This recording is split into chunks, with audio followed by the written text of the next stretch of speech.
Chapter 641. What was going on? Could it be that he had transmigrated to the past? Thinking of this, Qin Feiyang hurriedly raised his arm. He didn't know if he didn't look, but when he saw it he was shocked. This arm was too thin. The skin was also very tender. He endured the pain and sat up, lifting the quilt. When he saw his legs, he was dumbfounded. These small arms and legs, was it really him? Your Highness, what's wrong with you? If you have something to say, just say it. Don't scare us anymore, okay? Qin Feiyang's series of inexplicable actions frightened Qin Yu and Qin Shi.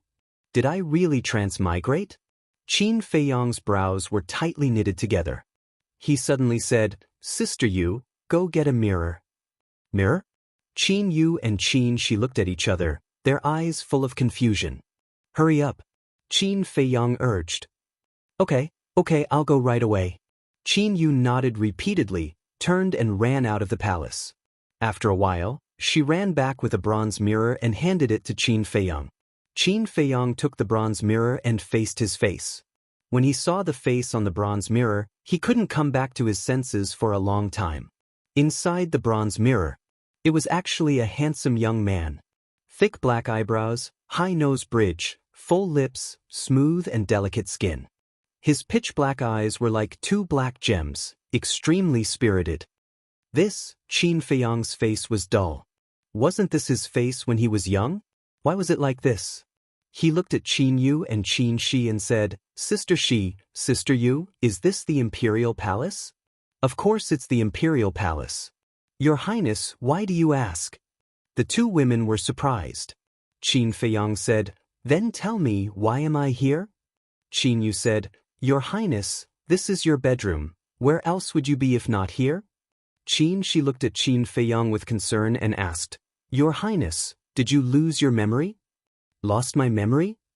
Qin Feiyang frowned. Qin Yu comforted him, Your Highness, don't worry. We will inform the imperial physician to examine you. Qin Feiyang hurriedly stopped the two women. Everything that was happening now was too strange. It was best not to make a fuss about it before figuring it out. Your Highness, if you're sick, you have to treat it. That's right. If anything happens to you, the Emperor and Empress won't let us off easily. The two women said anxiously. Emperor, Empress. Qin Feiyang's eyes trembled. Waves rose in his heart again, but he quickly regained his calm. He looked at the two women and said helplessly, I'm not sick. What's there to treat? But the two girls still wanted to say something. Qin Feiyang waved his hand and said, All right. If there is an accident, I will take responsibility for it. I won't implicate you. Now tell me, how did I fall unconscious and how long was I unconscious? You don't even remember this. Your Highness must have lost your memory. No, I have to tell the Emperor and Empress. Qin Shi, take good care of His Highness. After Qin Yu finished speaking, she ran outside. Stop. Qin Feiyang raised his eyebrows and said angrily, If you continue like this, I will get angry. Qin Yu's delicate body trembled. She turned and walked to the bed. She looked a little flustered and said, This servant knows her mistake. Please forgive me, Your Highness. Qin Feiyang said, Speak. 3 days ago, Your Highness and the Crown Prince were fighting in the martial arts field. In the end, the Crown Prince lost and injured Your Highness. You have been unconscious until now. Qin Yu said, Crown Prince? Qin Feiyang was stunned. Naturally, he knew who the first prince was. He was his elder brother from a different mother. However, his relationship with this brother wasn't very good. According to the precedent of the Great Qin Empire, usually the eldest son of the empire would take over the throne. If there was no accident, his eldest brother would be the next emperor. However, an accident happened to him. Because of his amazing talent, the current emperor already had the idea of making him the crown prince.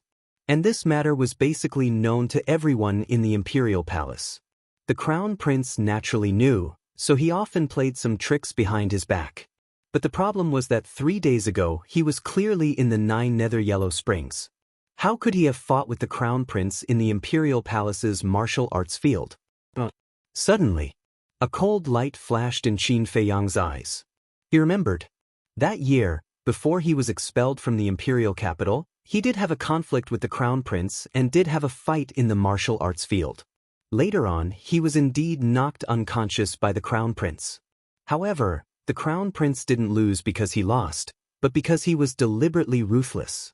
However, he remembered that he woke up the next morning, and not long after he woke up, his bad luck came. His cultivation was crippled and he was expelled from the imperial palace. But now Qin Yu told him that he was unconscious for 3 days? What was going on? Could it be that in Iron Ox Town, Black Bear City, Yen City, the Sea of Despair, the Land of Ruins, the Forgotten Land, the state capital, the 9 Nether Yellow Springs, everything was just a dream in these 3 days? Could it be that being expelled from the imperial capital and having his cultivation crippled was also just a dream? But more than 10 years of time, more than 10 years of struggle, more than 10 years of hard work, the result was just a dream. Qin Feiyang couldn't accept it. Suddenly, his eyes lit up as he thought of the ancient castle. Fatso and the others were in the ancient castle at this moment. As long as they were still there, it could prove that what happened and the people he met in the past 10 years were not a dream. His mind moved. But in the end, he didn't enter the ancient castle and was still sitting on the bed. Qin Feiyang was surprised and carefully sensed the ancient castle, but he was shocked to find that he couldn't sense the existence of the ancient castle. The ancient castle was gone? This is impossible. Qin Feiyang shook his head forcefully. Then, he circulated the battle character formula and the return character formula.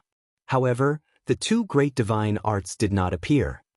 I don't believe that what happened in the past 10 years was just a dream. Qin Feiyang roared in his heart as he looked inside his Qi Si. However, he was shocked to find that his Qi Si had not been opened yet, and what was flowing in his body was true Qi. Boom! His body shook, and a burst of aura broke out of his body. However, this aura was simply weak to the extreme. Qin Feiyang discovered that his current cultivation was actually only a 9-star martial master. It can't be. I'm clearly a 1-star war master. How could I be a 9-star martial master? Qin Feiyang muttered, his face full of disbelief. Qin Yu and Qin Shi looked at each other. How could a 10-year-old youth break through to the 1-star war master? Could it be that His Highness's mind was in a mess? It seemed that the situation was very serious. His Highness the First Prince has arrived. At this moment, a sharp and ear-piercing voice sounded from outside the hall. Qin Feiyang frowned. At the same time, Qin Yu and Qin Shi's expressions changed, and they hurriedly ran out, stood at the door and respectfully greeted. This servant greets His Highness the First Prince. In front of the hall was a huge garden. On a winding path, a young man wearing a golden crown and a golden robe was striding towards them. This person was about 1.75 meters tall and was about 18 or 19 years old. He swaggered as he walked, and his expression was full of arrogance. This person was Qin Feiyang's elder brother, the current first prince of the empire. There was also a eunuch following behind the first prince with a flattering smile. Behind the 2 of them, there were 4 guards in golden armor, exuding a terrifying aura.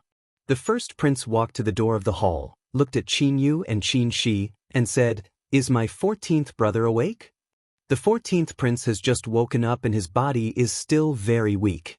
Your Highness the First Prince, if there's anything, can we talk about it later? Qin Yu lowered her head and said respectfully, with a trace of worry in her eyes. Awake? The first prince was stunned, and his face suddenly sank. He said angrily, "What do you mean? This prince is his biological elder brother. How could I possibly harm him?" Qin Yu's body trembled, and she hurriedly knelt on the ground and said in horror, "This servant didn't mean to offend your highness, please forgive me. A lowly servant dares to block my way. You really don't know what's good for you, scram." The first prince shouted, his eyes full of contempt.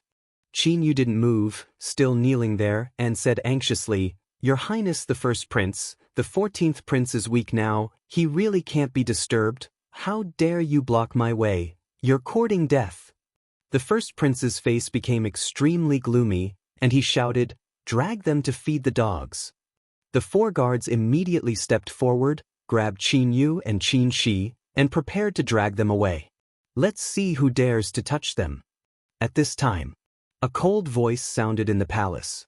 Following closely, Qin Feiyang was draped in a golden cloak, and he slowly walked out. Greetings to your highness the 14th prince. The eunuch and the 4 guards brought by the first prince immediately knelt on the ground and saluted respectfully.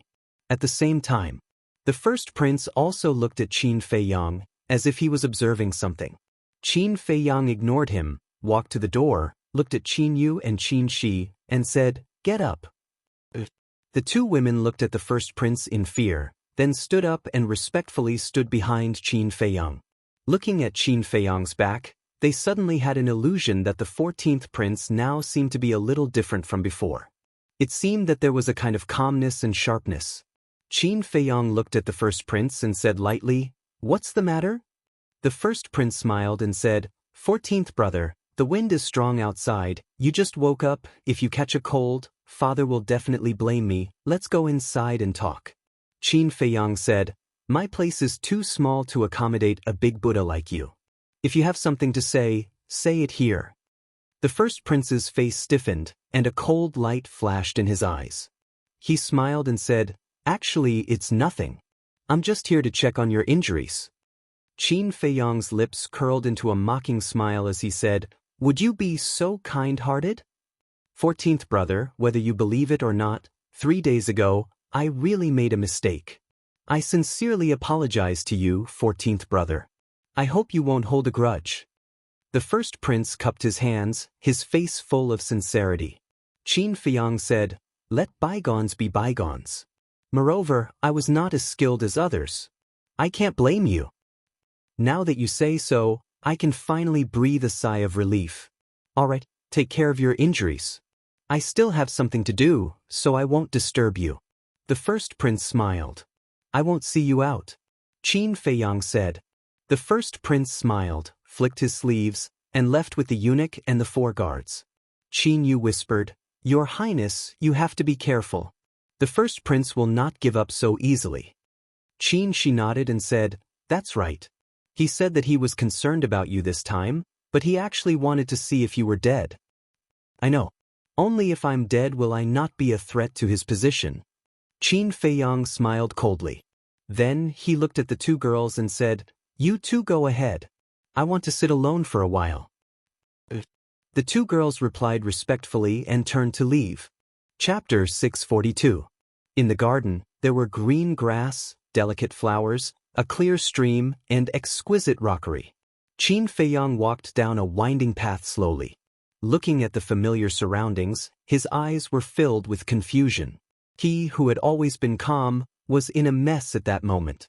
He really did not know how to judge whether all of this was a dream or reality.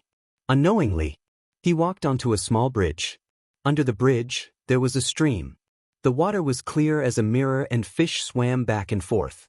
Qin Feiyang stood by the bridge and looked at the reflection on the water. He felt helpless. In the past, he never asked for help easily.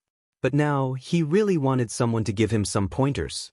After a long time, he retracted his gaze and looked at a pavilion beside the small bridge. His eyes were filled with reminiscence. When he was young, he often sat in the pavilion to read, practice calligraphy, and read all kinds of historical records. He remembered that once, he found a very interesting book. At that time, he was in the pavilion and read it for 3 days and 3 nights until he finished reading it. Because of this, the emperor and empress even scolded him severely. They said that he did not cherish his body and that he was too insensible. How could he read like that? Although they said that they scolded him, they were actually concerned. Since then, his mother had come here every day to accompany him in his studies and cultivation. His mother's doting eyes and kind face were still vivid in his mind. This place brought him a lot of joy. However, this was also the place he hated the most, because that was where the upheaval had occurred. He clearly remembered that the day of the accident was a cloudy and rainy day. He was sitting in the pavilion reading a book when someone suddenly came and forced him to take the calamity spirit pill without saying a word. At that time, he was in despair. He did not know what he had done wrong to deserve such a punishment. But no one gave him an explanation. Those familiar faces seemed so unfamiliar and cold in his eyes. At that time, he had just turned 10 years old. He was just an innocent child. Why did they treat him so cruelly? For more than 10 years, he had been thinking about revenge every moment. But now, he was told that all of this was just a dream. How could he accept it? Was the dream so realistic? Every detail, every character, was clearly imprinted in his mind? Seriously. He would rather believe that everything he saw was a dream. However, Qin and Qin, she said that he had been in a coma for 3 days.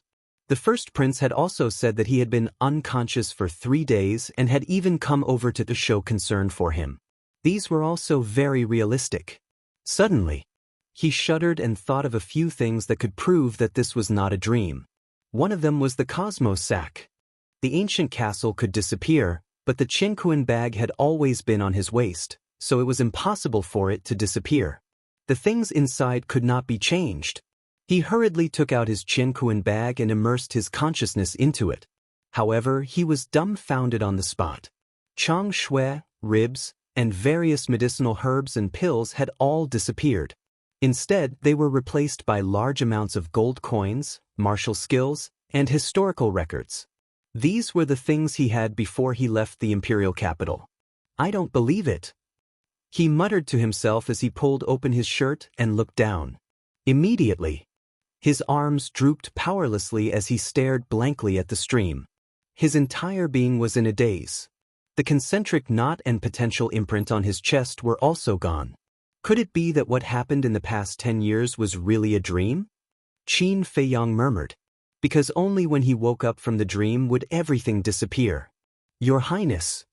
At this time, Qin Yu trotted over. When she ran to Qin Feiyang's side, she did not see Qin Feiyang respond to her. She could not help but ask with concern, Your Highness, what's wrong with you? Qin Feiyang was stunned. He turned his head to look at Qin Yu. Looking at Qin Yu's concerned eyes, he slightly adjusted his mood and smiled. Sister Yu, are you looking for me for something? Sure. Qin Yu's face changed as she hurriedly gestured for him to keep quiet. She whispered, The Empress is here. Don't call me that anymore.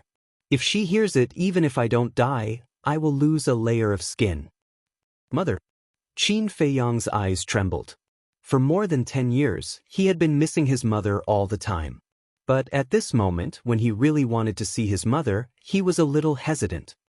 In the 3 days when you were unconscious, the Empress came more than 10 times. Every time she came, she washed her face with tears. Your Highness, when you see her later, you must not be naughty again. Qin Yu whispered. Naughty? Qin Feiyang was stunned. He was an adult now. How could he still be naughty? But then he was stunned again. A wry smile appeared at the corner of his mouth. He had completely forgotten that he was only a 10-year-old boy. 10 years old was originally a naughty age. What's more, he was indeed quite naughty in the past. It was only because of that incident that he became mature and steady. Qin Yu looked at Qin Feiyang suspiciously and asked, Your Highness, did you hear what I said? Yes. Qin Feiyang nodded and asked, Where is Mother now? Qin Yu said, Your Highness, in your bedroom. Qin Feiyang looked up at the palace located in front of the garden. After a long silence, he retracted his gaze and then looked at Qin Yu with a faint smile. Sister Yu, you go ahead. I will go there myself. Qin Yu responded respectfully and turned to leave. Qin Feiyang did not immediately go there. Although he was eager to see his mother, he was not prepared at all. He did not know what to say when they met. Standing by the bridge, he was silent for a long time. Phew! In the end, he let out a long breath and turned to walk toward the palace. He must see his mother, because there were many mysteries that he could find the answers to from his mother. A moment later, he came to the gate of the palace. In front of the palace, there were 2 more guards. Both of them were middle-aged, tall and burly, wearing purple gold armor. Their eyes were incomparably sharp, and the aura they exuded was as unfathomable as the ocean. Qin Feiyang was very familiar with the 2 of them. They were the guards by his mother's side. However, he was not very clear about their cultivation, but according to his mother, the 2 of them were existences that surpassed the War Master. Greetings, Your Highness. Seeing Qin Feiyang walk over, the two of them immediately bowed. Uncles, there's no need to be so polite. Qin Feiyang laughed. As the guards by his mother's side, they were naturally very good to him, the prince. Sometimes, they would even help him suppress the first prince and the others. Therefore, Qin Feiyang had always respected these two people. Your Highness, you're awake. We can finally breathe a sigh of relief. The Empress has been waiting for you in the side hall for a long time. Quickly go in. The two of them laughed, and there was a trace of doting between their brows. Qin Feiyang nodded and turned to walk towards the door. Looking at Qin Feiyang's back, the man on the left had a trace of suspicion in his eyes as he sent a sound transmission. Old friend, did you notice that His Highness seems a little different now? Different? The man on the right carefully sized up Qin Feiyang and thought to himself, now that you mention it, he really is a little different. Especially his temperament now, it's like he's a completely different person from before. He gives me the feeling that he's a scheming old fox. The man on the left narrowed his eyes and said angrily, how dare you call His Highness an old fox? The man on the right was startled and hurriedly said, sorry, it was a slip of the tongue. What I meant was that His Highness is more mature than before. The man on the left rolled his eyes and said, you must pay attention to what you say in the future. Even though we have a good relationship with His Highness, we can't act without propriety. Yes, I'll pay attention. The man on the right nodded repeatedly. Back to Qin Feiyang. When he reached the threshold of the door, he sensed a familiar aura. He would never forget this aura for the rest of his life. It was his mother, the Empress. The Emperor intended to make him the crown prince. His talent was only one of the reasons, and the other was because of his mother. This was because the Empress had supreme authority in the Great Qin Empire. It was even to the extent that because of certain reasons, even the Emperor had to be courteous to his mother. Even the Emperor was like this, let alone the various dukes in the imperial capital. In front of his mother, these dukes who held great authority didn't even dare to breathe loudly. Who? Qin Feiyang took a deep breath and slightly eased the nervousness in his heart. He walked into the main hall and went straight to the door of the side hall. Immediately, a graceful and luxurious beautiful woman entered his line of sight. The beautiful woman wore a crimson gold phoenix crown on her head and a golden dress with a lifelike phoenix pattern embroidered on it. A light golden cloud belt was tied around her waist, and she emitted a sacred aura that couldn't be profaned. Her appearance and skin were like that of a young girl, sparkling and translucent without the slightest flaw. No matter where she was a dazzling star and extremely eye-catching. However, at this moment, the beautiful woman was walking back and forth in the side hall, seeming to be rather anxious. Qin Feiyang's eyes couldn't help but moisten. This was the mother that he had been longing for so much. He finally saw her. His mother was still the same as before. There was no change at all. Mother! Qin Feiyang opened his mouth and shouted, somewhat choked with sobs. Hearing Qin Feiyang's voice, the beautiful woman's body trembled and hurriedly turned to look at the door.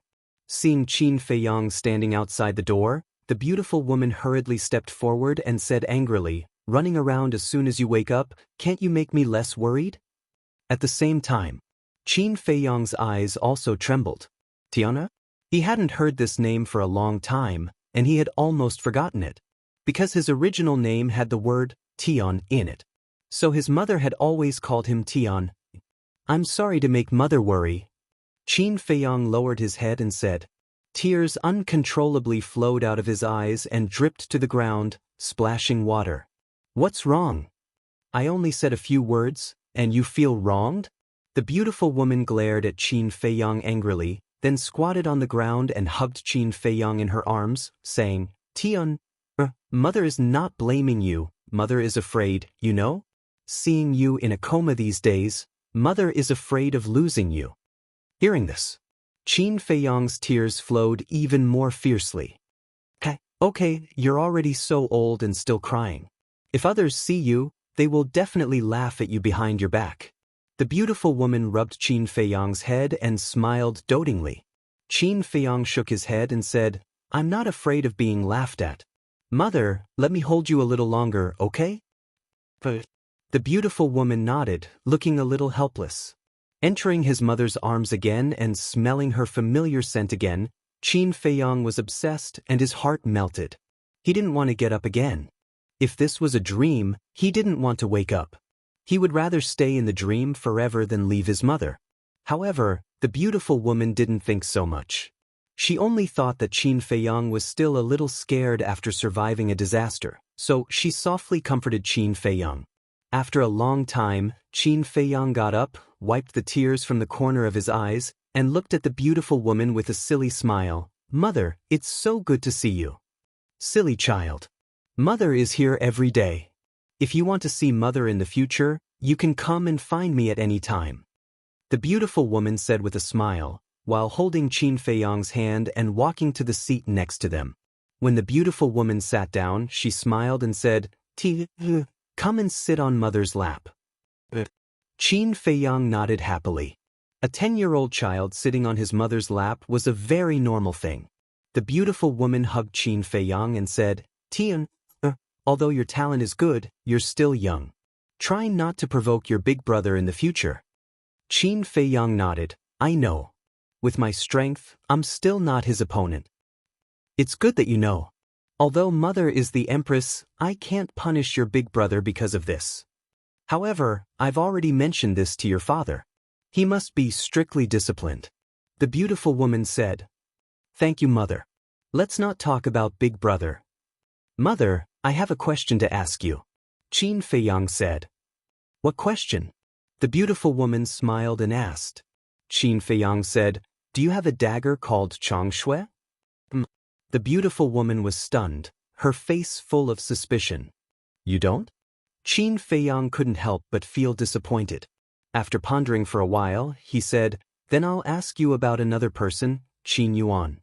Although he had been with Uncle Yuan for so many years, Qin Feiyang still didn't know Uncle Yuan's true identity. He only remembered that when he was expelled from the imperial capital, he was in a coma. When he woke up, Uncle Yuan was already by his side, saying that he was ordered by his mother to take care of him. He also asked, but Uncle Yuan always used some unimportant things to brush him off. Qin Yuan? Is there such a person in our Qin clan? Where did you hear about it? The beautiful woman was puzzled. In a dream. Qin Feiyang blurted out without hesitation. Subconsciously, he had already regarded those more than 10 years of experience as a dream. The beautiful woman was stunned. In the end, she burst out laughing and scolded, Silly child, how can you take the things in a dream seriously? Things in a dream can't be taken seriously. Qin Feiyang nodded. There was no Uncle Yuan, no Changshui, and no castle. There was nothing here. If it wasn't a dream, what was it? Qin Feiyang completely believed that everything in front of him was real. He smiled and said, Mother, where is father now? The beautiful woman said, He's dealing with business. Don't disturb him. When he's done, he'll naturally come to see you. Qin Feiyang said, I know. The beautiful woman stood up, rubbed Qin Feiyang's head, and said with a smile, Do you want to eat anything? Tell Mother, Mother will personally cook for you today. Anything is fine. Qin Feiyang showed a silly smile. The beautiful woman was stunned and nodded, Okay, then you rest here first. When the food is ready, Mother will send someone to call you. I want to go with Mother. I also want to personally cook a few dishes to show filial piety to Mother. Qin Feiyang said very seriously. The beautiful woman looked at Qin Feiyang in surprise. This child had never done this kind of thing before. Why was he so strange today? Mother, why are you in a daze? Let's go. Qin Feiyang dragged the beautiful woman and ran outside. Your body hasn't recovered yet. Why are you walking so fast? Walk slowly. Mother, your son's body is very strong. It's okay. In this way, Qin Feiyang and the beautiful woman walked outside, talking and laughing. But not long after they left the hall, a soft sigh sounded in the hall. Following that, a vague black shadow appeared out of thin air. He's trapped in the illusion but doesn't realize it. This child has been completely addicted. But it's good. Let him enjoy the long-lost motherly love in this illusion. It can also satisfy his wish. Chapter 643. The appearance of the black shadow was like a flash in the pan, and it soon disappeared without a trace. The imperial kitchen. At this moment, all the imperial chefs and palace maids were standing outside the door, looking at the mother and son who were busy inside in surprise. What was going on today? The empress, who had always been high above the masses, and the emperor's favorite prince, actually came to cook in person? Besides, the two masters had always stretched out their hands for clothes and opened their mouths for food. How could they make delicious food? But the result shocked them. Not long after, a mouth-watering aroma of rice wafted out from the imperial kitchen. This is impossible. All the imperial chefs were dumbfounded. When did the empress and the prince learn how to cook? Why didn't they hear about it? Actually, the person who cooked was Qin Feiyang. In the past, he did not know how to cook in the imperial capital. But since he was stranded in Iron Ox Town, he had to learn these basic life skills in order to survive. However, the Celestial Empress was completely clueless about the kitchen. At first, she thought that cooking was very simple, so she said that she would cook for Qin Feiyang. But as soon as she entered the kitchen, she immediately realized that she was too naive. Because, looking at the pots and pans in front of her, she did not know where to start and where to start. Seeing his mother's embarrassed expression, Qin Feiyang couldn't help but laugh. In the end, the empress had no choice but to compromise and help Qin Feiyang. Although the kitchen was filled with oil and smoke, Qin Feiyang enjoyed this feeling very much. When there was sweat on his mother's forehead, he would help her wipe it off immediately. Gradually, the empress also realized that this child seemed to be a little different from before. He was more considerate and mature than before. She even felt that in front of Qin Feiyang, she was more like a child who was taken care of. But she also liked the current Qin Feiyang very much. He was very serious and made people feel very grounded. The empress asked curiously, "Did you also learn this in your dream?" At this moment, Qin Feiyang was holding a big wok, and as he stir-fried, he laughed. "Yes, in my dream, I learned a lot of things, and when I woke up from my dream, I had already broken through to 1-star War Master." The empress smiled. "It seems that these 3 days, you had a very long dream." "In the dream, more than 10 years have passed. I remember every detail clearly. So when I woke up, I couldn't tell which one was a dream, which was the real world." Qin Feiyang shook his head and smiled. Celestial Empress came to a realization and said, "No wonder you would ask so many strange questions in the side hall." Qin Feiyang smiled and stretched out his hand. "Mother, give your child a plate." Celestial Empress grabbed a prepared jade plate and handed it to Qin Feiyang. Qin Feiyang took the jade plate and quickly put the vegetables in the pot into the jade plate. Then, he turned off the fire and walked to the dining table and put it on the table. There were 5 dishes, 1 soup, and 2 bowls of rice on the table. Although it wasn't perfect in terms of appearance, fragrance, and taste, it could still arouse one's appetite. Qin Feiyang swallowed his saliva and turned to look at his mother. He smiled and said, "It's all healed, my gentle and kind mother. Please enjoy." All right. Empress nodded and walked to the table with a smile. She picked up the jade chopsticks and put a piece of vegetable into her mouth. She nodded and praised, "Not bad, Tian."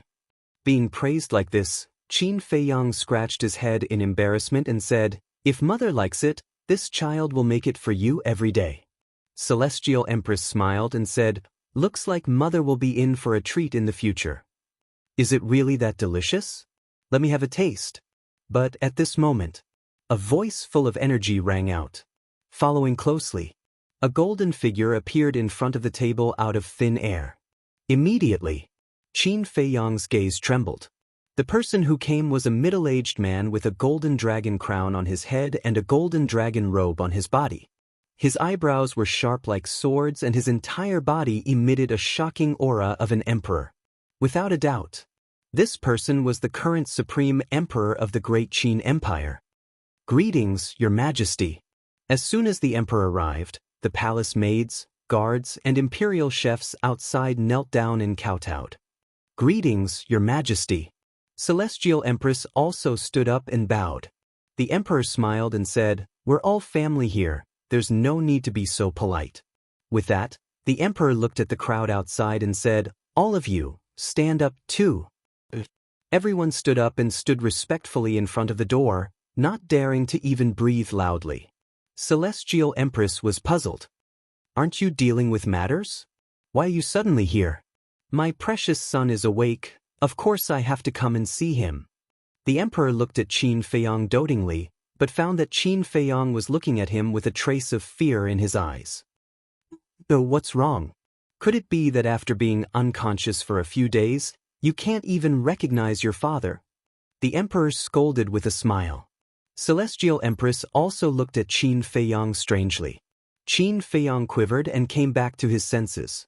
He bowed and said, "Greetings, father." That disaster was just a dream. The father in front of him was still the father who doted on him. Everything was in the past. There was no need to think so much. The emperor was stunned and patted Qin Feiyang's head in annoyance. He scolded, "Brat, why are you so reserved all of a sudden? This is not like you." Qin Feiyang smiled and said, "People will grow up."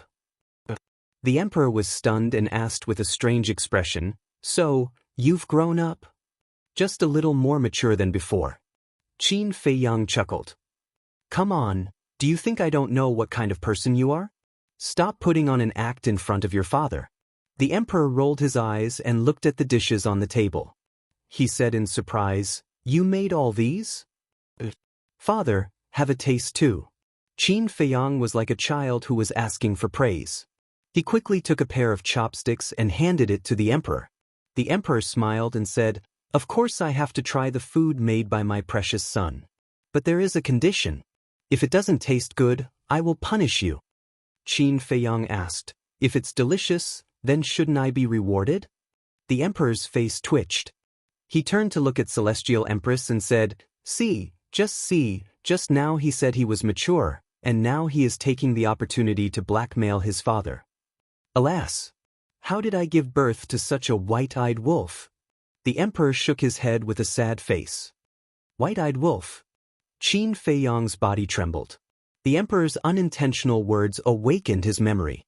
Wolf King, going through life and death with the white-eyed wolf, fighting side by side for more than 10 years, he had long been an inseparable family member.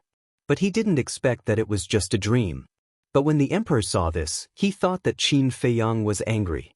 He smiled apologetically and said, "Father was just joking. Be good, don't be angry. Father will apologize to you, okay?" As the emperor of the empire, he could actually put down his attitude and apologize to his child. It could be seen how much the emperor doted on Qin Feiyang. Qin Feiyang was speechless. "Am I such a petty person? I just thought of a wolf in my dream." "Dream?" The emperor was stunned. Celestial Empress smiled and said, "These 3 days, Tin had a very long dream. He even said that in his dream, he had already broken through to War Master." The emperor was stunned, then shook his head and said, "What a silly boy, but with your talent, not to mention War Master, even surpassing father is not impossible, as long as you are willing to work hard." "I will work hard." Qin Feiyang nodded solemnly. If it was in the past, he wouldn't have thought so much, but it was different now. No matter what identity or background one had, without strength, everything was in vain. The emperor looked at Qin Feiyang seriously and nodded. "Yes, you are indeed much more mature than before. All right, let's not talk about it anymore. Let's have a good meal as a family." The family of 3 sat around the dining table, chatting and laughing. It was a happy and harmonious atmosphere. Qin Feiyang looked at his mother and then at his father, a happy smile on his face. This was the life he wanted. Happy times always passed quickly. After the meal, the emperor went to deal with business again. Celestial Empress accompanied Qin Feiyang back to his bedroom, gave him a few words of advice, and then turned to leave. Qin Feiyang seemed to have suddenly made a decision and shouted, "Mother, wait." Celestial Empress stopped, turned around, and asked with a smile, "What's wrong?" Qin Feiyang said, "Mother, I want to go to the spiritual state to take a look." "Spiritual state?" Celestial Empress frowned. Qin Feiyang said in disappointment and frustration, Although it was only a dream, I still wanted to take a look because there were too many people in the dream that I was worried about. Celestial Empress pondered for a moment and nodded with a smile. All right, but I will only be reassured if your two uncles go with you. Qin Feiyang nodded. Celestial Empress said, Qin Zhong, Qin Yi, come in. The two burly men in purple and gold armor immediately walked into the hall. Celestial Empress said, accompany Tian, to the spiritual state. Remember to protect Tian. If anything happens to him, you know the consequences. We swear to protect His Highness with our lives. The two knelt on one knee and said respectfully. Celestial Empress nodded and looked at Qin Feiyang with a smile. You decide when to go. I have other things to do. Qin Feiyang bowed and said, Mother, take care. Farewell, Celestial Empress. After seeing off Celestial Empress respectfully, Qin Zhong and Qin Yi stood up and looked at Qin Feiyang with a sly smile on their faces. Qin Yi moved closer to Qin Feiyang and chuckled, Your Highness, what's so fun about the spiritual state? Uncle will take you to a more fun place. Qin Feiyang was puzzled. Qin Yi glanced at the door and saw no one, so he whispered, Fragrant moon brothel. Qin Feiyang was stunned.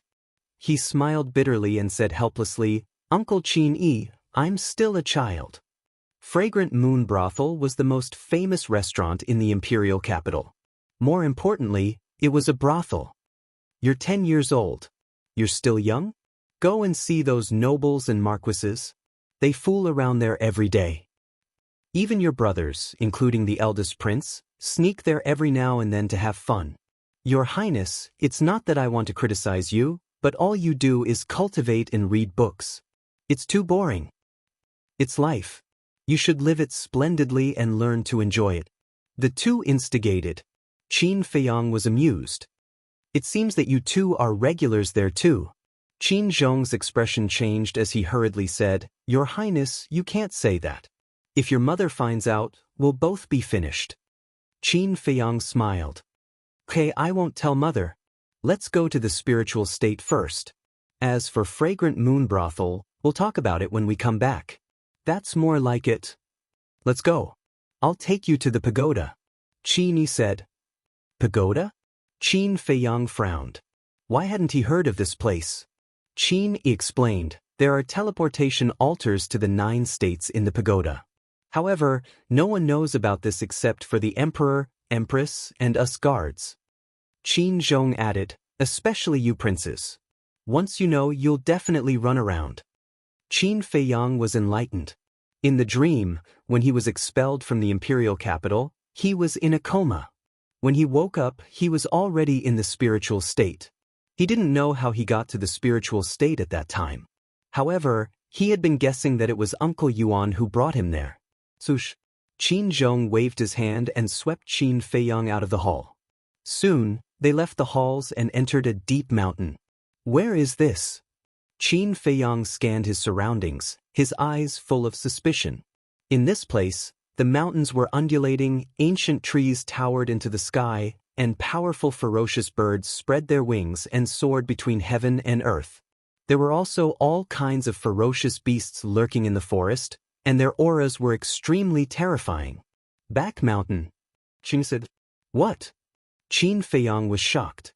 Speaking of the back mountain, one had to talk about the Imperial Palace first. The Imperial Palace covered an extremely large area. It was no exaggeration to say that even battle faction had to fly for a few days to cross the north and south. There were many places that Qin Feiyang had never been to. Among them was the back mountain. Of course. It wasn't that he didn't want to come, but that he couldn't. In the Imperial Palace, the back mountain was considered a forbidden area. Without the permission of the Emperor and Empress, no one could set foot in it.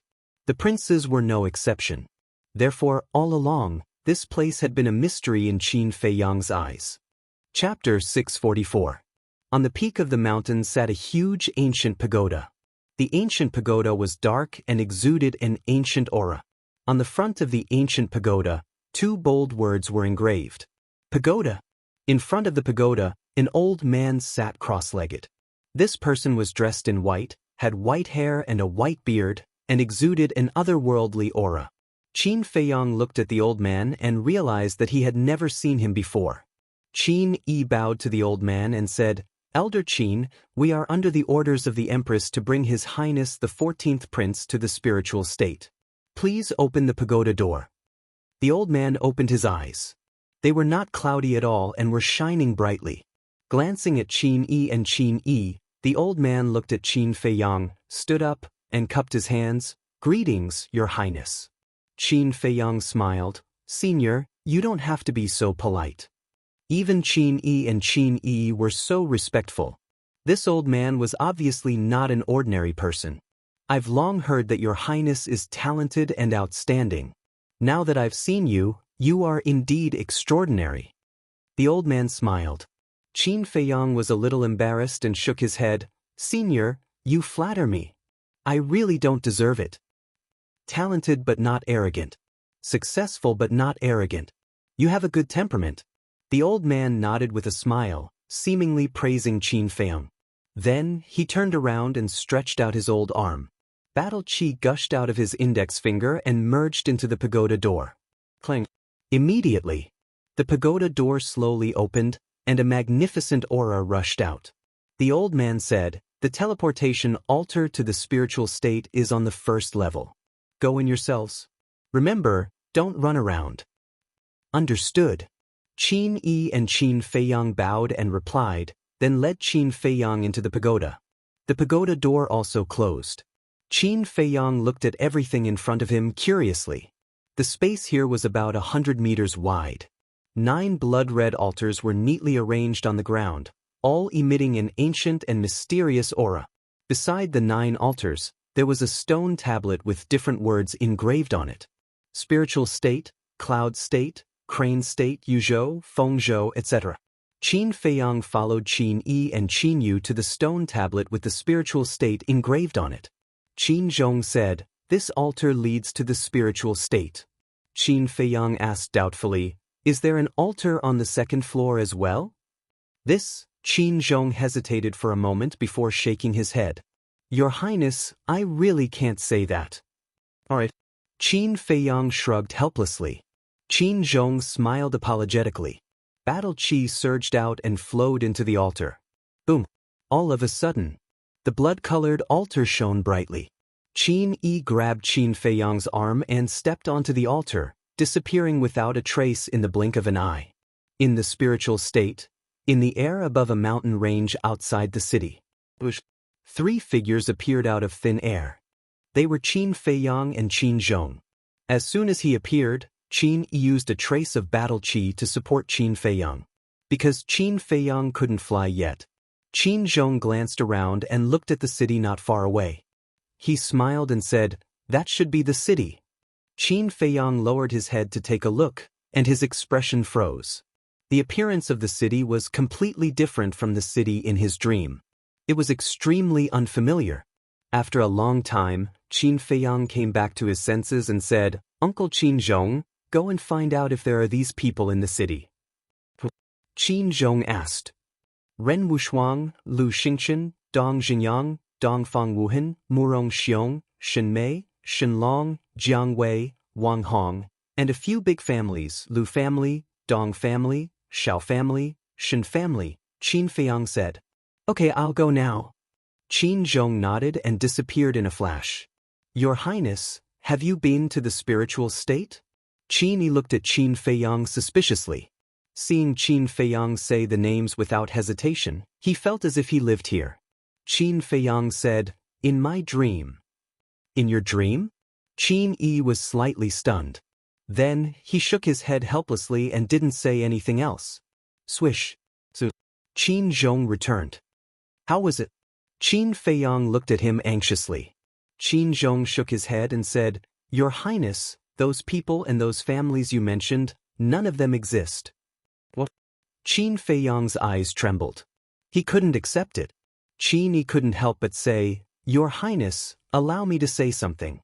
You can't take the things in your dreams seriously." Qin Feiyang said, "Next place, Butterfly Valley." "Where is Butterfly Valley?" The two were suspicious. Although they knew about the spiritual state, They had never been here, so they weren't familiar with the various places in the spiritual state. Qin Feiyang said, "Just fly in the direction I point." Under Qin Feiyang's guidance, they soon arrived above Butterfly Valley. However, looking around, there was no valley, no butterflies, no ugly old woman, and no teleportation altar to the Forgotten Land. Qin Feiyang was in a daze. Could it be that none of the things in the dream were real? Qin Zhong and Qin Yi looked at each other, not knowing how to persuade him. A moment later, Qin Yi smiled and said, "Your Highness, where are we going next?" Since they couldn't persuade him, they would follow His Highness' wishes. Qin Feiyang came back to his senses and asked, "Do you know who the spiritual state's mansion master is?" "We don't know." The two shook their heads. Qin Feiyang frowned and said, "That's not right. The mansion masters of the 9 states go to the imperial capital every 10 years. How can you not know?" "There is indeed such a thing. But every time, the emperor goes to the back mountain to meet them." "Why don't I ask the emperor?" Qin Zhong said. "Forget it. Father is busy every day. Don't disturb him for such trivial matters." Qin Feiyang shook his head, pondered for a moment, and said, "Next, let's go to Yen City." Above Yen City, swish, Qin Feiyang and the other two appeared out of thin air. Qin Zhong asked, "Who are you going to ask about this time?" Qin Feiyang said, "Ask about a person called Yen." However, his words came to an abrupt halt. Qin Zhong asked suspiciously, "Yen what?" "Yen what?" Qin Feiyang also asked himself in his heart. He clearly thought of a name before. Why did he suddenly forget it? What happened? Suddenly, he remembered again. He wanted to ask about Yen Nanshan. Go and ask if there is a person called Yen Nanshan and someone called Jiang. Speaking of this, Qin Feiyang's memory blurred again. He tried hard to recall for a moment and said, "Right, Jiang Jingyi." Qin Zhong nodded and quickly rushed down. Qin Feiyang looked down at Yen City, his eyes full of confusion. Yen Nanshan and Jiang Jingyi were such familiar names. Why did it take him so long to remember? Alas! At this moment, a soft sigh came into Qin Feiyang's mind. "Who is it?" Qin Feiyang was shocked and looked around. "Your Highness, what's wrong?" Qin Yi also looked at Qin Feiyang in surprise. "Why is there no one?" Qin Feiyang frowned and shook his head. "Nothing, maybe I'm hallucinating."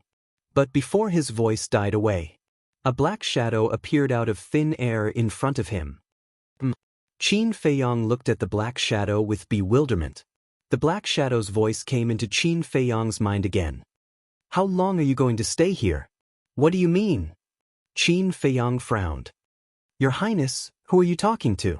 When Qin Yi heard Qin Feiyang speak again, the bewilderment in his eyes grew even stronger. He followed Qin Feiyang's gaze but saw nothing. Qin Feiyang was stunned. He looked at Qin Yi and asked, "Didn't you see it? There's a black shadow there." "A black shadow?" Qin Yi looked again, but there was still nothing. The black shadow glanced at Qin Feiyang and said, "Here, only you can see me. No one else can see or hear what I say." But Qin Feiyang was surprised. The black shadow said, "Because this is an illusion. Everything in front of you is the manifestation of your obsession." Boom. As soon as he said this, Qin Feiyang's mind trembled. "Are you confused now? Why did you suddenly forget the names of Yen Nanshan and Jiang Jingyi?" The black shadow said again. Qin Feiyang nodded. "Let me tell you, if you don't recognize reality, not only will you forget Yen Nanshan and Jiang Jingyi, but you will also forget Wolf King and Fatso. Even what you have experienced in the past 10 years, the people and things you have met, will gradually fade in your mind. Until the end, you will completely forget." The black shadow said, "Why is it like this?" Qin Feiyang was surprised. "Because the bridge of helplessness is a test of your willpower. If your willpower is not strong enough, you will be trapped in the illusion forever. When you've forgotten everyone and everything, that will be the time of your death. Child, I understand you. You yearn for family and a carefree pure land in your heart. You yearn for those painful things in the past to never happen. That's why I didn't remind you immediately. However, no matter how beautiful this place is, it is only fake. You can't continue like this. Otherwise, you will never be able to leave this illusion, return to the imperial capital, and see your real mother. Face it bravely. Don't lose your life because of your greed for a moment of beauty. That will only make you more regretful. The Black Shadow sighed. This is an illusion. Qin Feiyong scanned the sky, the earth, the mountains, and the rivers. There was still a trace of disbelief in his eyes. It was not easy for him to believe and accept all this, but now someone suddenly came out and told him that it was all fake. He could not accept such a change in his heart. The Black Shadow said, "You don't believe me?" Qin Feiyong roared, "I don't even know who you are.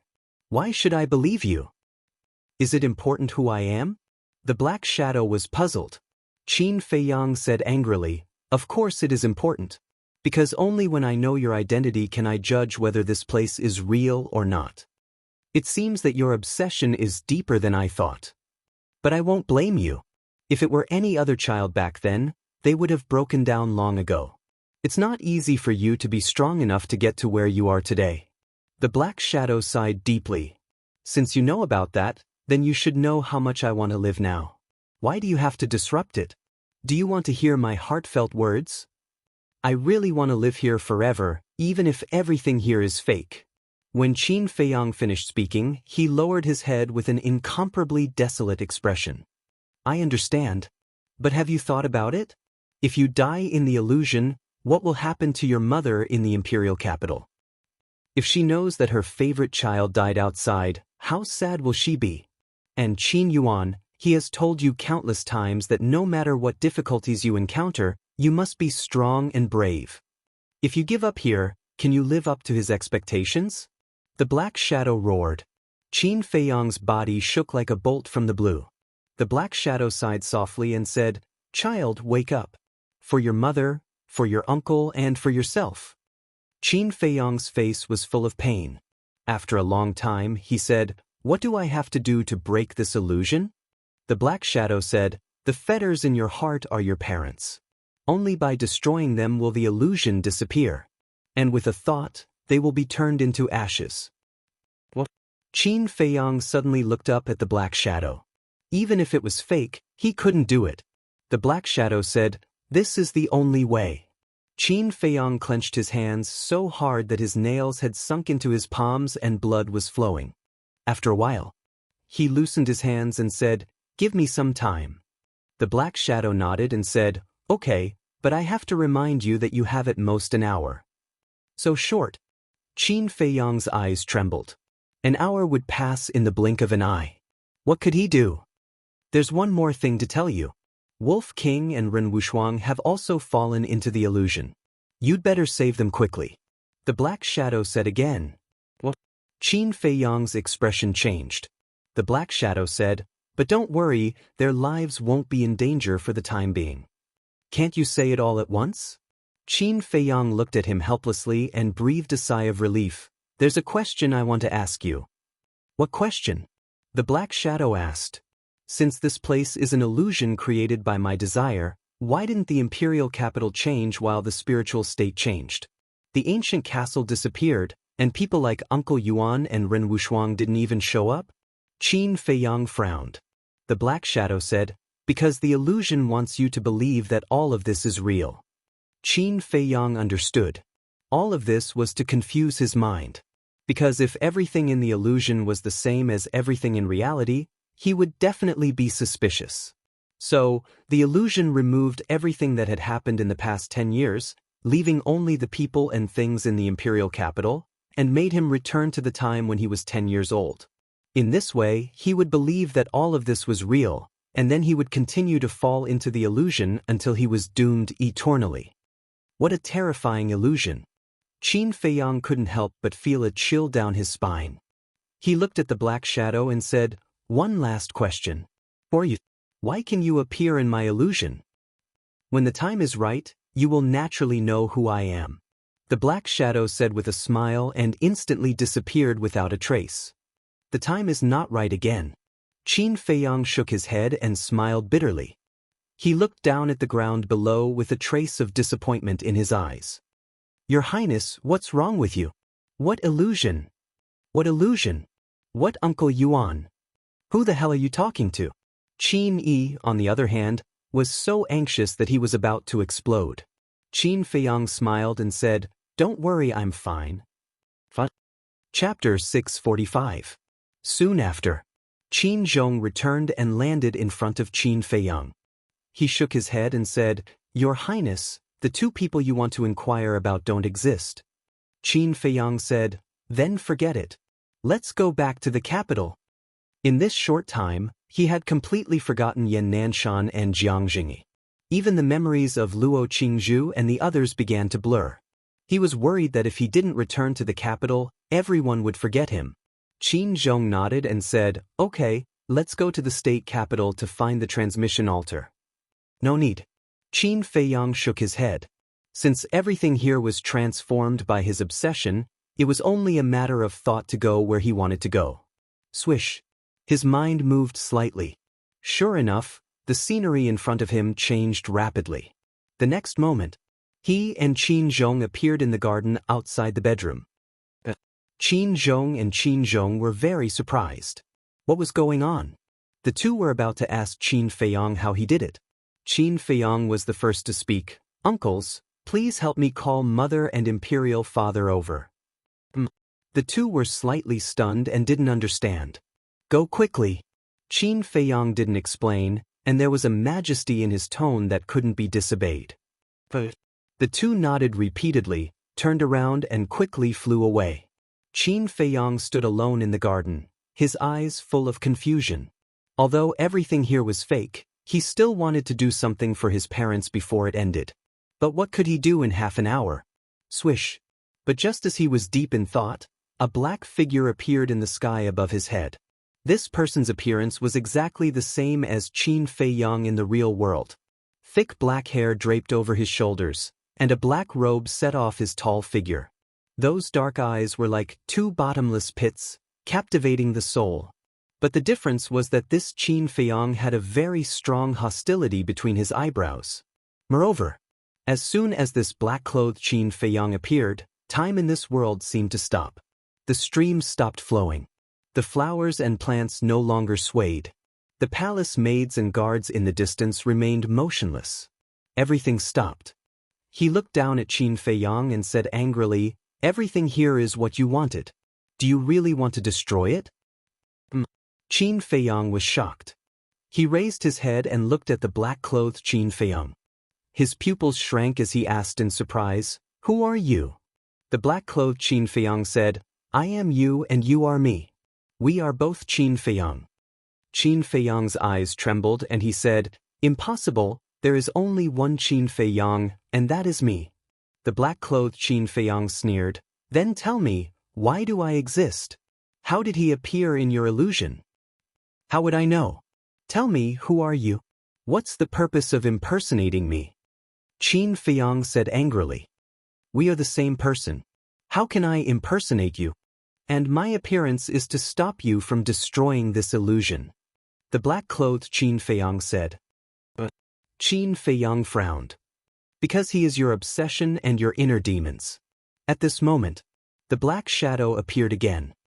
Inner demons? Qin Feiyang's body trembled. He actually had inner demons? When a person's obsession is too deep, he will gradually produce inner demons. Before, the inner demons did not appear because he was not formed yet. Now, you have entered the illusion. Believe all this, the inner demons have finally met the opportunity and were successfully born. The black shadow explained. The black-clothed Qin Feiyang said angrily, "You old thing, aren't you annoying? If it weren't for you running out again and again, he wouldn't have found out that all this was fake." The black shadow ignored him and looked at Qin Feiyang, saying, "You need to defeat the inner demons by yourself. I can't help you. I can only give you a hint. Stick to your beliefs." The black-clothed Qin Feiyang roared, "This is between me and him. Why do you care? Get out. I will leave even if you don't tell me." The black shadow glanced at the black-clothed Qin Feiyang indifferently, looked at the original Qin Feiyang, and said, "Remember my words." After that, the black shadow disappeared without a trace. Beliefs? Qin Feiyang muttered to himself, not understanding the meaning of this sentence. He looked up at the black-clothed Qin Feiyang and said, "Since you are my obsession, you should understand that everything here must be destroyed. With me here, you are delusional." The black-clothed Qin Feiyang sneered. "Is that so?" Qin Feiyang smiled coldly and said, "You are just my inner demons. What ability do you have to stop me?" Not only did the illusion have to be destroyed, but the inner demons also had to be eliminated. According to ancient records, the inner demons would not only affect a person's state of mind, but also affect their future cultivation. Even to a certain extent, they would kill the original consciousness and replace it. What it meant was, if the inner demons were allowed to grow, sooner or later, Qin Feiyang's consciousness would be erased by the inner demons, and then this body would be controlled by the inner demons. However, hearing Qin Feiyang's words, the inner demons not only did not panic, but also looked up to the sky and laughed. "What are you laughing at?" Qin Feiyang frowned, and a premonition of uneasiness rose in his heart. "Have you forgotten? You are only a 9-star martial master now. You don't even have battle chi or battle arts. Look at me again. I have the cultivation of the real world. If I want to kill you now, it will be as easy as flipping my hand. But you still want to get rid of me. Aren't you naive?" The inner demons sneered. Hearing these words, Qin Feiyang looked at the inner demons in surprise. The cultivation of the inner demons was indeed a 1-star war master. The inner demons looked down at Qin Feiyang from above and said, "I'll give you a chance now. As long as you don't destroy this place, I won't kill you." Qin Feiyang said, "If we don't destroy the illusion, you and I will die in the end." "So what if I die? Tell me, haven't you been tired of living all these years? In order to return to the imperial capital, in order to take revenge, you have put in so much effort, but where is the imperial capital now? Where is the enemy? Even if you see that enemy, what can you do? But it's different here. Look at how beautiful everything is in front of you. Those things that made you suffer didn't happen. So, I'd rather stay here and enjoy this last hour of good time than go out and continue to suffer." The inner demons said. Qin Feiyang was silent. He couldn't refute. Because the inner demons were born from his obsession, what he said was naturally his heart. A moment later, Qin Feiyang sighed, "I thought so too, but we have to face reality. I don't want my mother in the real world to be sad when she hears the news of my death." The inner demons frowned. "So, you insist on destroying this place?" Qin Feiyang nodded. "If that's the case, then don't blame me for being impolite." The heart demon's viciousness surged, and a monstrous might surged towards Qin Feiyang with the force of toppling mountains and overturning seas. Qin Feiyang immediately felt the aura of death enveloping him. In front of a 1-star war sect, a 9-star martial master had no power to resist. Was he going to die just like that? He asked himself, was dying like this considered relief? This wasn't relief, this was a sign of cowardice. But what could he do to break this killing trap? Before the Black Shadow left, he had specially instructed him to persevere in his beliefs. But what was this belief? The monstrous might had already pressed down, and Qin Feiyang's life was hanging by a thread. But at this moment, his eyes suddenly blossomed with a brilliant light, like 2 bright moons. He understood. Returning to the imperial capital, seeing his mother, and taking revenge, this was his belief. As long as his belief was there was still hope. Boom. The next moment, a powerful aura rushed out from Qin Feiyang's body. His cultivation was like a volcanic eruption, crazily soaring. Martial sect. War king. War emperor. War sect. Moreover, his thin and small body was also growing taller. "I will persevere in my beliefs and maintain my original heart. No one, no matter what, will be able to stop my footsteps." Finally, Qin Feiyang regained his true appearance, carrying a monstrous aura. He broke through the pressure of the inner demons, rushed into the sky, and stood opposite the inner demons. His body was as tall and straight as a pine tree. His long hair danced in the wind. At this moment, he was like a war god that had returned, domineering and unparalleled. He actually recovered his cultivation. The inner demons' pupils contracted. Qin Feiyang looked at the inner demons coldly and said, "Do you want to dissipate on your own, or do you want me to personally erase you? Choose." Ha! The inner demons laughed out loud. His black hair fluttered in the wind, and his black clothes fluttered in the wind, as if a demon god had descended to the world. Qin Feiyang said, "Looks like I have to personally erase you." "Erase me? Are you joking? Although you have recovered your cultivation now, I also know the battle arts that you know. What right do you have to kill me?" The inner demon's black eyes shone brightly, and he raised his hand and pointed in the air. Ultimate Void. A formless energy immediately surged toward Qin Feiyang like a tidal wave, covering the sky and covering the earth. "Is that so? Then I'll just have to experience how strong I, Qin Feiyang, am." Qin Feiyang said expressionlessly. He also raised his arm and performed the ultimate void. Boom! The two invisible forces collided with a loud bang, and the palace and garden below instantly turned into ashes. At the same time, the two people in the sky each retreated dozens of feet, and a trace of blood flowed from the corners of their mouths.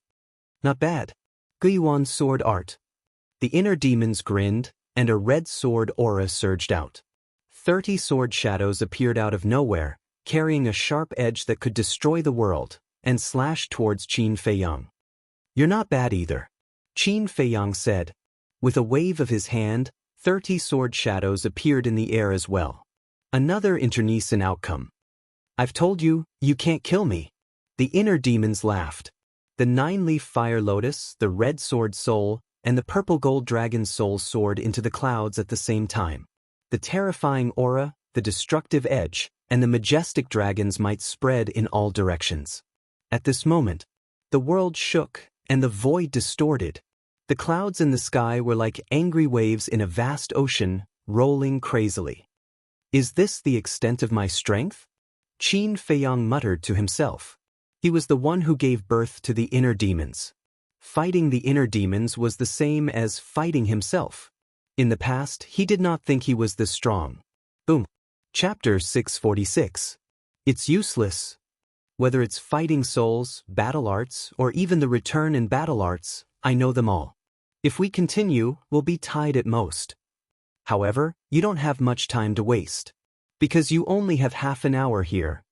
Although you've recovered your cultivation now, there won't be any other changes.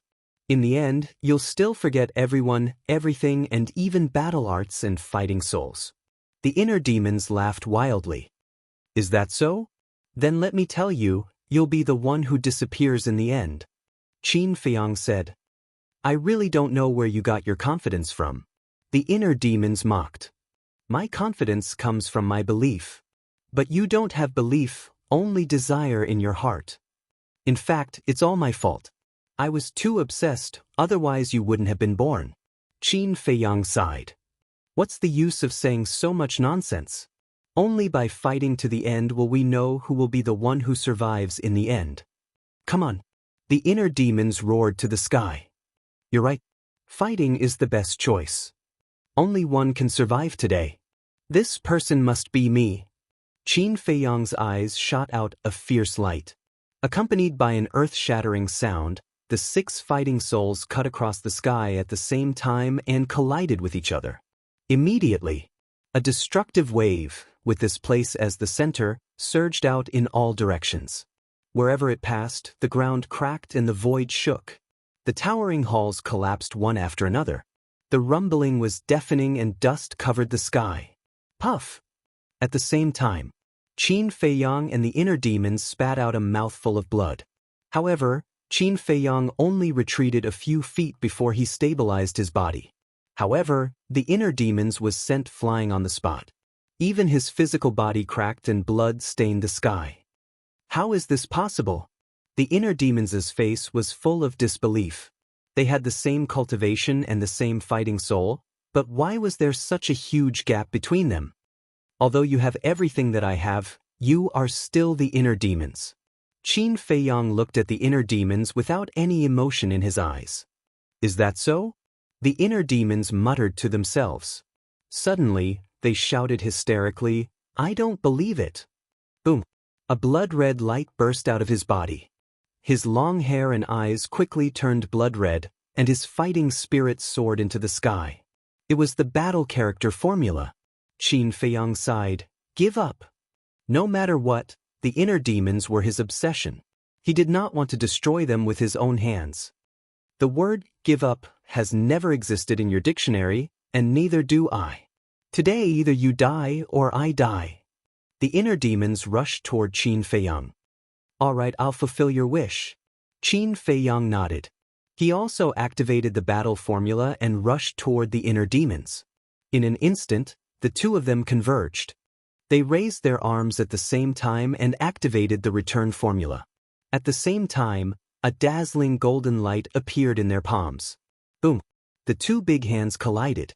It was as if a golden sun had exploded in the sky. Golden light shone in all directions and illuminated the sky for miles. Ah! The next moment, the inner demons screamed and was sent flying. Qin Feiyang also groaned and retreated. Blood kept dripping from the corner of his mouth. His face was pale. But the battle was over. The inner demons who were sent flying could be seen cracking at a speed visible to the naked eye. There was no way to repair them. Blood rained down, and the sky was dyed red. When the inner demons stabilized his body, he looked at Qin Feiyang and said, I can't accept this. I know. Qin Feiyang nodded. But you're right. The inner demons are inner demons after all. They don't have the will and belief of the original body. But I don't regret it. I also hope that you don't regret it and continue to walk on bravely.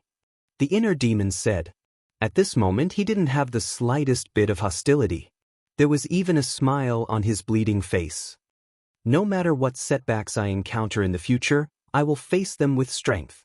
I won't regret it. Qin Feiyang also smiled. I believe in you, and I also wish you well. The inner demon smiled brightly. His body disintegrated and then quickly dissipated between heaven and earth. Thank you, Qin Feiyang whispered. He was very gratified to be able to say goodbye to the inner demons in such a way. At least it proved that his inner demons also had a kind side. As soon as the inner demons disappeared, the time in this world also began to move. Everything that was still also woke up. But Qin Feiyang's appearance didn't change anymore. He looked at the ruins below and the familiar imperial palace. There wasn't much nostalgia in his eyes. Whoosh! So, two figures broke through the air and landed beside Qin Feiyang. For you. The two of them looked at Qin Feiyang in surprise. These two people were the Empress and the Emperor. Qin Feiyang looked up at the two of them and said with a smile, I'm your child. Child? The two of them looked at each other. Their eyes were full of suspicion. Did they have such a child? Mother, I'm really happy to be able to meet you here in advance. And today is also the most peaceful day I've had in more than 10 years. I really hope that time can slow down a little. However, what should go will go in the end. What should disappear will disappear in the end. But Mother, please believe in me. I will definitely return to the imperial capital, and it won't be long. Qin Feiyang ignored the expressions of the two of them and said to himself. But when he said the last sentence, his dark eyes suddenly burst out with an incomparably firm light.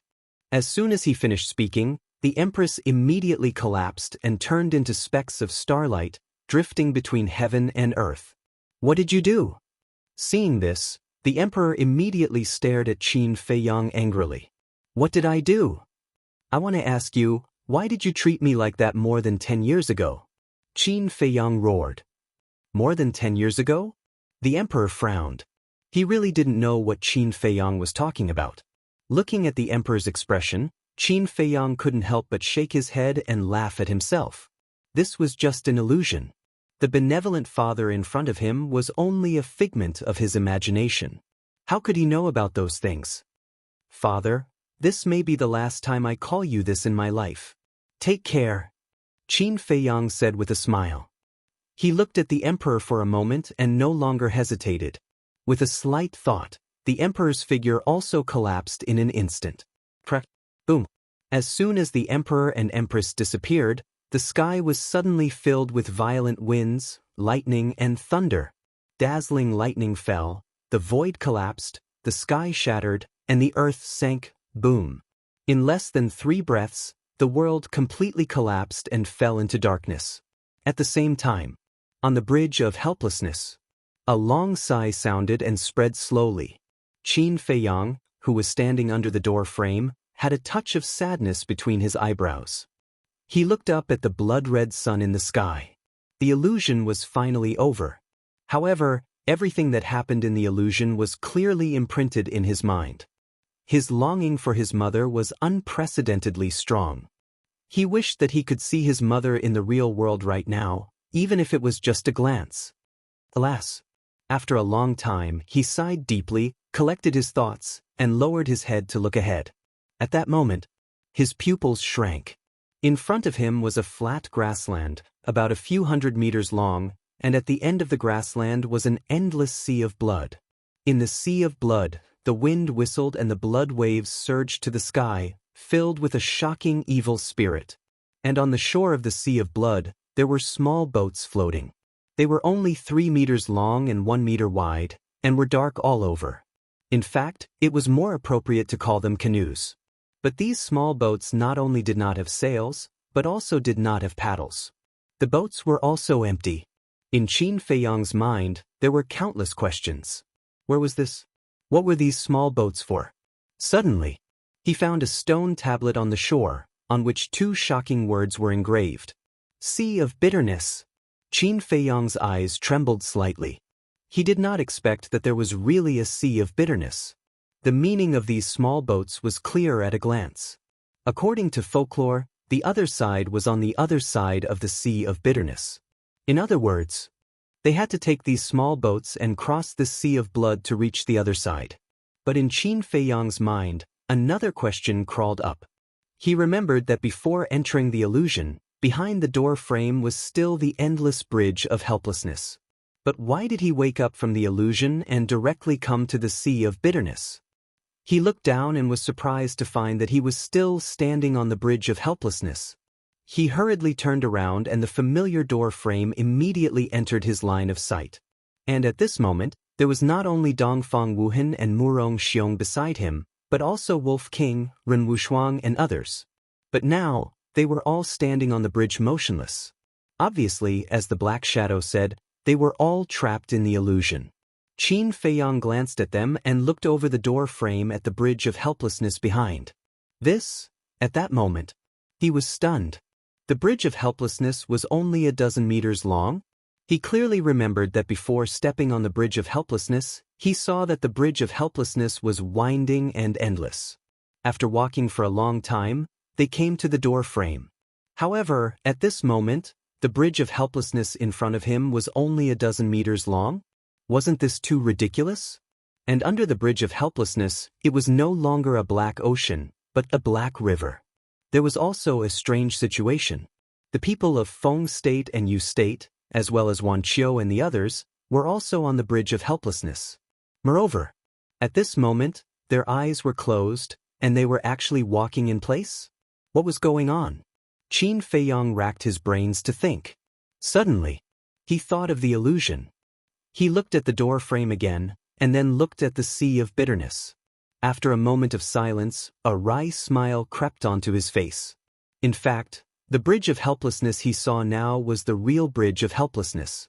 And the bridge of helplessness he saw at the beginning was just an illusion to confuse them. In other words, from the moment they stepped on the bridge of helplessness, they had already fallen into the illusion, but they didn't know it. And the current situation of Wanqiu and the others could also be explained. It was estimated that they were in the illusion and hadn't reached the door frame yet, so they kept walking. In fact, they were always in the same place. Thinking of this, Qin Feiyang couldn't help but have a trace of fear in his eyes. This bridge of helplessness was really terrifying. Chapter 647. But fortunately, everything was over. The next problem to consider was how to wake up Wolf King and the others from the illusion. "Wake up, all of you!" All of a sudden, Qin Feiyang roared. Wolf King immediately shuddered and opened his eyes, which were full of confusion. It worked. Qin Feiyang was a little stunned. He just tried it casually, but he didn't expect that it would really wake up Wolf King.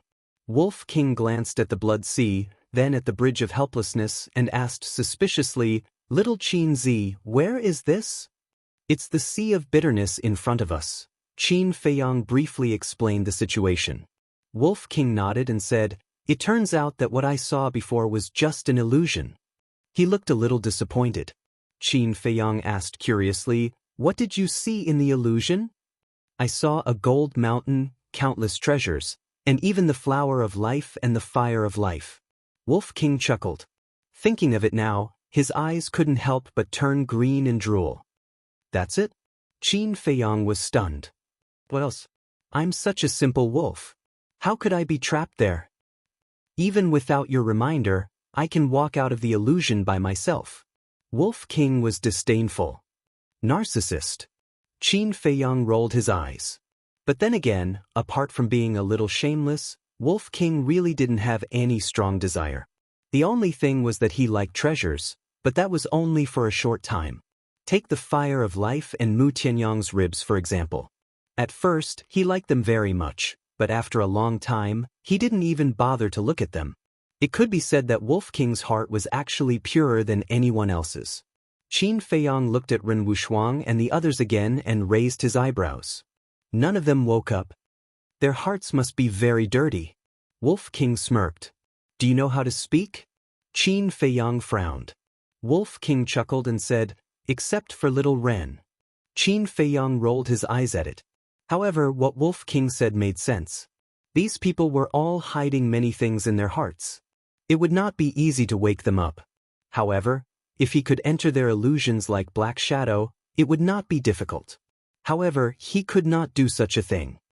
Pa! Suddenly, crisp slapping sounds could be heard one after another. Qin Feiyang was taken aback. He looked in the direction of the voice and his expression froze. At this moment, the Wolf King is raising his claws and continuously slapping Dongfang Wuhan and Murong Xiong. I say, can you not take advantage of me when I'm down? Qin Feiyang was speechless. Fuck, what are you talking about? I'm helping them, do you understand? Wolf King glared at Qin Feiyang angrily, turned around and continued to slap the two of them, his eyes full of smirks. Qin Feiyang shook his head helplessly. Not long after, Dongfang Wuhan and Murong Xiong's faces were swollen like pig heads and blood was flowing from their mouths. But even so, the two of them showed no signs of waking up.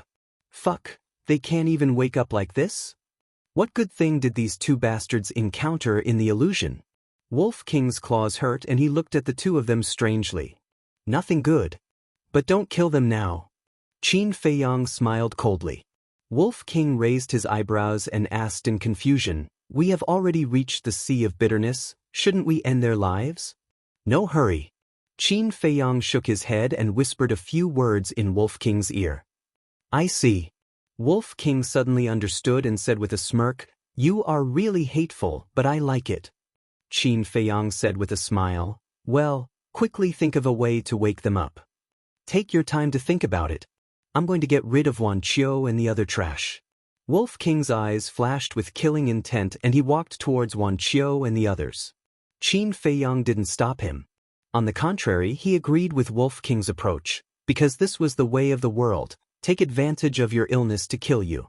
But just as Wolf King entered the door frame, a blood-red light curtain suddenly appeared on the door frame and bounced Wolf King out. With a bang, he smashed into the grass under the bridge of helplessness, causing Wolf King to grimace in pain. Qin Feiyang looked at the light curtain in surprise.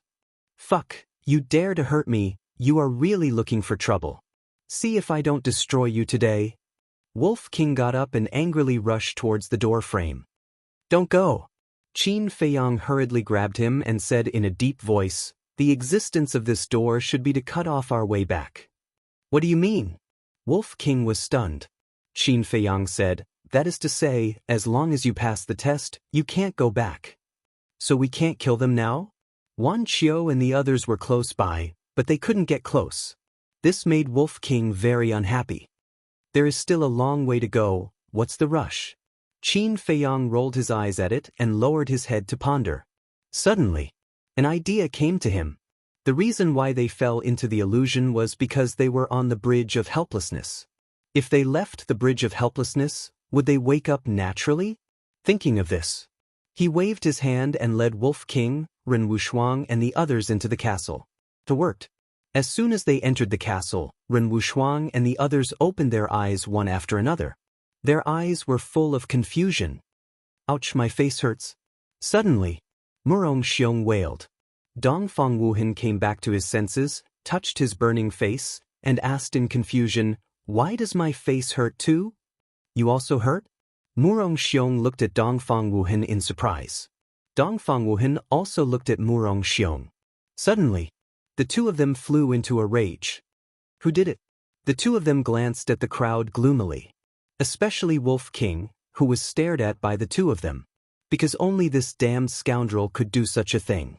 Don't look at me. When I and little Qin Zi woke up from the illusion, you were already like this. I don't know who did it. Wolf King shook his head. Seeing Wolf King's innocent look, Fatso and Shin Mei next to him blushed. Although they didn't see what happened outside with their own eyes, hearing the conversation between Wolf King and Qin Feiyang, they could imagine that it must be Wolf King's doing. However, whether it was Dongfang Wuhan, Murong Xiong, or Ren Wushuang and Dong Jingyang, they didn't notice the abnormality of the two of them. At this moment, they were all looking at Qin Feiyang and Wolf King in surprise. Dong Jingyang said, "Qin Feiyang, what is the illusion that Wolf King just said?" Qin Feiyang briefly explained again. After listening, they suddenly woke up and couldn't help but feel a lingering fear in their hearts. Lu Xingchen sighed deeply, looked at Qin Feiyang, shook his head and said, "I didn't expect that I would owe you another favor." Wolf King said lightly, "As long as you don't follow some people's example and bite the hand that feeds you." While speaking, he glanced at Dongfang Wuhan and Murong Xiong. "Of course," Lu Xingchen said with a smile. On the other hand, Dongfang Wuhan and Murong Xiong's faces were extremely ugly. They dared to conclude that this face must be Wolf King's masterpiece.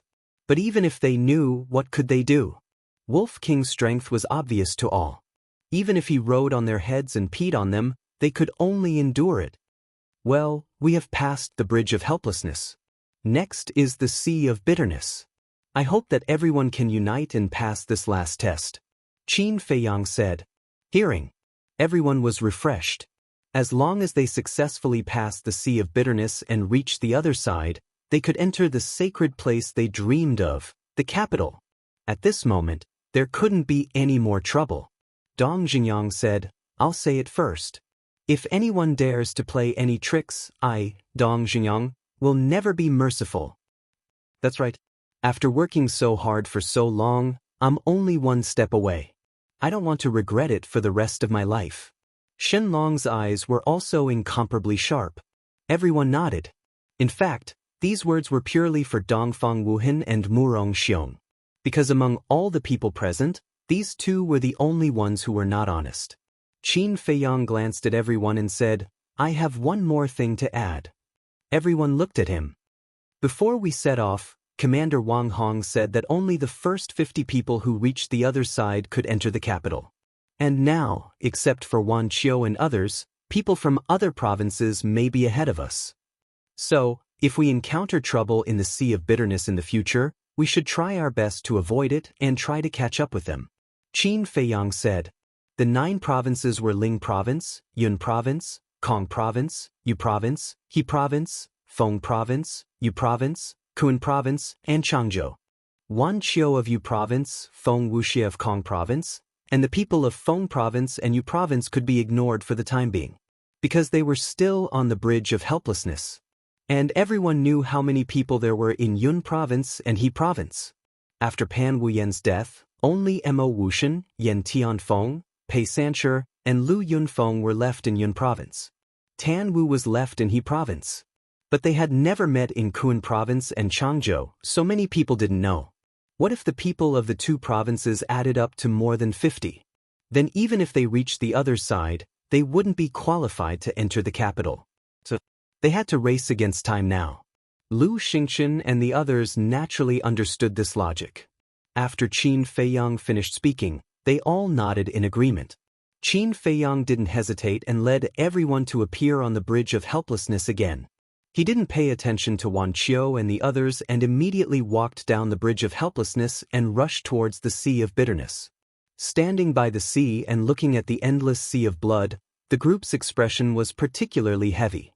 Dong Xingyang said worriedly, "I wonder what danger is hidden in the sea of bitterness?" Lu Xingchen said, "No matter what danger there is, we must move forward." Ren Wushuang frowned slightly and looked at the stone tablet with the words, "Sea of Bitterness," engraved on it. Her gaze focused and she said, "Look, there are some small words on the stone tablet." The group walked closer and took a look. There were indeed rows of small words. But the content was hair-raising.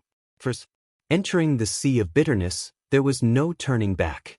Once they turned back, they would immediately explode and die. They couldn't even turn back to look. Second, each canoe could only carry one person. If there was one more person, the canoe would immediately sink into the Sea of Bitterness. Once the canoe entered the Sea of Bitterness, it couldn't return or it would sink into the sea. Fourth, the water in the Sea of Bitterness had a terrifying ability. It could wipe out the consciousness of living beings. The content clearly stated that if one fell into the Sea of Bitterness, they would lose their mind after 3 breaths and become an emotionless blood puppet. Jianghu swallowed and said in a low voice, "Do you think there are such blood puppets in the Sea of Bitterness?" "There must be." Chapter 648. Qin Feiyang's words were not without basis. The 9 regions' Great War would be held every 10 years. And today, the Great Qin Empire had been established for 10,000 years, and the 9 regions' Great War had been held almost 1,000 times. One could imagine how many people had entered the 9 Nether Yellow Springs and how many people had died in the 9 Nether Yellow Springs. So, in the Sea of Bitterness, there would definitely be blood puppets. Hearing Qin Feiyang's affirmative answer, everyone's heart couldn't help but sink to the bottom. Dongfang Wuhan said, "Junior brother Qin, why don't you send me to the castle?" As the king of the inner palace, it was very shameful to say such words. But there was nothing he could do. He was afraid. Between his life and his dignity, he chose his life without hesitation. "Senior brother Qin, help me too." Murong Xiong clenched his teeth and looked at Qin Feiyang as he pleaded. Ren Wushuang looked at the two of them angrily and said, "You are at least the best of the younger generation in my spiritual state. How can you be so cowardly?" He looked at Qin Feiyang and said in a non-negotiable tone, "I won't allow you to help them." Dongfang Wuhan and Murong Xiong immediately lowered their heads in shame. Qin Feiyang's eyes flashed as he looked at the two of them and said, "If you can really abandon your dignity, I can send you to the castle." Ren Wushuang shouted angrily. Qin Feiyang waved his hand at Ren Wushuang and quietly looked at Dongfang Wuhan and Murong Xiong. The two of them struggled for a moment before cupping their hands and saying, "Thank you, junior brother Qin." Obviously, they still chose to enter the castle. Ren Wushuang stared at the two of them angrily and finally turned his head to look elsewhere. Out of sight, out of mind. We are all brothers of the same sect. If you have the ability to help, then help. There is no need to thank me. Qin Feiyang smiled and waved his hand, sending the two of them to the castle. Subsequently, he then sent a sound transmission to Ren Wushuang, "Sister, you should also go to the castle, lest I worry. Do you think I'm them? If you want me to hide, why don't you just let me die?" Ren Wushuang snorted coldly. Qin Feiyang felt helpless. He lowered his head and looked at Wolf King. "You also go to the castle." "I'm not going." Wolf King turned his head, looking incomparably arrogant. "I must go." Qin Feiyang said coldly and directly sent Wolf King in. This was because Wolf King was too active and curious about everything. Who knew when he would turn around to take a look? Furthermore, he felt that the Sea of Bitterness was even more terrifying than what was described on the stone tablet. "What about you guys?" Qin Feiyang looked at Lu Xingchen and Dong Xingyang. Lu Xingchen smiled and said to King Crocodile, who was lying on his shoulder, "You go and hide too." Since entering the gates of hell, King Crocodile had become the size of a palm and had been lying on his shoulder. As for King Crocodile's ability to transform, it was naturally given by Lu Xingchen. After all, Lu Xingchen was also one of the few best alchemists in the spiritual state. The transformation elixir was nothing to him. After saying that, Lu Xingchen waved his hand and King Crocodile disappeared into thin air. Then he walked straight to the side of a small boat. Why did King Crocodile disappear? Looking at this scene, Ren Wushuang and the others were surprised. Among the people present, only Qin Feiyang knew what was going on, but he also felt that it was unbelievable. Back in the valley, Lu Xingchen admitted that he also had a space treasure. However, as the saying goes, seeing is believing and hearing is false. Therefore, Qin Feiyang did not fully believe it at that time. At this moment, King Crocodile's disappearance was undoubtedly the best proof. And from this point, it could be seen that Lu Xingchen did not intend to continue hiding his strength. Otherwise, he would not have sent King Crocodile into the space treasure in front of everyone's eyes. Sure enough, Lu Xingchen looked at the boundless sea of blood and smiled faintly. In this world, Qin Feiyang is not the only one who has a space treasure. Ren Wushuang and the others focused their eyes. At this moment, in their eyes, Lu Xingchen was like this sea of blood, unfathomable. Finally, Dong Jingyang, Shenlong, and Jiang Wei did not say a word. They all chose a small boat and used their actions to prove their determination. Qin Feiyang glanced at them and said again, "Sister, are you really not going in? I told you not to help them, but you insisted. Don't call me sister in the future." Humph. Ren Wushuang snorted and turned to walk towards a small boat, leaving Qin Feiyang with the back of his head. Qin Feiyang smiled bitterly and hurriedly followed him. So, he walked to a small boat and reached out to knock on the hull. He frowned immediately. The boat was made of an unknown wood. The texture was very hard. But no matter how hard it was only wood. Could it withstand the impact of the waves? One had to know. At this moment, the wind was blowing and the waves were rolling on the sea. As if seeing Qin Feiyang's worry, Lu Xingchen smiled faintly. "Since we are here, let's go." Qin Feiyang nodded. Whoosh! The 6 of them jumped into the boat at the same time. Just as they jumped onto the boat, a scene that left them dumbfounded appeared. The storm on the sea had disappeared. At this moment, there were no waves on the sea. It was as calm as a pool of stagnant water. How could this be? They were surprised and bewildered. Lu Xingchen said, "The storm and waves we saw before should also be illusions to frighten us." Qin Feiyang pondered for a while and agreed with Lu Xingchen. On one side, there were huge waves, and on the other side, there was a weak boat. Who would dare to drive a boat into the sea of bitterness? After all, in the face of such a situation, the first question that came to everyone's mind was that such a small boat could not sail in such huge waves. Because once it entered, it would definitely be overturned by the huge waves. In other words, this was a test of everyone's courage and courage. Lu Xingchen shook his head and smiled. "There are tests for us everywhere. I have to admit that this place is really magical." Magical? Dong Jingyang and the others looked at Lu Xingchen and could not help but roll their eyes. Could this be called magical? It was clearly a strange and ever-changing dangerous place that was impossible to guard against. Suddenly, Ren Wushuang asked, "Do you know how to drive these boats?" Dong Jingyang and the others were taken aback. It was only now that they realized that not only did the boat have no sails, but there were also no paddles. What to do? For a moment, they were all at a loss. Lu Xingchen lowered his head and looked at the boat for a moment. Suddenly, his eyes lit up and he said with a smile, "I know how to drive it." They all looked at Lu Xingchen, including Qin Feiyang. Although this boat is made of wood, this kind of wood is comparable to divine iron. According to my observations, every single boat here can be considered a saint artifact.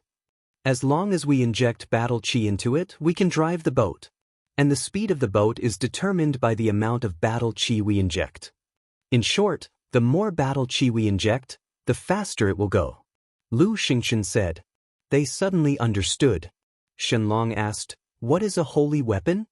Dong Jiang, Jiang Wei, and Ren Wushuang also looked at Lu Xingchen suspiciously. However, when Qin Feiyang looked at Lu Xingchen, his eyes were filled with disbelief. Lu Xingchen said with a smile, "Brother Qin must also know about holy weapons. If you want to know, ask him." The 4 of them looked at Qin Feiyang in confusion. "Let's talk about it later." Qin Feiyang smiled faintly. A wisp of red sword chi emerged and injected into the boat. But the boat immediately moved forward slowly, and circles of ripples appeared on the sea. Really? Qin Feiyang was a little surprised. He couldn't help but look at Lu Xingchen again and shouted, "Remember, don't look back. Let's go." At that moment, Lu Xingchen and the others mobilized the battle qi in their sea of qi and drove the boat, following Qin Feiyang into the depths of the blood sea. From beginning to end, the 6 people's boats were all moving side by side. And they were all controlled at the same speed. In this way, if something happened to someone, the others could think of a way to rescue them in time. Although they couldn't look back in the sea of bitterness, they could still turn their heads to look to the left and right. So, the 6 boats entered the deep sea, and the journey was calm. The 6 people's nervous moods also slowly eased. Qin Feiyang glanced at Ren Wushuang and the others, and secretly transmitted a message to Lu Xingchen. "How do you know about holy weapons? Don't tell me you saw it in an ancient book. I don't believe this nonsense." Lu Xingchen secretly laughed. "Holy weapons are not a secret in the capital. It's not strange that I know." "What do you mean? Are you also from the capital?" Qin Feiyang was surprised. Lu Xingchen was silent for a moment, and said with a faint smile, Kind of. Qin Feiyang raised his eyebrows. Yes was yes, no was no. What did he mean by kind of? This was too ambiguous. "Feiyang, there's a problem with my boat. Wait for me." Suddenly, Ren Wushuang's voice sounded from behind. Qin Feiyang was shocked and instinctively turned his head to look, but suddenly remembered that he couldn't turn his head back, so he hurriedly turned his head back. What was going on? He looked to the left with a look of surprise. Because Ren Wushuang's boat was on his left, next to him. In the end, he found that there was no problem with Ren Wushuang's boat, and it was still moving side by side with everyone. Moreover, at this moment, Ren Wushuang was also looking ahead, concentrating on steering the boat. But who was the one who made the sound from behind? Sensing Qin Feiyang's gaze, Ren Wushuang turned his head to look at him and asked in confusion, "Why are you looking at me?" Qin Feiyang transmitted, "Did you call me just now?" "Call you? I haven't spoken from the beginning to the end. When did I call you?" "You're out of your mind." Ren Wushuang rolled his eyes at him and directly turned his head to look forward, ignoring Qin Feiyang. She was still angry. "You didn't call me?" Qin Feiyang frowned. But Ren Wushuang, who had just turned his head, suddenly trembled and slowly turned his head to the back. Seeing this, Qin Feiyang's face changed and he shouted, "What are you doing? Turn back." Immediately, Ren Wushuang quivered and quickly turned his head back, his eyes full of surprise. At the same time, Qin Feiyang's shout also alarmed Lu Xingchen and the others. "What's going on? Wushuang, do you want to die?" They all looked at her in shock and anger. "I just heard my father's voice. He said he was behind us and told me to wait for him. He's not dead, he's still alive." Ren Wushuang looked at them and became more and more excited. "What? Uncle Ren is not dead?" Chapter 649. As people who grew up in the capital, they naturally knew Ren Duxing and knew about Ren Duxing's deeds. But wasn't Ren Duxing dead? How could he be in the underworld? Xingchen, Uncle Ren's boat is about to sink, help Uncle Ren. Jianghu, Uncle Ren's boat is about to sink, help Uncle Ren. Suddenly, a voice came from behind and entered the ears of Lu Xingchen and Dong Jingyang. The two of them were slightly stunned and immediately overjoyed. Ren Duxing was really behind. But then, their faces suddenly changed. The boat was about to sink? How could this be? They must help Ren Duxing. The two of them immediately turned their heads and looked behind them. The prompt on the stone tablet was completely thrown to the back of their minds at this time. Back to Qin Feiyang. Hearing Ren Wushuang's words, he lowered his head and fell into deep thought. Lu Xingchen and the others didn't know, but he knew very well that Ren Duxing couldn't leave the ruins and couldn't appear here at all. But why would Ren Wushuang hear Ren Duxing's voice? The most important thing was that if Ren Duxing was really behind them, he should have heard it too.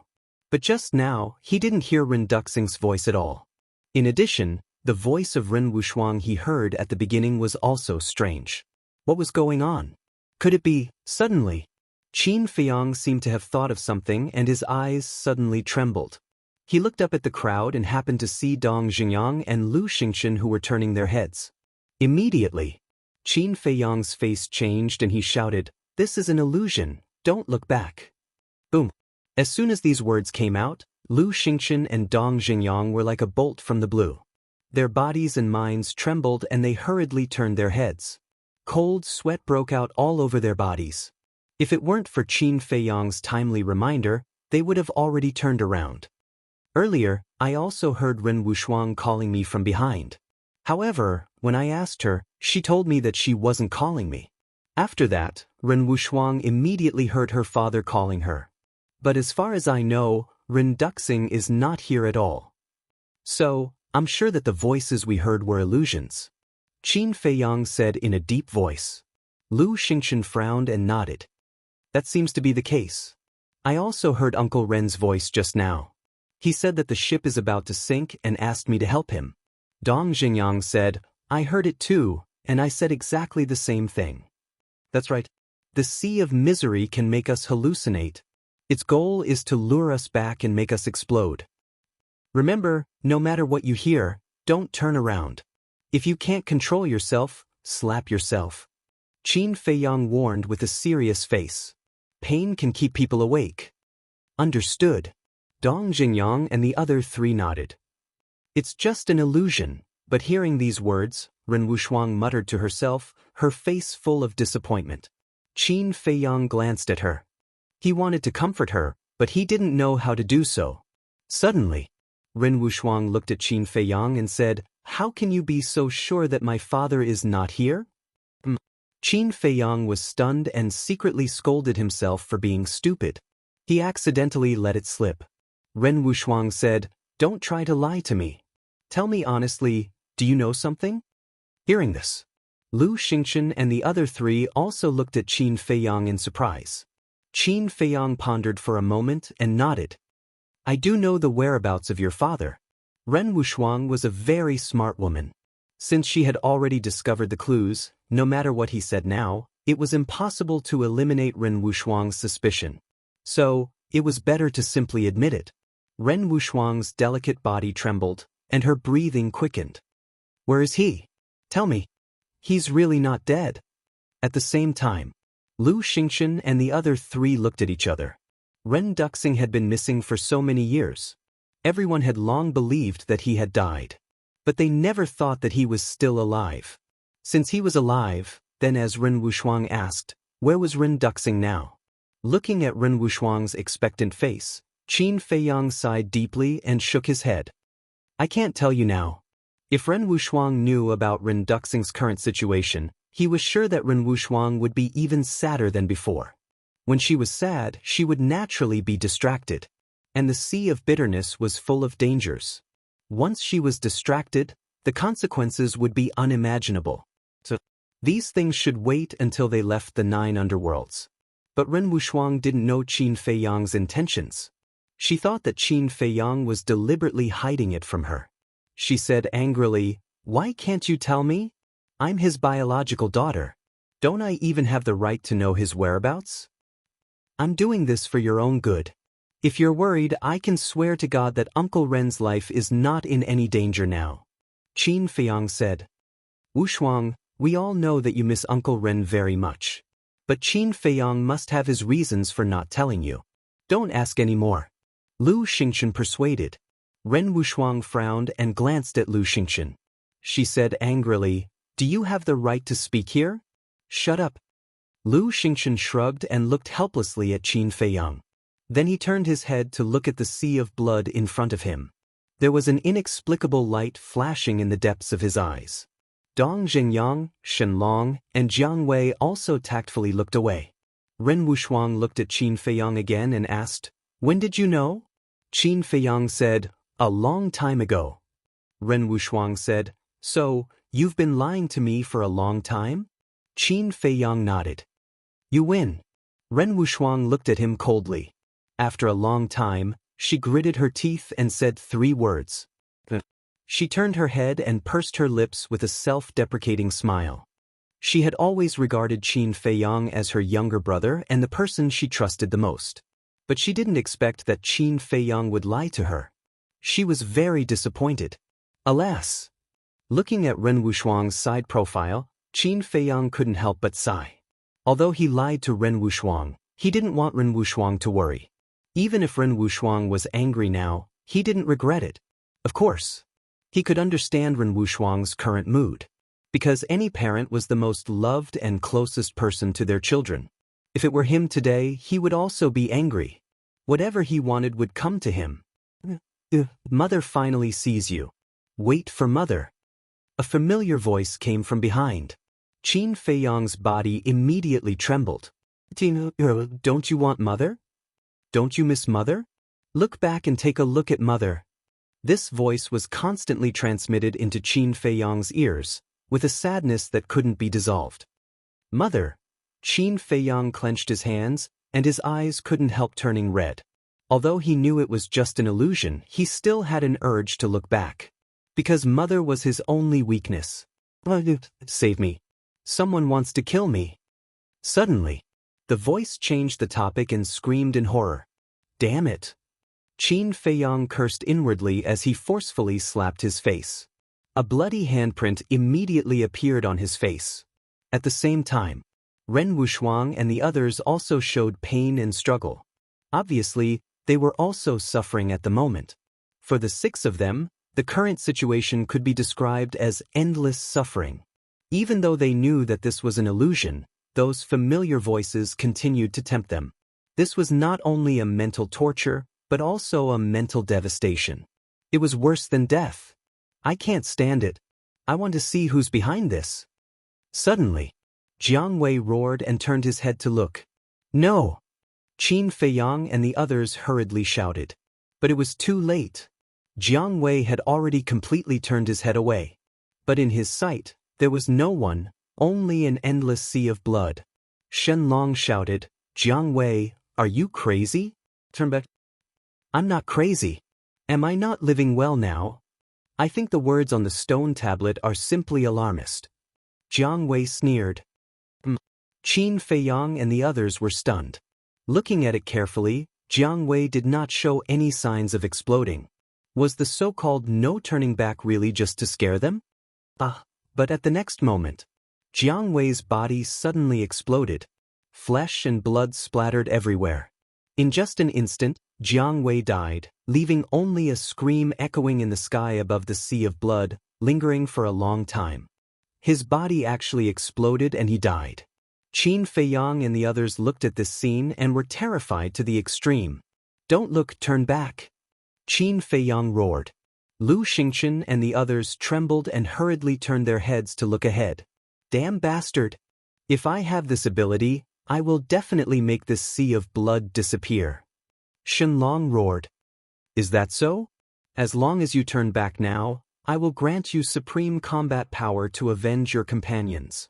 At that moment, an extremely seductive voice entered Shenlong's ears. Really? Shenlong asked instinctively and turned his head to look. Qin Feiyang and the others were still sad about Jianghu's death. At this moment, when they saw Shenlong turn his head to look behind, their faces suddenly changed. Shenlong, what are you doing? Ren Wuxuang roared angrily. Shenlong suddenly quivered and hurriedly turned back. But it was too late. Accompanied by a scream, Shenlong's body also exploded and he died on the spot. Why did you turn back? Are you all idiots? Ren Wuxuang scolded and couldn't help but burst into tears. Qin Feiyang, Lu Xingchen, and Dong Jiang were also sad. Along the way, everyone had seen Shenlong and Jianghu's performance. Especially when they first entered the Death Swamp and were surrounded by Mo Wuxian and the others. In order to help everyone, the 2 of them risked their lives. If Qin Feiyang hadn't saved them, they would have died at that time. It could be said that they were the ones who didn't deserve to die the most, but now they ended up without a corpse. Why were good people so short-lived? Yet, a selfish person like Yen Tianfeng could continue to live in this world? God was unfair. At the same time, Shen Mei, who was in the castle, was also sobbing. Lu Hong and Lin Yi comforted her by the side. Wolf King, Fatso, and the others also stood aside with a touch of sadness in their eyes. But there were two people who sneered in their hearts. These two people were Dongfang Wuhan and Murong Xiong. They had no sympathy for the death of Shenlong and Jianghu, because in their opinion, Shenlong and Jianghu asked for it. Now that they thought about it, they were smart. Although they lost their dignity, they could at least save their lives. Chapter 650.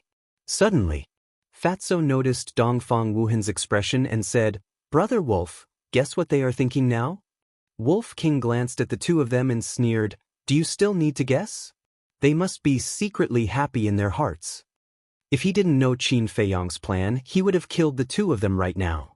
Outside, a dead person was like a lamp going out. Shenlong and Jianghui's boat automatically left the team and turned around to float towards the starting point of the Sea of Bitterness.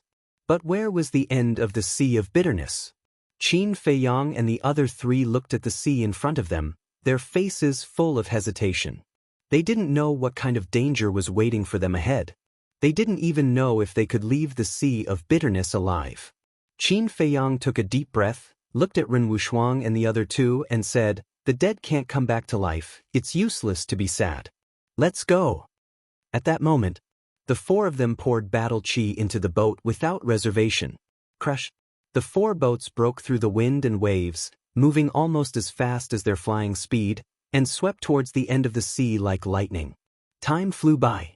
Half a month passed. The illusion had not disappeared, and all kinds of tempting voices were lingering in their ears all the time, tormenting them both physically and mentally. Especially at night, the tempting voices were full of tricks. Several times, the four of them almost turned around. It had only been half a month, but it felt as long as a few centuries. On this day, 3 boats floated in front of them. But there was no one in the boat. There was no doubt that the people on these 3 boats had also met with misfortune. This made Qin Feiyong and the other 3 even more vigilant. "Brother Qin, wait for us." Another 3 days passed. A very familiar voice sounded from behind. Qin Feiyong raised his eyebrows. The owner of this voice should be the valiant woman from Fengzhou. But he didn't know whether this was an illusion or not. He looked at Ren Wushuang and the other 2 and asked, "Did you hear that?" The 3 of them nodded. Although they heard it, no one dared to believe it easily. Because even if the woman from Fengzhou was really behind them, they didn't dare to look back. If they didn't dare to look back, then they couldn't confirm whether it was true or false. This was the most painful thing for them. "Brother Qin, this is not an illusion. We are really behind you. Why don't you slow down and wait for us?" The woman from Fengzhou spoke again. Qin Feiyong and the other 3 looked at each other and hesitated. After pondering for a moment, Lu Xingchen said, "Let's just wait and see. If it really is them, it might not be a bad thing for us." Dong Jinyang nodded and said, "That's right. The bitter sea is full of dangers. One more person means one more helper. Moreover, the people from Feng Province and Yu Province are quite strong. The boat could only accommodate one person. It was also impossible to fly above the Sea of Bitterness. Therefore, he could no longer count on Wolf King, Fatso, and the others in the castle. If they encountered a crisis, they could only shoulder it themselves." After some discussion, the 4 of them slowed down and waited quietly. A short while later, the sound of surging waves could be heard from behind. In less than 10 breaths' time, 4 small boats appeared side by side beside Qin Feiyong's group. The 4 of them looked over. It was indeed the people from Feng Province and Yu Province. But why were there only 4 people? They remembered that when they met at the Bridge of Helplessness, there were a total of 13 people. The others are all dead. Only the 4 of us 3-star battle grandmasters survived. The blue-haired youth sighed. The valiant woman from Feng Province added, "The illusion of the Bridge of Helplessness and the Sea of Bitterness is too terrifying. It's impossible to guard against it." The other 2 ordinary-looking women also had melancholy on their faces. Seeing this, Qin Feiyong's group looked at each other. One had to know that the people who died in the 2 provinces were all 1-star and 2-star battle grandmasters. This kind of loss was really disastrous. The blue-haired youth suddenly asked, "Brother Qin, how many did you lose?" Qin Feiyong said, "We lost 2. They both died in the sea of bitterness. Only two? And they both died in the sea of bitterness? So, on the bridge of helplessness, the spiritual state didn't lose a single person? The blue-haired youth and the other three were stunned. What do you mean? We only lost two. Does it make you feel very unbalanced? Ren Wuxuang glared at the four of them. Shen Long and the other two's deaths had always made her feel sad. At this moment, when she saw the reaction of the four of them, she couldn't help but burn with anger. Don't misunderstand. We didn't mean that. We're just curious. How did you cross the bridge of helplessness? Is there any other trick? Because most of our people died in the illusion of the bridge of helplessness. The blue-haired youth hurriedly explained. Don't think too much. There's no trick. We were able to cross the bridge of helplessness because of Brother Qin's help. Otherwise, we would definitely have suffered heavy losses like you. Lu Xingchen smiled. The blue-haired youth and the other three immediately looked at Qin Feiyang, their eyes shining. Qin Feiyang smiled faintly and said, I was just lucky. Lucky? The four of them shook their heads disapprovingly. The blue-haired youth sighed and said, if we knew Brother Qin had such ability, we would have followed you shamelessly even if you didn't agree. We wouldn't have lost so many people now. Brother Qin, everyone. The blue-haired youth glanced at Qin Feiyang, then looked at Ren Wuxuang and the other two. He cupped his hands and said, how about we form an alliance? His face was full of sincerity. Qin Feiyang and the other three looked at each other and smiled. This was exactly what they wanted to say. We can form an alliance, but how do we divide the benefits? Qin Feiyang asked. Benefits? The blue-haired youth shook his head and laughed. He pointed to the sea ahead and said, Brother Qin, does this look like a place with treasures? Qin Feiyang said, whether there is or not, it's always good to make it clear in advance. Otherwise, it will hurt our friendship. But if we really encounter any treasures, we'll divide them equally. How about it? The blue-haired youth said with a helpless expression. He felt that Qin Feiyang was a little superfluous. But Qin Feiyang nodded. After that, both sides introduced themselves and steered the small boats forward side by side. The blue-haired youth from Yu State was called Ling Yu. The woman was called Feng Ranran. The valiant woman from Feng State was called Zhao Yu. The other woman was called Luo Dan. According to the four of them, before the 9 provinces' Great War began, the people from the 2 provinces had already sparred in advance. Later, seeing that the strength of both sides was not bad, they formed an alliance. In other words, before entering the 9 Nether Yellow Springs, Yu State and Feng State had already formed an alliance. It was no wonder that when Ling Yu was trying to break through to the 3-star War Grandmaster, Zhao Yu and the others from Feng State would help protect him. From this point, it also reflected that the people from the 2 provinces were still trustworthy. Time flew by. Another half a month passed. Qin Feiyang and the others had been sailing on the Sea of Bitterness for more than a month. During this period, they encountered more than a dozen small boats returning. This also meant that more than a dozen people had died in the Sea of Bitterness. Dong Xingyang sighed. I wonder how many people will return alive in the end? Ling Yu said, Brother Dong, I'm afraid no one dares to answer this question. That's right. Although there are 50 spots to enter the imperial capital, according to my understanding, there are no more than 20 people who enter the imperial capital in the previous years. Lu Xingchen said. It was fine if the 2 of them didn't speak, but once they did, everyone's mood seemed a little low. Look, there's someone in front. Suddenly, Ren Wuxuang exclaimed. Everyone raised their heads and their pupils immediately contracted. There was indeed a person standing on the sea in front of them, but because it was too far away, they couldn't see it clearly. However, they could clearly see that there was no boat under that person's feet. He was standing on the sea out of thin air. What's going on? The 8 of them were extremely surprised. Qin Feiyang said, Slow down, be careful. Immediately, everyone withdrew their battle chi and drove towards that person at a walking speed. The distance was getting closer and closer. 400 meters, 300 meters, 200 meters, 150 meters. Finally, the 8 of them saw the person's true appearance, and they couldn't help but feel their scalps go numb. That person was wearing a blood-red robe. His long hair, eyes, and skin were all blood-red, and there was even blood flowing from his body. This blood was the seawater of the Sea of Bitterness. Moreover, he was really standing on thin air, without any support under his feet. Qin Feiyang said in a low voice. He should be the blood puppet recorded on the stone tablet. Quickly take a detour. This person was about 1.8 meters tall and had regular facial features. Overall, he gave off an extraordinary aura, and it could be seen that he was one of the best in a province when he was alive.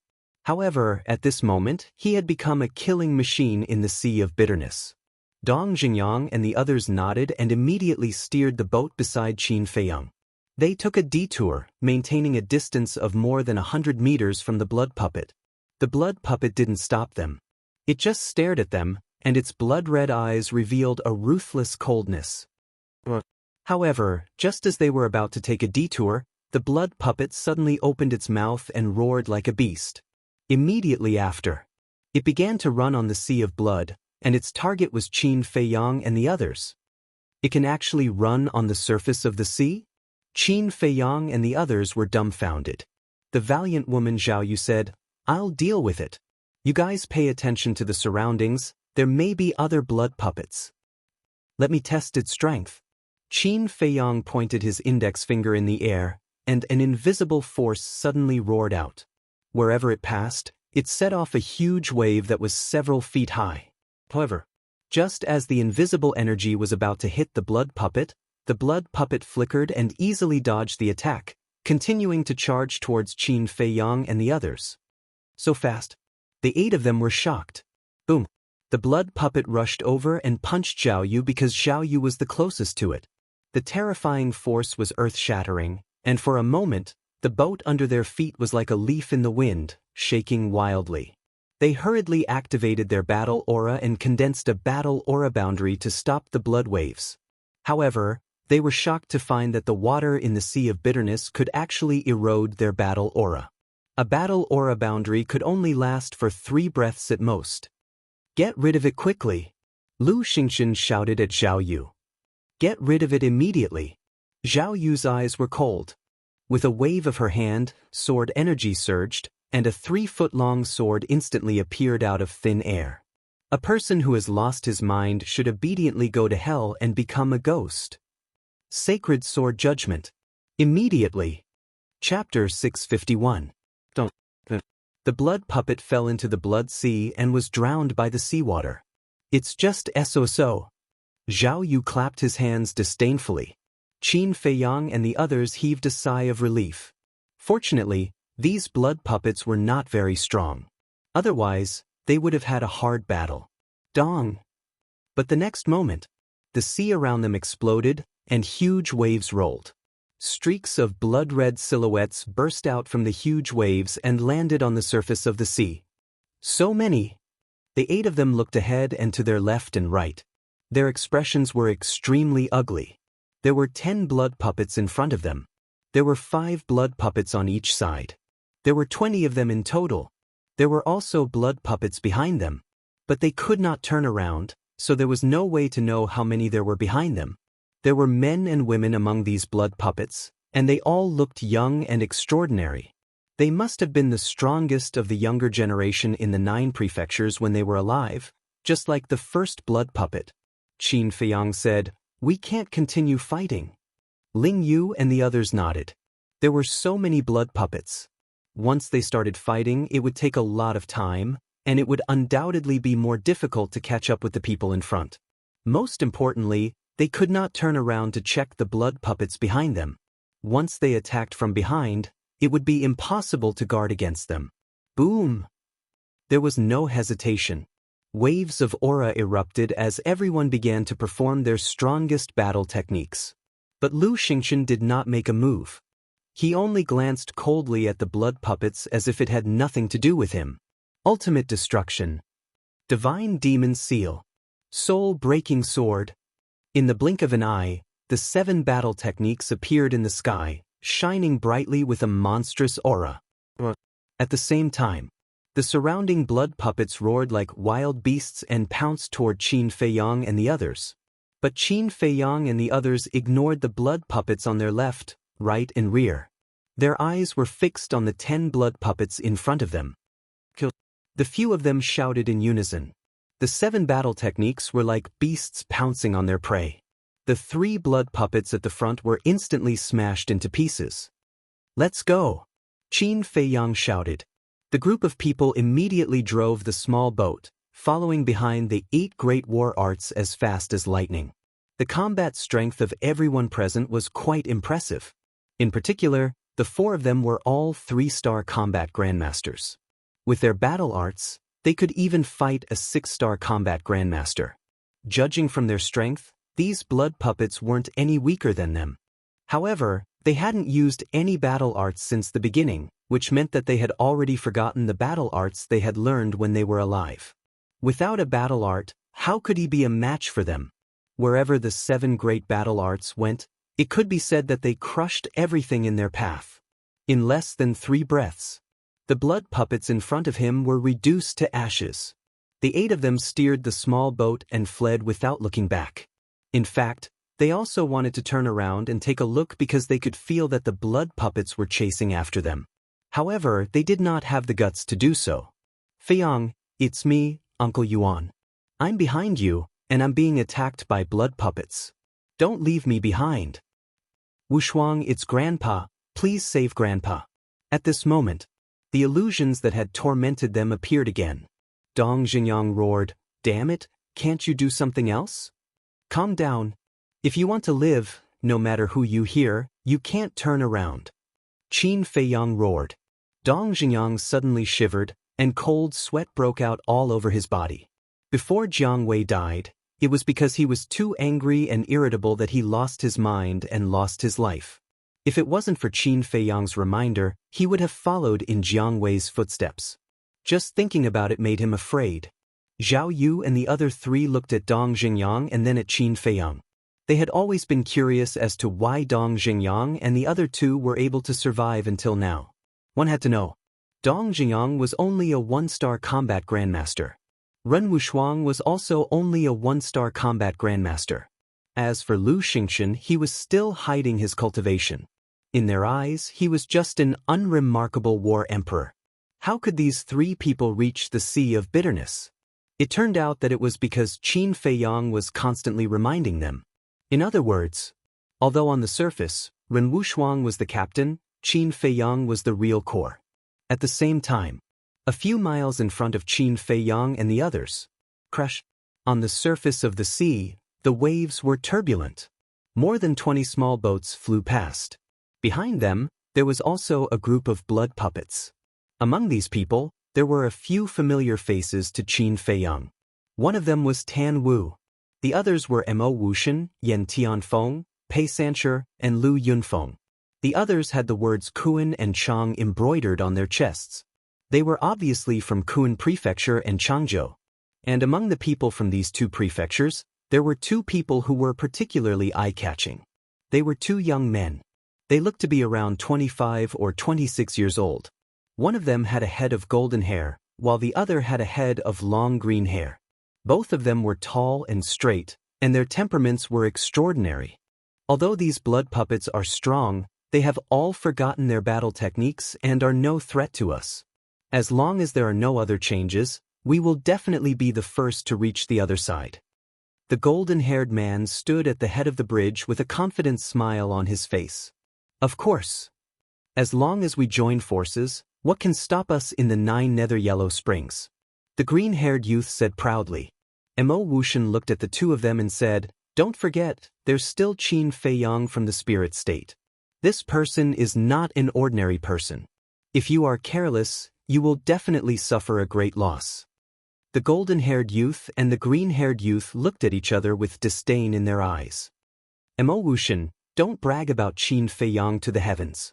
Our Kuan Prefecture and Changzhou are not something your Yunzhou can compare to. Fortunately, Qin Feiyang didn't meet us. Otherwise, we would definitely beat him up until he knelt down and begged for mercy. Isn't that right? What can a small war emperor do? Even if he broke through to the War Master level, in our eyes, he is just a trash with an undeserved reputation. The people from Kun Prefecture and Changzhou all sneered. Mo Wuxian frowned slightly, as if he was unhappy with the arrogance of these people. However, a smile appeared on his face and he said, "Yes, no matter how strong Qin Feiyang is, how can he be compared to you?" The golden-haired youth smiled and said, "That's right. Since we have formed an alliance, let's not talk about others and destroy our own." Yes, it's my fault." Mo Wuxian nodded, but a light flashed in the depths of his eyes. He smiled and said, "Since we have formed an alliance, shouldn't you guys help me, your ally?" "Of course we should help. Although your strength is not that great, you are still the direct disciple of the Yunzhou Prefecture Master. Even if you don't give face to the monk, you still have to give face to the Buddha, right? Tell us, what do you want us to help you with?" The golden-haired youth laughed with a hint of contempt in his words. "I'll let you be proud first." Mo Wuxian sneered secretly and said, "Qin Feiyang killed my brother when he entered Yunzhou. This time, I must let him die in the 9 nether underworld and avenge my brother. That's simple. As long as we reach the other side first, even if he doesn't die in the sea of bitterness, I won't allow him to set foot on the other side," the golden-haired youth said. The green-haired youth smiled and said, "I also want to meet this Qin Feiyang. I want to see if his reputation is undeserved. Or does he deserve it?" Mo Wuxian cupped his hands and said with a smile, "Then I'll thank the two of you first." The two of them smiled and ignored Mo Wuxian. At the same time, Tan Wu looked at the three of them with a hint of mockery in his eyes. He had personally experienced Qin Feiyang's means. He was simply a fiend. It was already good enough that he didn't come looking for trouble, but he actually took the initiative to provoke him. He really didn't know what to do. However, he couldn't be bothered to remind them. On the one hand, these people might not listen even if he reminded them. On the other hand, he was also very happy to see these insensible people fall. "Look, what's that over there?" Suddenly, a cry of surprise sounded. Tan Wu looked up suspiciously, and his eyes were immediately filled with bewilderment. At the end of the left front, there was a blurry outline. That outline was huge and towered into the clouds. Moreover, one could sense a majestic aura from afar. The golden-haired youth shouted, "Go over and take a look." More than 20 small boats immediately changed direction and swept towards the left front. As they got closer, the outline became clearer. More than 10 breaths later, everyone finally saw the outline's true appearance. It was actually a stone staircase. The stone staircase was blood-red and slanted upwards.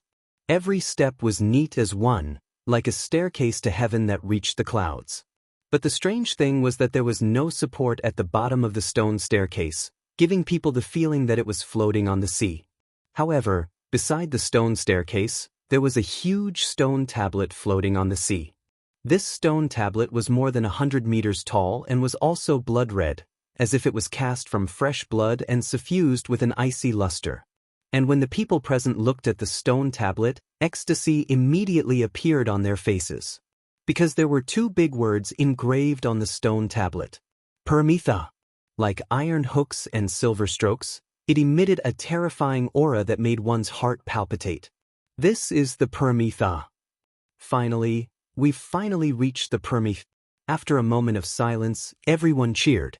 As long as they climbed that stone staircase, they would obtain the qualifications to enter the imperial capital.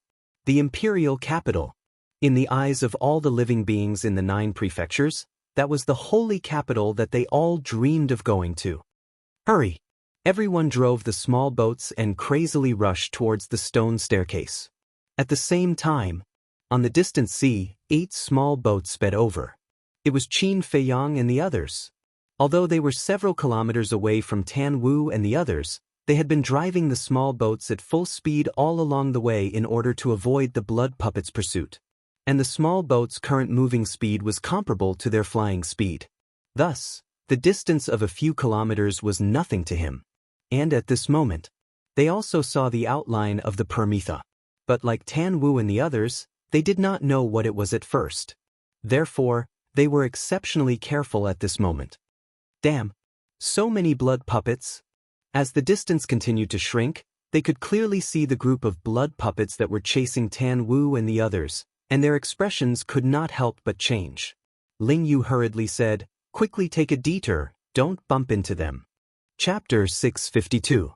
Don't take a detour. Qin Feiyang shook his head. Why?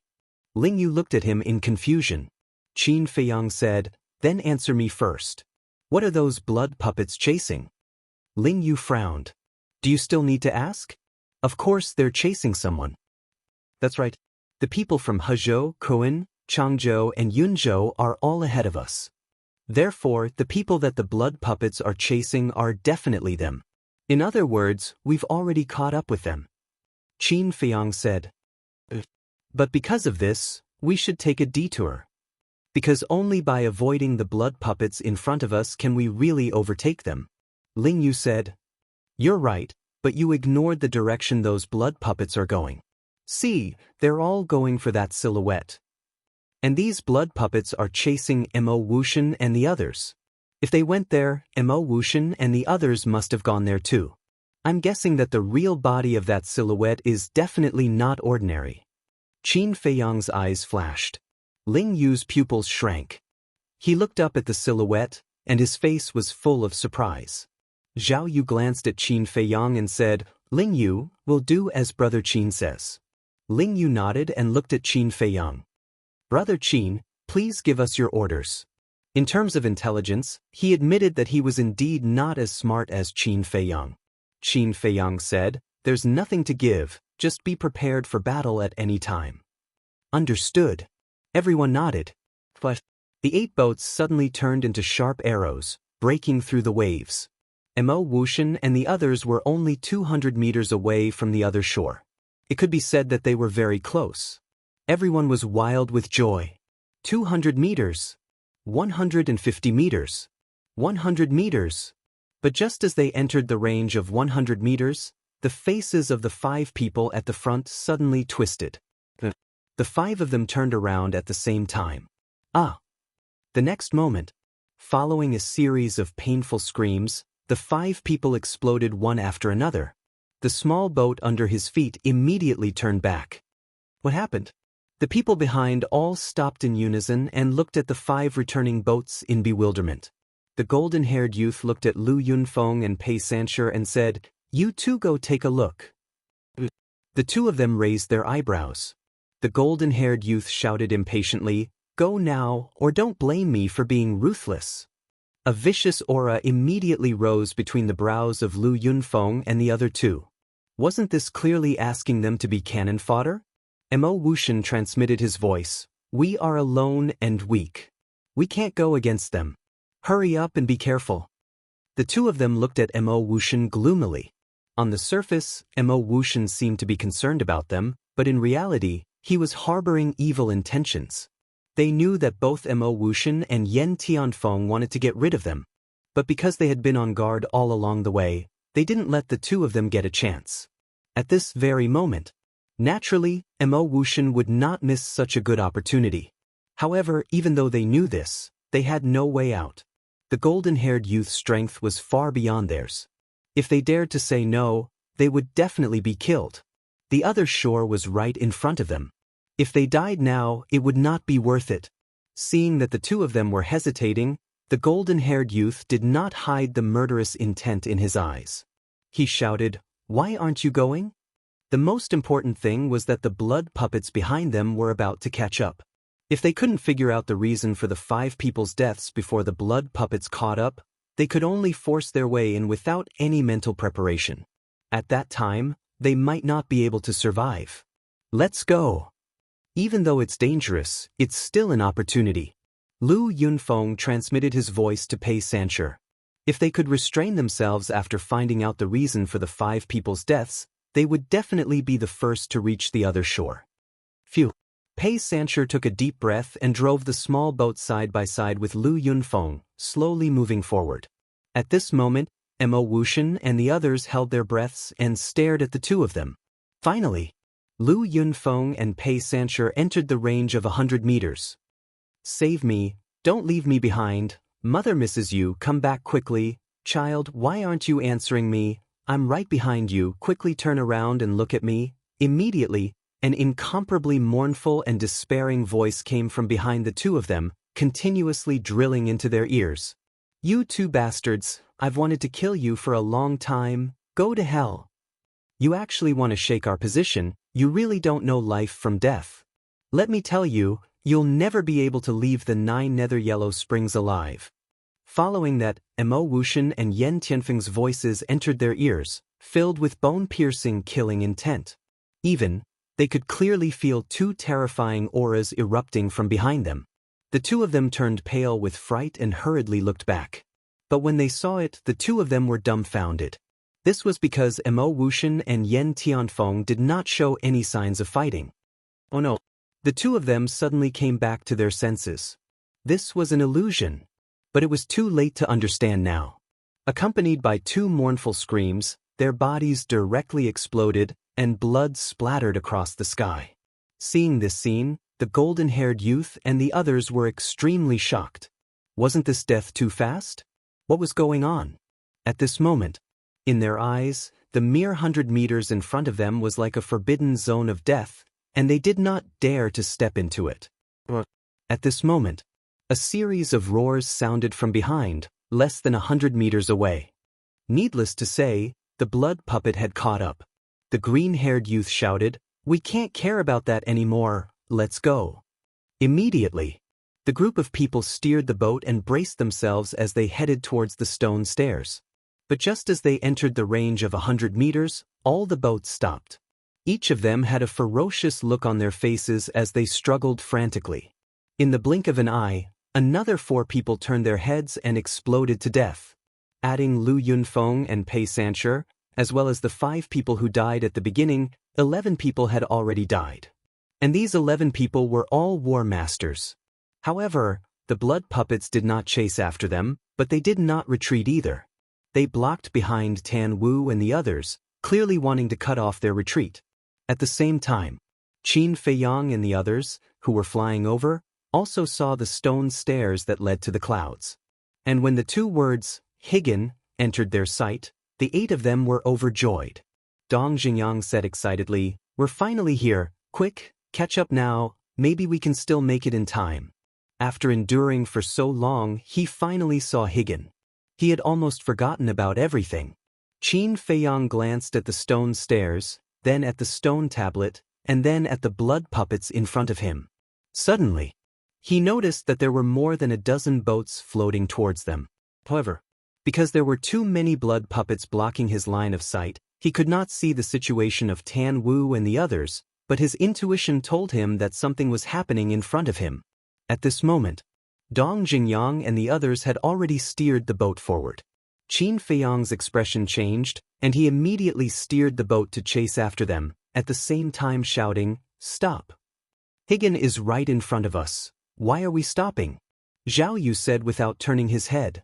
"Didn't you see those boats floating over?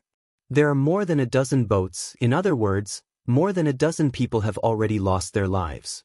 It must be very dangerous ahead, don't be rash." Qin Feiyang said angrily.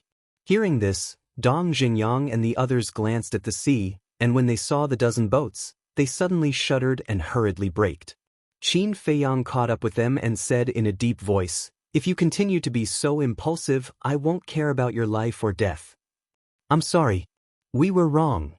Whether it was Dong Xingyang and the other 2, or Ling Yu and the other 3, they all looked ashamed and apologized to Qin Feiyang. Suddenly, 2 desperate screams came from afar. The 8 of them looked up, their eyes full of surprise and doubt. Qin Feiyang's eyes were solemn and he said, "Without a doubt, it's not that easy to reach Higan. Be careful." Dong Xingyang and the others nodded. "Let's go." Qin Feiyang waved his hand, and the 8 of them once again steered the boat and sailed in that direction.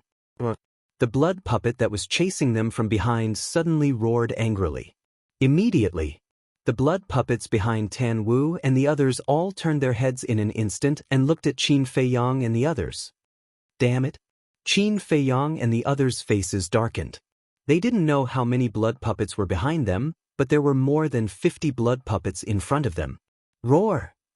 The 50 blood puppets immediately rushed toward Qin Feiyang and the others, and their roars shook the sky and the earth.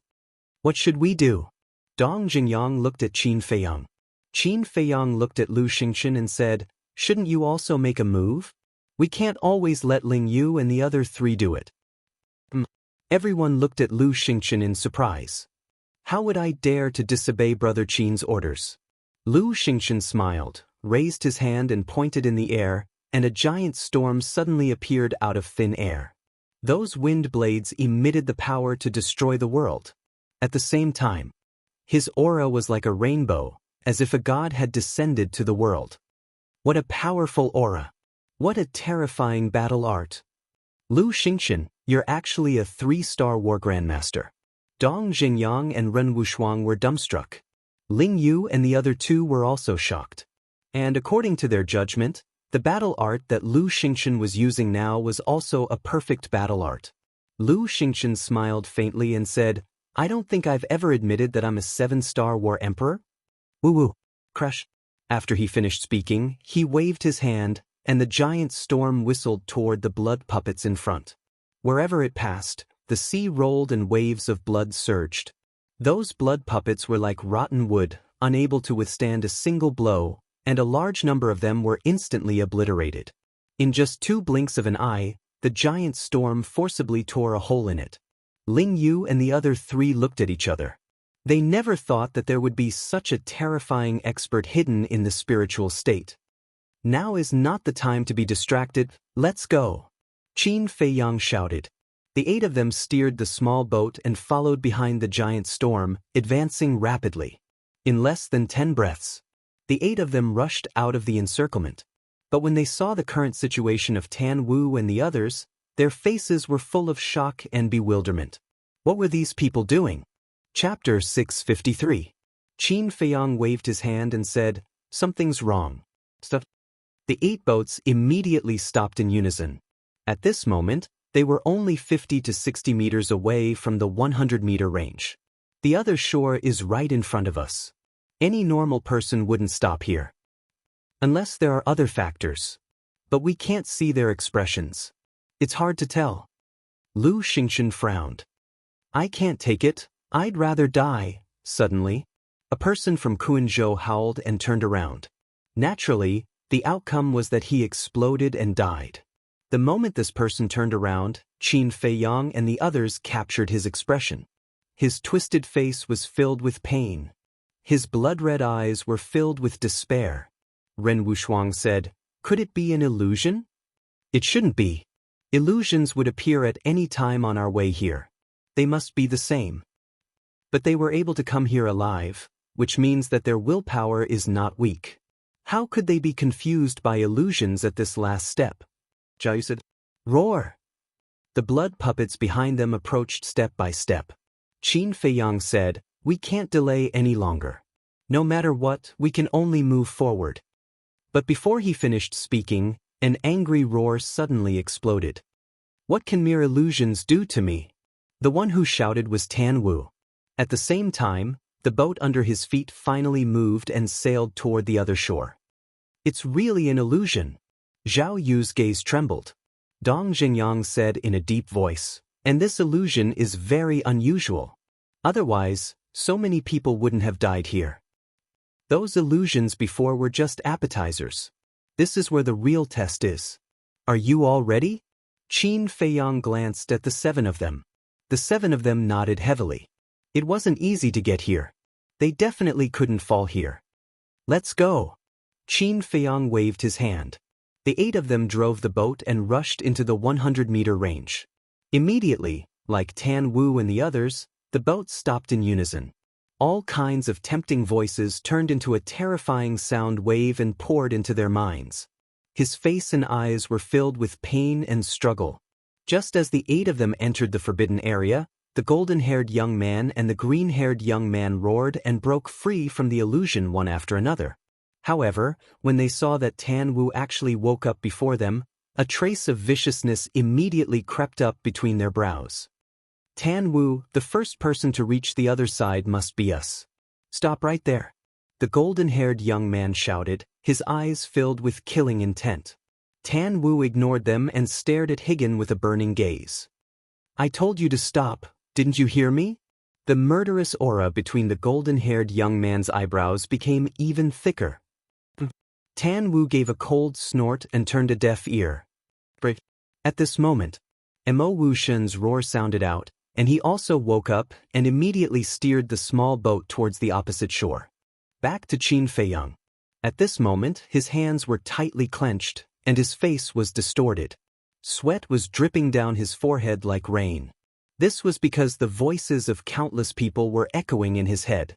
There was his mother's voice, it was Uncle Yuan's voice, there was Ling Yunfei's voice, it was Luo Qingzhu's voice, it was Jiang Jingyi's voice, and the voices of Ma Hongmei, Zuan, Old Monster Lu, and Dong Jing. In short, whether it was his relatives, friends, or enemies who had died in his hands, they were all talking behind his back at this moment.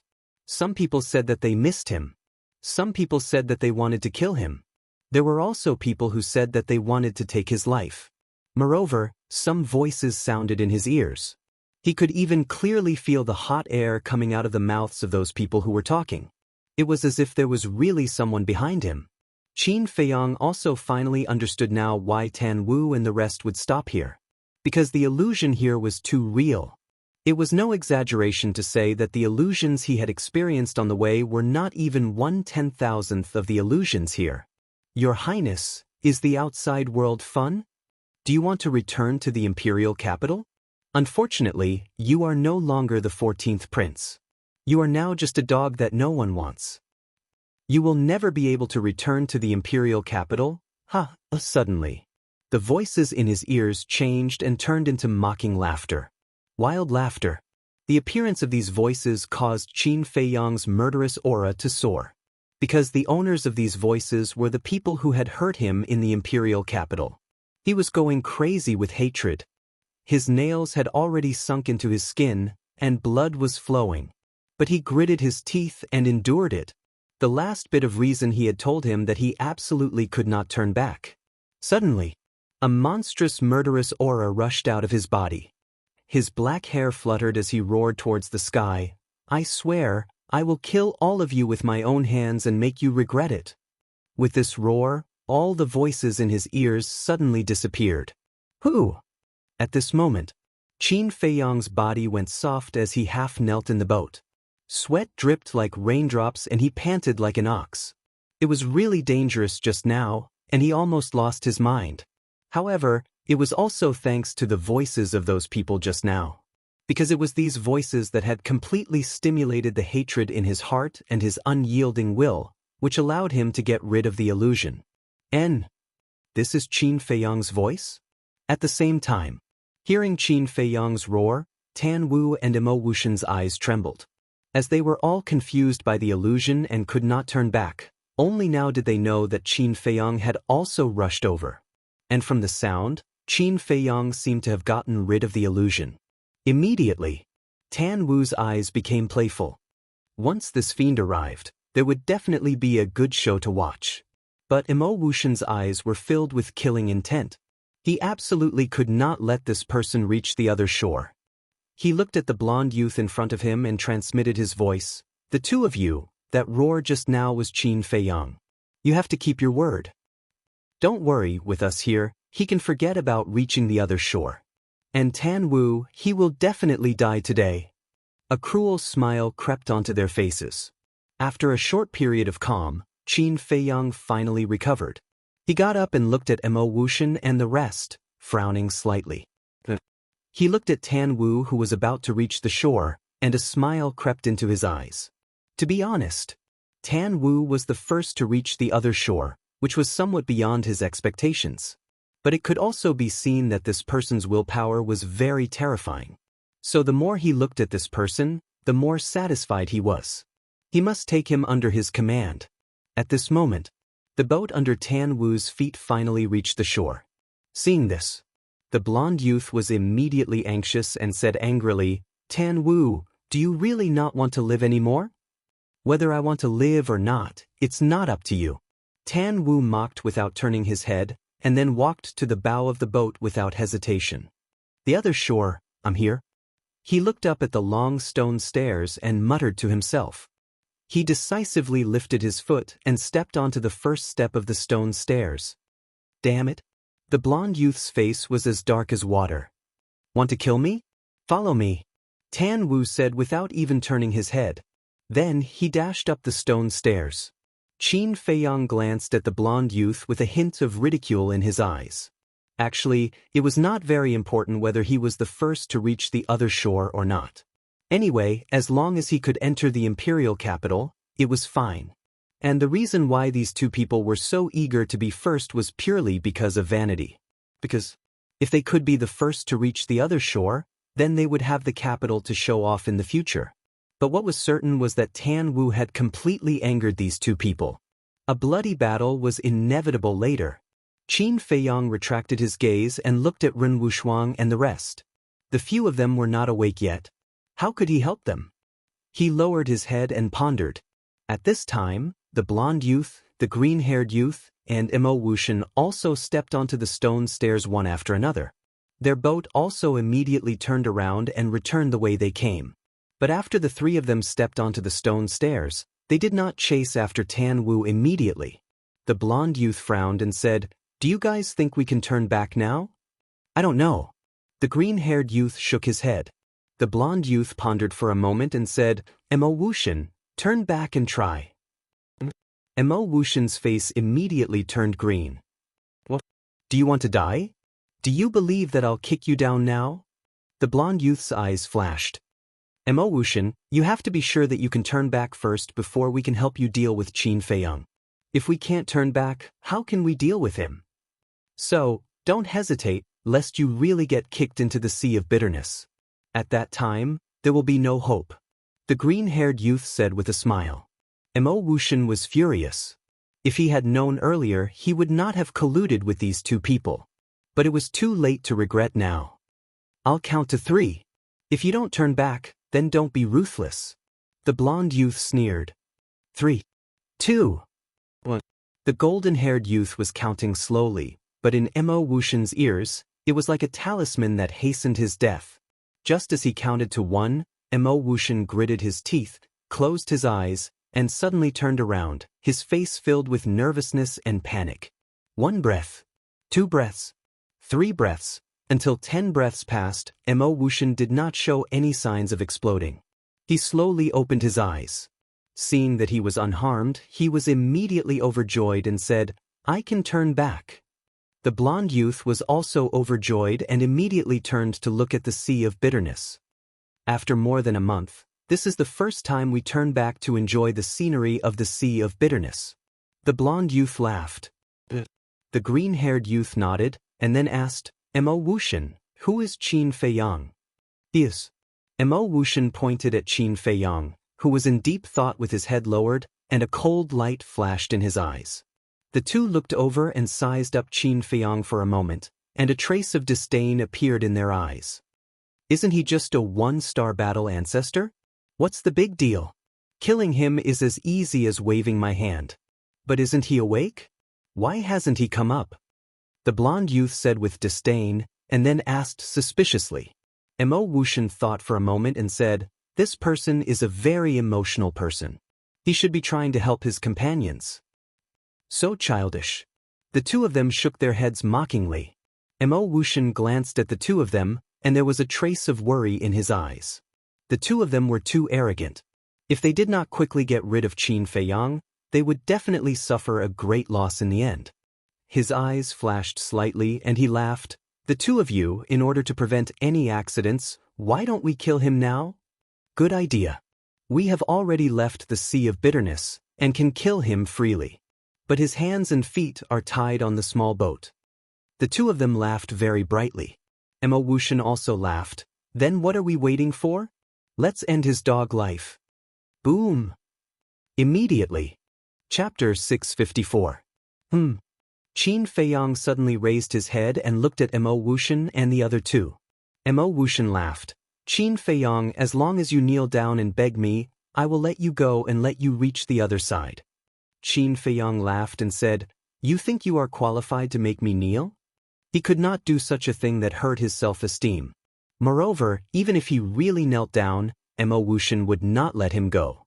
Stubborn, Mo Wuxian shook his head, and with a clang, a blood blade appeared above his head, emitting a shocking sharpness. At the same time, the two also raised their arms, battle chi surging at their fingertips, and a terrifying aura spread out. Qin Feiyang looked at the two and frowned. I have no enmity with you, why do you want to help Mo Wuxian deal with me? There is indeed no enmity between us, but we have always liked to kill geniuses. I heard that you, Qin Feiyang, are not only talented in cultivation, but also in alchemy, so killing you personally will definitely be very satisfying. The two laughed. Aren't you afraid of going for wool and coming home shorn? Qin Feiyang's eyes turned cold. These two were not only vain, but also self-righteous. You are now a fish on the chopping board at our mercy, do you know that? The two of them chuckled, their expressions full of disdain. What about your companions? Qin Feiyang pointed at Yan Tianfeng and the others. If Mo Wuxian and the other two really made a move at this moment, these people would definitely suffer. But just as he finished asking, Qin Feiyang laughed at himself. Back in the Spirit Cloud Mountain, Yan Tianfeng and Pan Wuyen joined forces to kill Mo Wuxian, and Mo Wuxian had long held a grudge in his heart, so why would he care about Yan Tianfeng's life? Even if he was not here today, Mo Wuxian would not let Yan Tianfeng reach the other side. As for the two, although he did not know much about them, from the previous conversation, he could already tell that the two were selfish people. In short, in their eyes, they only cared about themselves, and everyone else was a pawn, cannon fodder. True enough. Hearing what Qin Feiyang said, the three of them all had smiles on their faces. Evidently, they were mocking Qin Feiyang. You guys are really ruthless. Qin Feiyang shook his head. Alas, could it be that you understand that those who achieve great things have to be ruthless? For someone as naive and childish as you, no matter how talented you are, it will be difficult for you to achieve great things. The golden-haired young man sighed, feeling rather regretful. Qin Feiyang glanced at the three of them, his eyes filled with disgust. In fact, the reason he said so much nonsense was to stall for time. Because it was just as Mo Wuxian and the other two had said, he couldn't move freely on the small boat. Of course.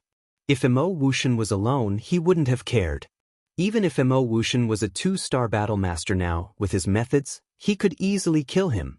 However, the auras emitted by the blonde and green-haired youth were comparable to Lu Xingqian. It could be seen that they were both 3-star war masters. 2 3-star war sect teaming up, in addition to Mo Wuxian, this was a bit unbearable. However, the most important thing was still Ren Wuxuang. He didn't care about Lu Xingqian and Dong Xingyang, he also didn't care about the lives of Ling Yu and the other three. However, he couldn't ignore Ren Wuxuang. Ren Wuxuang hadn't woken up yet. Once they started fighting, he would definitely suffer. Glancing at Ren Wuxuang, Qin Feiyang still wanted to stall for time, but the three of them didn't give him a chance. To be exact, the three of them had seen through his goal. After all, the three of them weren't stupid. Boom! The 3 great battle arts attacked. This place was instantly filled with surging waves. Qin Feiyang and the others' boat was violently shaking in the bloody waves, as if it could be submerged at any time. What should we do? Qin Feiyang's eyes flickered. Abruptly, he gritted his teeth and activated the battle art. He raised his hand and waved it in the air. An invisible force roared out and pounced towards the 3 great battle arts. Boom!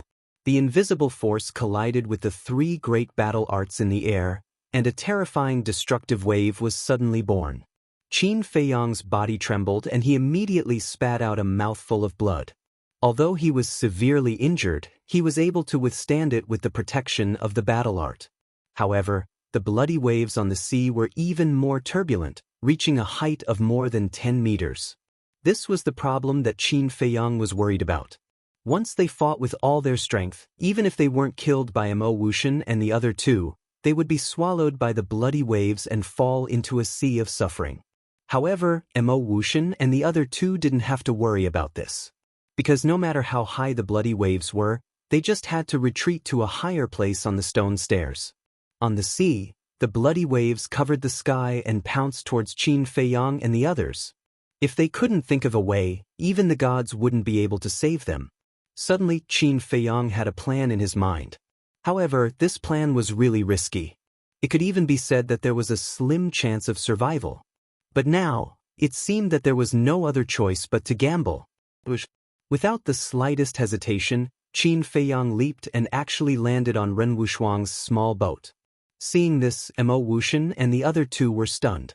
Was this guy crazy? Didn't he know that he was digging his own grave? Because the stone tablet clearly recorded that the boat could only carry one person. If there was one more person, the boat would immediately sink to the bottom of the sea. And this point was immediately confirmed. When Qin Feiyang landed on the boat immediately sank to the bottom of the sea. Moreover, Qin Feiyang's own boat also turned around and floated away. In other words, he had no way out now. He could either find a way to reach the shore or fall into the sea of suffering. The former was obviously impossible, because Mo Wuxian and the other two wouldn't allow him to reach the shore. Moreover, even if the three of them didn't stop him, Qin Feiyang couldn't reach the shore without being able to fly. Therefore, only the latter was left, falling into the sea of suffering. But at this time, Qin Feiyang didn't panic at all. He waved his hand and directly sent Ren Wushuang to the castle. Then, without hesitation, he jumped onto Dong Xingyang's boat and sent Dong Xingyang to the castle. Stupid! The blonde youth sneered. In order to save others, he didn't care about his own safety. How stupid! There's no other way. He's such a stupid person. Mo Wuxian shook his head and smiled. But this is good too. We don't have to do anything. He will fall into the sea of suffering himself. The green-haired youth smiled. In the blink of an eye, just as the three of them were talking, Qin Feiyang saved Lu Xingchen and then looked at Zhao Yu and the other three. Since there was no way out, he might as well save them all. He jumped onto the four people's boats and sent them to the castle. After saving the four people, he stopped. The boat under his feet was sinking rapidly. He didn't save Yan Tianfeng and the others because their life and death had nothing to do with him. He looked up at Mo Wuxian and the other two. Mo Wuxian smiled and said, "You are only one step away from reaching the other shore. Are you unwilling now?" "Yes, I can't accept it." Qin Feiyang didn't deny it. Falling into the sea of suffering was a foregone conclusion. He didn't have the slightest confidence that he could escape alive. Maybe, in the end, he would become an emotionless blood puppet. Or maybe he would be trapped in the castle and never be able to return to the capital and see his mother. I understand. If it were me, I would have gone crazy. But this kind of thing will never happen to me. In your next life, remember to open your eyes. Don't provoke people you can't afford to provoke. Mo Wuxian laughed and looked down at Qin Feiyang with the attitude of a victor. I will remember. Please remember too. Qin Feiyang's eyes narrowed slightly. A cold glint burst forth from his eyes. Then he went to the ancient castle. But the boat also sank to the bottom of the sea. And Yan Tianfeng and the others from Quanzhou and Changzhou were all swallowed by the blood waves. When the sea returned to calm, the blonde youth retracted his gaze and turned to Mo Wuxian and said, "Are you happy now?" "Thank you. But, forgive me for being blunt, but by helping me, you are actually helping yourselves. Because with Qin Feiyang's talent, if he enters the capital, he will definitely pose a great threat to you." Mo Wuxian laughed. "Do I need you to say that? If not for this, would we attack him? Do you really think we are giving you face? Naive." The two looked at Mo Wuxian mockingly and then looked up at Tan Wu on the stone stairs. Their eyes flashed coldly. "It's time to deal with that trash." The two stepped forward and chased after Tan Wu. "Who is the naive one? Let's wait and see." Mo Wuxian laughed coldly and quickly followed. What a pity to die like this. At the same time, Tan Wu also looked down at the sea, his eyes full of regret. If Qin Feiyang did not die, he would definitely become a great person in the future. Unfortunately, he died prematurely. He looked at Mo Wuxian and the other two again. Murderous intent flashed in his eyes, and then he continued to climb to the top of the stone stairs. At the same time, the ancient castle turned into a speck of dust and kept sinking to the bottom of the sea of bitterness. And the ancient castle fell into a dead silence at this moment. Whether it was Fatso and the rest or Qin Feiyang, They all had their heads lowered and their expressions were extremely ugly. Where is this? Suddenly, a confused murmur sounded, breaking the silence here. Qin Feiyang looked up and saw Ling Yu looking at the ancient castle suspiciously. And Lu Xingchen, Dong Zhengyang, Ren Wushuang and the other three also woke up one after another. Lu Xingchen looked around and frowned. Brother Qin, what's going on? Why are we in your ancient castle? Ancient castle? Ling Yu and the other three were surprised. Qin Feiyang said, unfortunately, we are now in the sea of bitterness. What? The few of them suddenly changed color. Qin Feiyang gave a simple and clear account of what had happened earlier. Ling Yu immediately clenched his hands and gritted his teeth. Those three damn bastards, I will never forgive them. Is there any use in saying tough words now? Dong Xingyang glanced at him impatiently and said, the most important thing now is to think of a way to leave the sea of bitterness. The few of them lowered their heads and frowned, deep in thought. Lu Xingchen glanced at the few of them and said to Qin Feiyang telepathically, Brother Qin, I haven't paid back the favor I owed you before, and now I owe you another one. When do you think I will be able to pay it back completely? There was a faint smile on his face, as if he was not very worried about the current situation. Then don't pay it back, Qin Feiyang said. How can that be? What I hate the most is to owe others, especially you, Qin Feiyang. Chapter 655. Qin Feiyang looked at Lu Xingchen and frowned slightly. What was this person trying to say? Suddenly, he noticed the smile on Lu Xingchen's face and said, do you have a way to leave Bittersea? Lu Xingchen pondered for a moment and nodded. There is indeed a way. Qin Feiyang's eyes lit up. Lu Xingchen said, but I have a condition. A condition? Qin Feiyang raised his eyebrows. If I didn't save you, you would have become a blood puppet. Don't you think it's a bit excessive to talk about conditions with me now? That's a different matter. I will slowly repay you for saving my life in the future. Lu Xingchen said. Qin Feiyang said angrily, you're hitting me when I'm down. Lu Xingchen shook his head and smiled. I'm negotiating with you. There's no threat. Even if you don't agree in the end, I will still take you out of Bittersea. But I have no obligation to help Wolf King and Fatso. Hearing this, Qin Feiyang was furious to the extreme. This was not a threat? Even an idiot would be able to tell. Qin Feiyang suppressed his anger and said in a deep voice, tell me, what condition? Lu Xingchen said, after entering the imperial capital, I need you to do something for me. As for what it is, I will tell you when the time comes. Qin Feiyang frowned. How could he agree so easily if it was so vague? Lu Xingchen looked at Qin Feiyang's expression and knew what Qin Feiyang was worried about. He said, don't worry, I won't let you do anything outrageous. Qin Feiyang gritted his teeth and nodded. Okay, as long as it's not outrageous, I can agree. Lu Xingchen laughed. Brother Qin is indeed a straightforward person. Boss, you and Lu Xingchen are exchanging flirtatious glances. Are you secretly plotting some shady business? Fatso had been paying attention to them for a long time. Too much nonsense. Qin Feiyang rolled his eyes at him. He looked at Lu Xingchen and said, if you continue to dawdle, Mo Wuxian and the others might reach the top. We have to get rid of these three. Lu Xingchen's eyes flashed. With a wave of his hand, a mysterious force immediately enveloped Qin Feiyang. The next moment, Qin Feiyang felt his body lighten as he appeared in an unfamiliar place. He looked around suspiciously. This was a completely sealed secret chamber.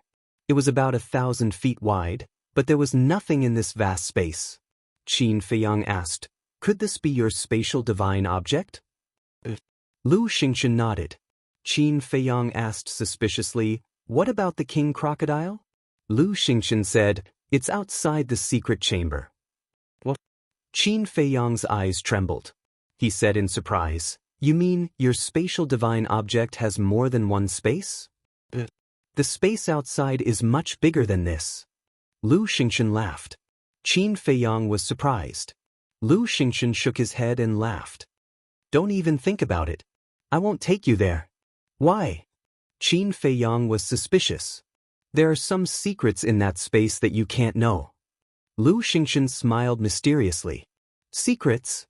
Qin Feiyang was a little confused. What secrets could he not know? Don't think about it. You'll never know until you see it with your own eyes. Lu Xingchen laughed and waved his hand. The void in front of him suddenly shook. Immediately after, under Qin Feiyang's surprised gaze, an image appeared in the void. In the image, there was a sea of blood with undercurrents. My spatial divine object can not only see the outside situation, but also control it to go to heaven and earth. Lu Xingchen explained. Go to heaven and earth? Qin Feiyang suddenly felt incredulous. In fact, as far as I know, every spatial divine object can do these two things. But the strange thing is, why can't your spatial divine object? Lu Xingchen looked at him in confusion. I don't know either. Qin Feiyang's eyes were full of confusion. Could it be that the ancient castle was of a lower grade than Lu Xingchen's spatial divine object? He shook his head, no longer thinking about these boring questions, and said, Let's go. Even if the ancient castle was the lowest grade spatial divine object, he would cherish it like his life, because it was left to him by Uncle Yuan. Lu Xingchen immediately controlled the spatial divine object and swept towards the sea. Although Qin Feiyang could not sense anything in the secret room, from the image in the void, he could see that the spatial divine object was indeed moving. About 30 breaths of time, the surface of the sea of bitterness appeared in the image in front of them. In other words, the spatial divine object had now left the deep sea and was floating on the surface of the sea. Lu Xingchen waved his hand, and 3 more images appeared around them. As a result, they were able to see everything that was happening around them. The stone staircase was in one of the images. Lu Xingchen immediately controlled the spatial divine object and rushed towards the stone staircase. After approaching the stone staircase, he grabbed Qin Feiyang and instantly left the spatial divine object and landed on the first step of the stone staircase. Lu Xingchen smiled and said, Very easy, right? Indeed. Qin Feiyang nodded and looked up at the top of the stone staircase. Mo Wuxian and the other 2 had already climbed 1/3 of the way up. As for Tan Wu, he had already climbed 2/3 of the way up. Lu Xingchen pointed to the sea in front of them and said with a smile, Look, Wan Qiu and the others are also here. Qin Feiyang looked over and indeed saw 4 small boats on the sea 300 to 400 meters away. Weren't there 5 of them? Why were there only 4 small boats? Qin Feiyang looked carefully and found that Feng Huo was missing from the 5. It seemed that this person had also died on the way. For a moment, Qin Feiyang could not help but feel sad. How many young talents had died in this place? Was it worth it just to enter the imperial capital? Lu Xingchen patted his shoulder and said with a smile, Everyone has their own fate, don't add to your sorrow. Quickly take back your ancient castle and chase after Mo Wuxian and the others. Take back the ancient castle? Qin Feiyang was taken aback and asked suspiciously, What do you mean? Lu Xingchen said, Your ancient castle is still at the bottom of the sea. What? Qin Feiyang was surprised. If you had directly entered my spatial divine object, then the ancient castle would definitely not have been separated from you. But just now, you entered my spatial divine object from inside the ancient castle. The ancient castle that is exposed outside is naturally still at the bottom of the sea. Lu Xingchen laughed. Qin Feiyang was suddenly enlightened. He carefully sensed that the ancient castle really wasn't in his body. His mind moved slightly. Not long after, a circle of imperceptible ripples appeared on the calm surface of the sea. Qin Feiyang thought again, and a palm-sized ancient castle suddenly appeared in the void in front of him, emitting a mysterious aura. When Lu Xingchen saw the true appearance of the ancient castle, his pupils shrank slightly, and he said with a sound transmission, Brother Qin, your ancient castle is not an ordinary object. How do you know? Qin Feiyang was puzzled. I don't know either, maybe it's a kind of intuition, or maybe it's because of the aura it emits. Lu Xingchen said. Qin Feiyang looked at the ancient castle, and also felt that the ancient castle was covered with a mysterious veil, making it difficult for people to see through it. Maybe it really is not an ordinary object. Qin Feiyang muttered, and kept the ancient castle into his glabella. The two of them chased after Mo Wuxian and the other two, their eyes becoming incomparably sharp. But suddenly, Lu Xingxian stopped and said with a sound transmission, "Do you want to learn from Mo Wuxian and let Wan Qiu and the others be buried in the sea of bitterness? Is that necessary?" Qin Feiyang asked. Lu Xingxian was stunned and shook his head with a smile. Indeed, there is no need. With their current overall strength, to deal with Wan Qiu and the others, there was no need to use such despicable means. Mo Wuxian, aren't you going to wait for us? The two of them continued to rush up, and at the same time, Lu Xingxian shouted loudly.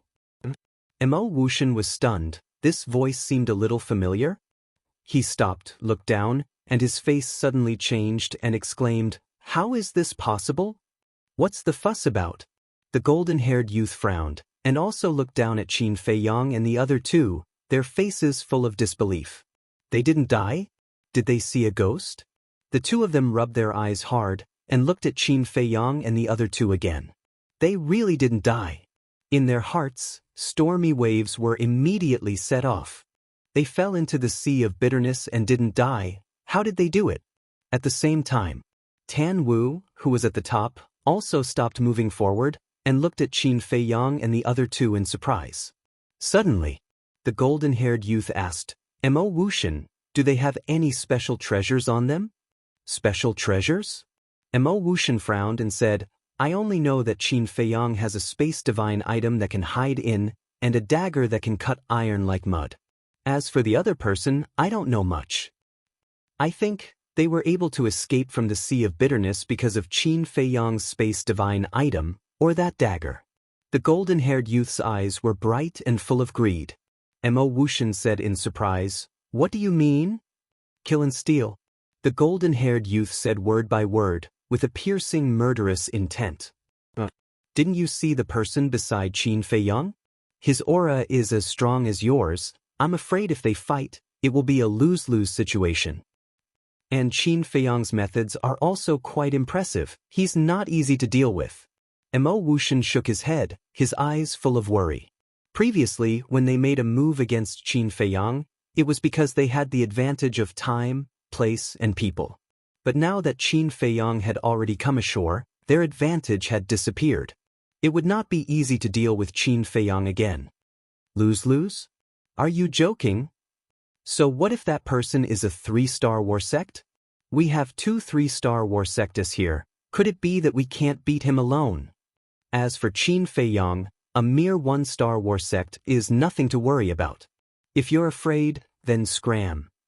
In any case, after we kill them, you won't be able to get anything. The golden-haired youth said with contempt. "Arrogant idiot, sooner or later you'll lose your life." Mo Wuxian secretly sneered and nodded. "All right, then I wish you good luck."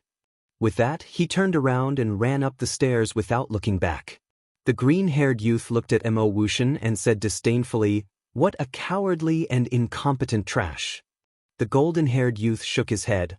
This kind of person, even if he enters the imperial capital, he won't be able to do anything. Following that, the two of them stood on the steps with their arms crossed, looking down at Qin Feiyang and Lu Xingxian. That arrogant attitude, that contemptuous gaze, it was as if they were waiting for their prey. But who was the prey? Chapter 656. At the same time, on the surface of the sea, Feng Wuxia and the other 3 stood on the boat and looked at the words Permita on the stone tablet with ecstasy on their faces. Suddenly, Feng Wuxia noticed Qin Feiyang and Lu Xingxian on the stone stairs and said in a deep voice, "As expected, they have already reached the other shore." Wan Qiu and the other 2 immediately raised their heads and looked at Qin Feiyang and Lu Xingxian with a cold glint in their eyes. Feng Hua is such a good person, but he died on the bridge of helplessness, and this bastard is still alive and well. It's really unfair. This confirms the saying that good people don't live long, but bad people live for 1,000 years. The 2 sisters gritted their teeth and felt indignant. Feng Wuxia sighed. In this world, there is no such thing as good and bad people, only the strong and the weak. Wan Qiu nodded. As long as one's fist was strong enough, no one would dare to say anything even if one did something outrageous. There would even be people who admired and followed you because you were strong enough. Suddenly, the four of them noticed the two blonde young men. One Qiu said, "They are from Quanzhou and Changzhou." Feng Wuxia looked at the two blonde young men, then at Qin Feiyang and Lu Xingchen. "The atmosphere is a little strange." Strange? Wan Qiu and the twins were stunned. They looked carefully and indeed found a clue. Feng Wuxia's eyes flashed and he looked away. "Ignore them, let's go ashore first." The four of them drove the boat and quickly broke through the blood puppet's encirclement and entered the forbidden area. There was no suspense. The four of them immediately stopped and were confused by all kinds of illusions. On the stone stairs, Qin Feiyang and Lu Xingchen had also arrived below the two blonde young men, less than 10 meters away. "Don't you have many companions? Why don't I see them?" The green-haired young man looked at the two of them suspiciously. "Do you still need to ask? They must be dead." The blonde young man laughed. "Look at my brain. I even forgot about this. I'm really muddle-headed." The green-haired youth slapped his forehead angrily. He looked at Qin Feiyang and smiled. "You were trapped in a sea of bitterness with a narrow chance of survival. The fact that you were able to escape is already a blessing from the heavens." Qin Feiyang grinned and said, "Then I wonder if you have accumulated any good karma in your previous lives?" "What do you mean?" The two of them raised their eyebrows. Lu Xingchen smiled and asked, "What do you think?" The two looked at each other and smiled. The golden-haired young man looked at Qin Feiyang and said, "I don't want to talk nonsense with you. Immediately hand over the treasure and dagger you're hiding." Qin Feiyang was astonished. He was actually thinking about the castle in Changshui. The arrogance of these two people far exceeded his imagination. Qin Feiyang crossed his arms and said playfully, "What if I don't hand it over?" "You're not handing it over? Humph. If you don't hand it over today, don't think about leaving the 9 underworlds." The two of them sneered. "So arrogant?" Lu Xingchen raised his eyebrows and said indifferently, "Say it. Do you want to fight one-on-one or together?" "One-on-one? Do you think we have time to waste on you?" The two of them smiled disdainfully. Lu Xingchen said, "So you want to fight together?" The golden-haired young man smiled and said, "The two of us like to beat up rookies like you." Qin Feiyang and Lu Xingchen looked at each other with a smile in their eyes. Qin Feiyang looked at the two of them again and asked seriously, "Do you really like to fight in groups?" "You don't agree?" The two of them were full of arrogance. "Yes, of course. Since you like it, I must fulfill your wish." Qin Feiyang smiled brightly. But Lu Xingchen smiled even brighter than him. Was there something wrong with their heads? Were they looking for a beating?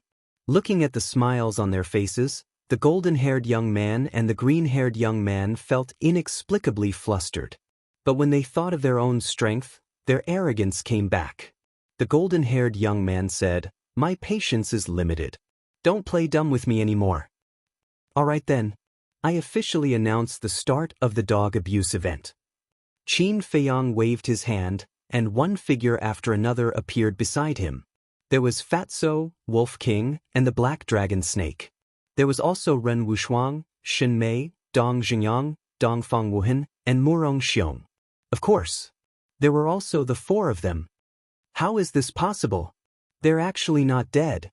The golden-haired young man and the green-haired young man's expressions changed. Qin Feiyang looked at the crowd and smiled. "Everyone, you heard what they said just now, right? Do you know what to do?" "Of course." The Wolf King chuckled. Immediately, Wolf King and Fatso rubbed their fists and walked towards the two of them. "Damn it, let's go!" the golden-haired young man shouted. The two of them immediately turned around and fled upwards without looking back. Wolf King waved his claws and instantly transformed into a muscular wolf, chasing after the two of them. Why are you running? Weren't you very arrogant just now? Why are you running away with your tail between your legs now?"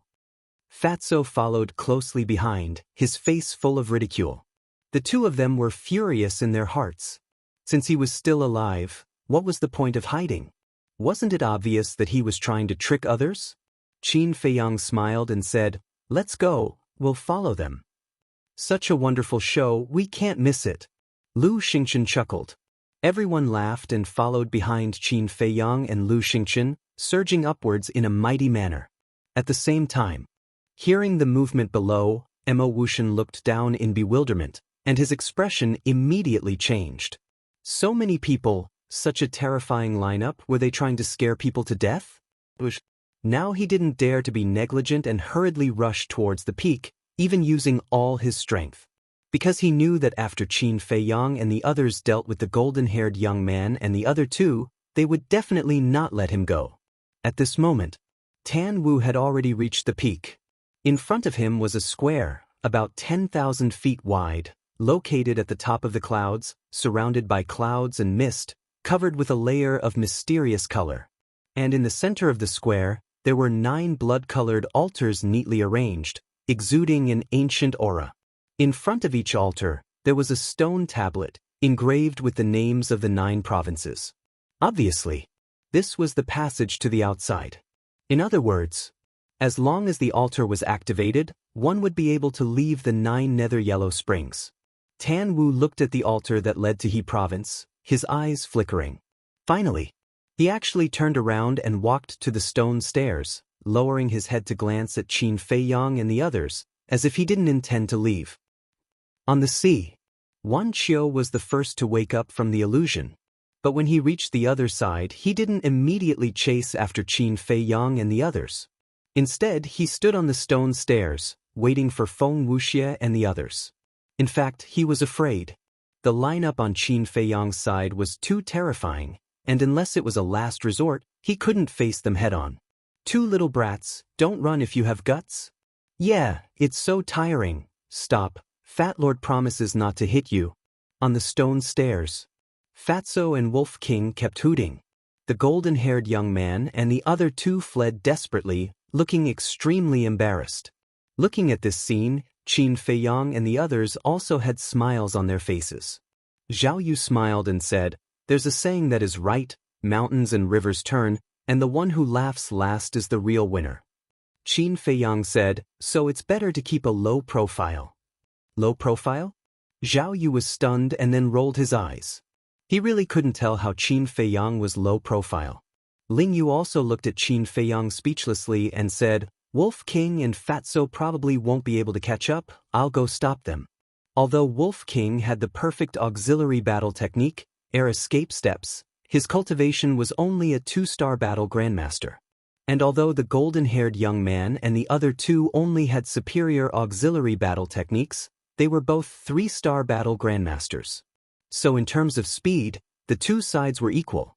So, no matter how Wolf King and Fatso chased, they couldn't catch up. No need. Qin Feiyang waved his hand. Ling Yu frowned. What did he mean? Didn't he want to kill the 2 of them?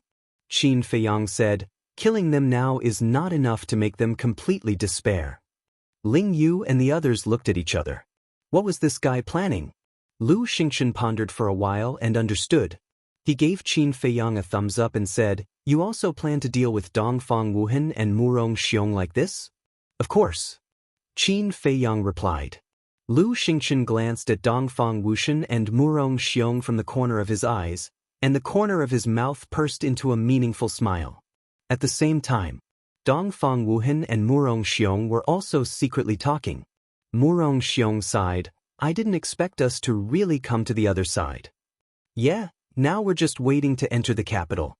Dongfang Wuhan was also very excited. Murong Xiong asked, "What about Qin Feiyang?" "Humph. Although we only reached the other side with his help, it doesn't mean that I have to be grateful to him. When we leave this place, I will let him know who the real winner is." Dongfang Wuhan sneered secretly. "We can't let him ride on our heads again." Murong Xiong nodded. "He won't. The #1 alchemist in the inner palace can only be me." Dongfang Wuhan's eyes flashed with a wisp of cold light.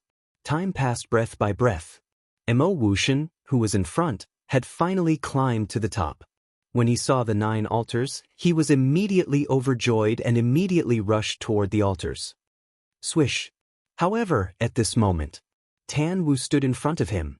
Mo Wuxian was slightly taken aback and said angrily, "Tan Wu, what are you doing?" "What am I doing? Isn't it obvious?" Tan Wu revealed a mouthful of white teeth. You want to help Qin Feiyang stop me? Why? What benefits did Qin Feiyang give you? Tell me, I can give you double. Mo Wuxian was both shocked and angry. Now that he was only one step away, how could he be stopped here? Tan Wu shook his head and said, he didn't give me any benefits. What?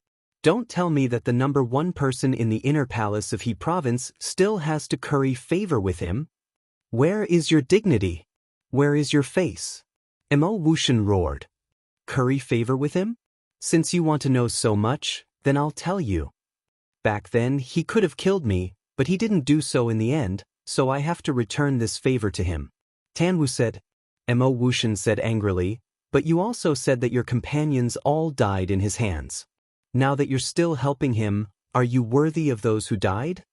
Tan Wu was a 2-star war master, and he was also a 2-star war master. If they were to really fight, he was not afraid. Chapter 657. Qin Feiyang did indeed kill my companion. But he did spare my life. Otherwise, I wouldn't have the chance to stand here, much less be the first person to reach the other side. As a person, one must distinguish between gratitude and grudges. Tan Wu said expressionlessly. It seems that no matter what I say, you won't listen. You're determined to stop me. Mo Wuxian's gaze was gloomy. That's right. Tan Wu nodded. Since that's the case, then I can only offend you. Killing intent, open. Mo Wuxian let out a stern shout, and blood energy immediately surged all over his body. This place was instantly enveloped by a terrifying killing intent. Clang. With a wave of his hand, a blood blade appeared out of nowhere, emitting a shocking sharpness. This was his strongest battle art. At the same time, a bloody light rushed out from behind him. Within the bloody light, there was a small blood-colored sword. It was only the length of a thumb, but the sharpness it released was even more terrifying than the blood blade. This was his battle soul. To use his strongest battle art at the first moment and activate his battle soul, it was enough to show how anxious he was now. Those who block the way die.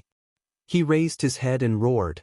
The blood blade and the small blood-colored sword immediately shot towards Tan Wu.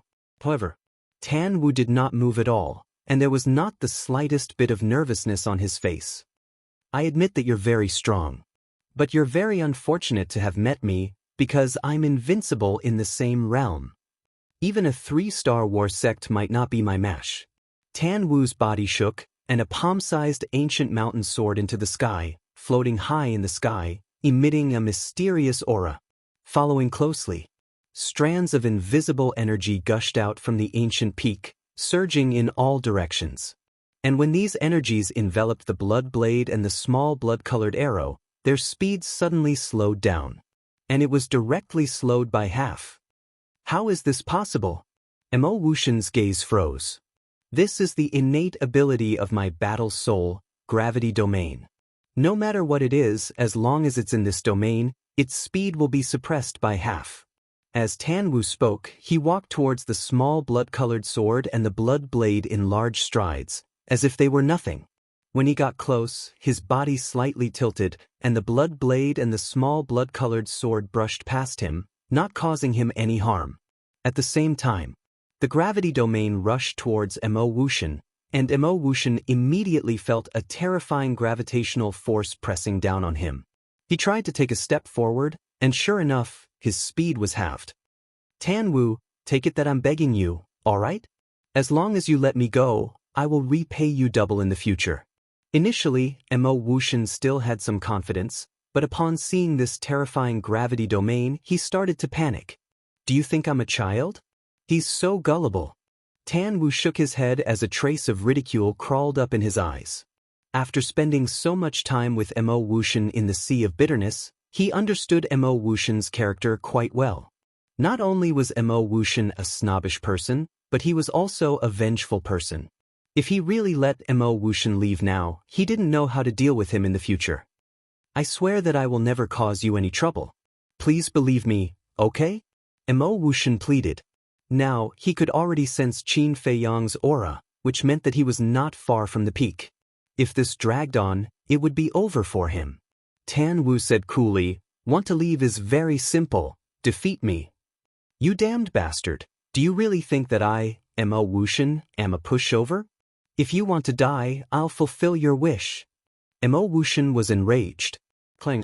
That blood-colored sword and blood blade turned in the air and attacked Tan Wu's back. While he executed auxiliary battle arts, carrying a monstrous killing intent as he charged towards Tan Wu head-on like a madman. At this moment, he could be said to be unscrupulous. But Tan Wu had no intention of clashing head-on with him at all. He just pestered him, not letting him leave. Qin Feiyang and the rest below also sensed the battle fluctuations of Tan Wu and Wuxian. Lu Xingchen asked suspiciously, why did the two of them start fighting first? I don't know. Qin Feiyang shook his head. A moment passed. The golden-haired youth duo finally reached the peak. The moment they saw those 9 altars, their eyes revealed ecstasy. And like Wuxian previously, they immediately rushed towards the altars that led to Kun State and Changzhou. Quickly help me. Seeing the two people come up, Wuxian also seemed to have seen his savior and hurriedly called for help. However, the golden-haired youth duo did not pay attention to him at all. Because now they could not even protect themselves, how could they still help Wuxian? But they did not notice that there was an invisible gravitational field in front of them. They directly barged in, and their speed immediately decreased greatly. What's going on? The two of them turned pale with fright. Wuxian roared, this is the gravitational field, the innate ability of Tan Wu's battle soul. It can suppress our speed. If we want to go to the altar, we have to get rid of him first. What? He actually has such a terrifying battle soul? The golden-haired youth duo trembled both physically and mentally. The next moment, the two of them attacked at the same time, charging towards Tan Wu together with Wuxian. Seeing this, Tan Wu frowned slightly. With a wave of his hand, battle chi suddenly broke out of his body, turning into a huge wave that pounced towards the three of them. Whoosh! It was also at this moment. Qin Feiyang and the rest reached the peak one after another. Seeing this, Wolf King chuckled, it's actually 1 against 3. Tan Wu, why don't you go to the heavens? Tan Wu said angrily, stop making sarcastic remarks. If it wasn't for Qin Feiyang, I wouldn't be bothered to meddle in other people's business. Why aren't you coming to help? Although the gravitational field was heaven-defying, there was still a limit. Facing Wuxian and the other two, he had no confidence at all. As expected, the combined attack of the three of them directly sent Tan Wu flying, and the gravitational field also collapsed on the spot. Following closely, Wuxian and the other two did not dare to delay in the slightest, and immediately rushed towards the teleportation altar of Kun Prefecture, Changzhou, and Cloud Prefecture. At the same time, Qin Feiyang looked at Ling Yu and the other three, and transmitted his voice. The 4 of you, you can chase after them now, but don't stop them. Wait until they activate the altar before stopping them. Stop them after activating the altar? The 4 of them looked at each other, their eyes filled with suspicion. But they did not ask further. Ling Yu, Zhao Yu, and Feng Ranran all stepped on a mysterious footwork and chased after the 3 of them. They're all so fast. Qin Feiyang's eyes narrowed. He had already seen Zhao Yu's speed. She, who had perfect auxiliary combat arts, almost no one present could catch up with her. But Ling Yu and Feng Ranran's speed was actually on par with hers. In other words, Ling Yu and Feng Ranran also had perfect auxiliary combat arts. Qin Feiyang really could not figure out who exactly were these people. One had to know perfect combat arts were almost extinct in the 9 prefectures. To be able to obtain one was already heaven-defying luck. So, he could not help but begin to suspect the identity of these 3 people. He looked at Luo Dan, who was next to him, and wondered if this woman also had perfect combat arts. At the same time, Wuxian and the other 2 were also panicking. This speed was too terrifying, right? The blonde youth shouted, quick, as long as we activate the altar, no matter how fast they can't stop us. Boom! Before they got close to the altar, the 3 of them activated their battle chi and rushed towards the 3 altars. This was because by the time they got close, the altars would have already been activated. By then, they would not have to waste any more time and could just jump up directly. Ling Yu and the other three behind the three of them did not stop them, but quietly watched the altars activate. Buzz! In less than 3 breaths, the 3 teleportation altars emitted a bright bloody light at the same time. Mo Wuxian and the other 2 were overjoyed. Now, no one could stop them from leaving. Qin Feiyang, just you wait, if I don't settle this score with you, I swear I'm not human. The blonde youth laughed coldly. Mo Wuxian and the green-haired youth did not hide the murderous intent on their faces. Since the altars had already activated, they naturally had nothing to worry about. However, they did not notice that Qin Feiyang's lips were pursed into a mocking smile at this moment. 30 meters. 20 meters. 10 meters. A mere 10 meters was just a step for Mo Wuxian and the other 2. We're finally here, the 3 of them shouted excitedly in their hearts. Their faces were also full of smiles. But just as they leaped up and were about to jump onto the altars, Ling Yu and the other 3 behind them suddenly sped up and rushed in front of them. What? The 3 of their faces suddenly changed. At the same time, Ling Yu and the other 2 leaped up and kicked Mo Wuxian and the other 2 in the chest. Ah! Accompanied by 3 painful screams, the 3 of them were suddenly sent flying and smashed onto the ground in front of Qin Feiyang and the others, spitting out blood. But the 3 of them did not hesitate and immediately got up and rushed towards the altars. I'm afraid you won't be able to leave today. Ling Yu and the other 2 stood in front of the altars. The aura of a 3-star battle grandmaster rushed towards Mo Wuxian and the other 2 like a tidal wave. Scram! Mo Wuxian and the other 2 roared and instantly used their battle techniques to attack Ling Yu and the other 2. You really don't know what you're talking about. Sacred Sword Judgment.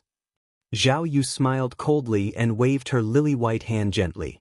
With a loud clang, a 3-foot-long sword appeared out of thin air and destroyed Mo Wuxian and the other 2's battle arts as easily as crushing dry weeds.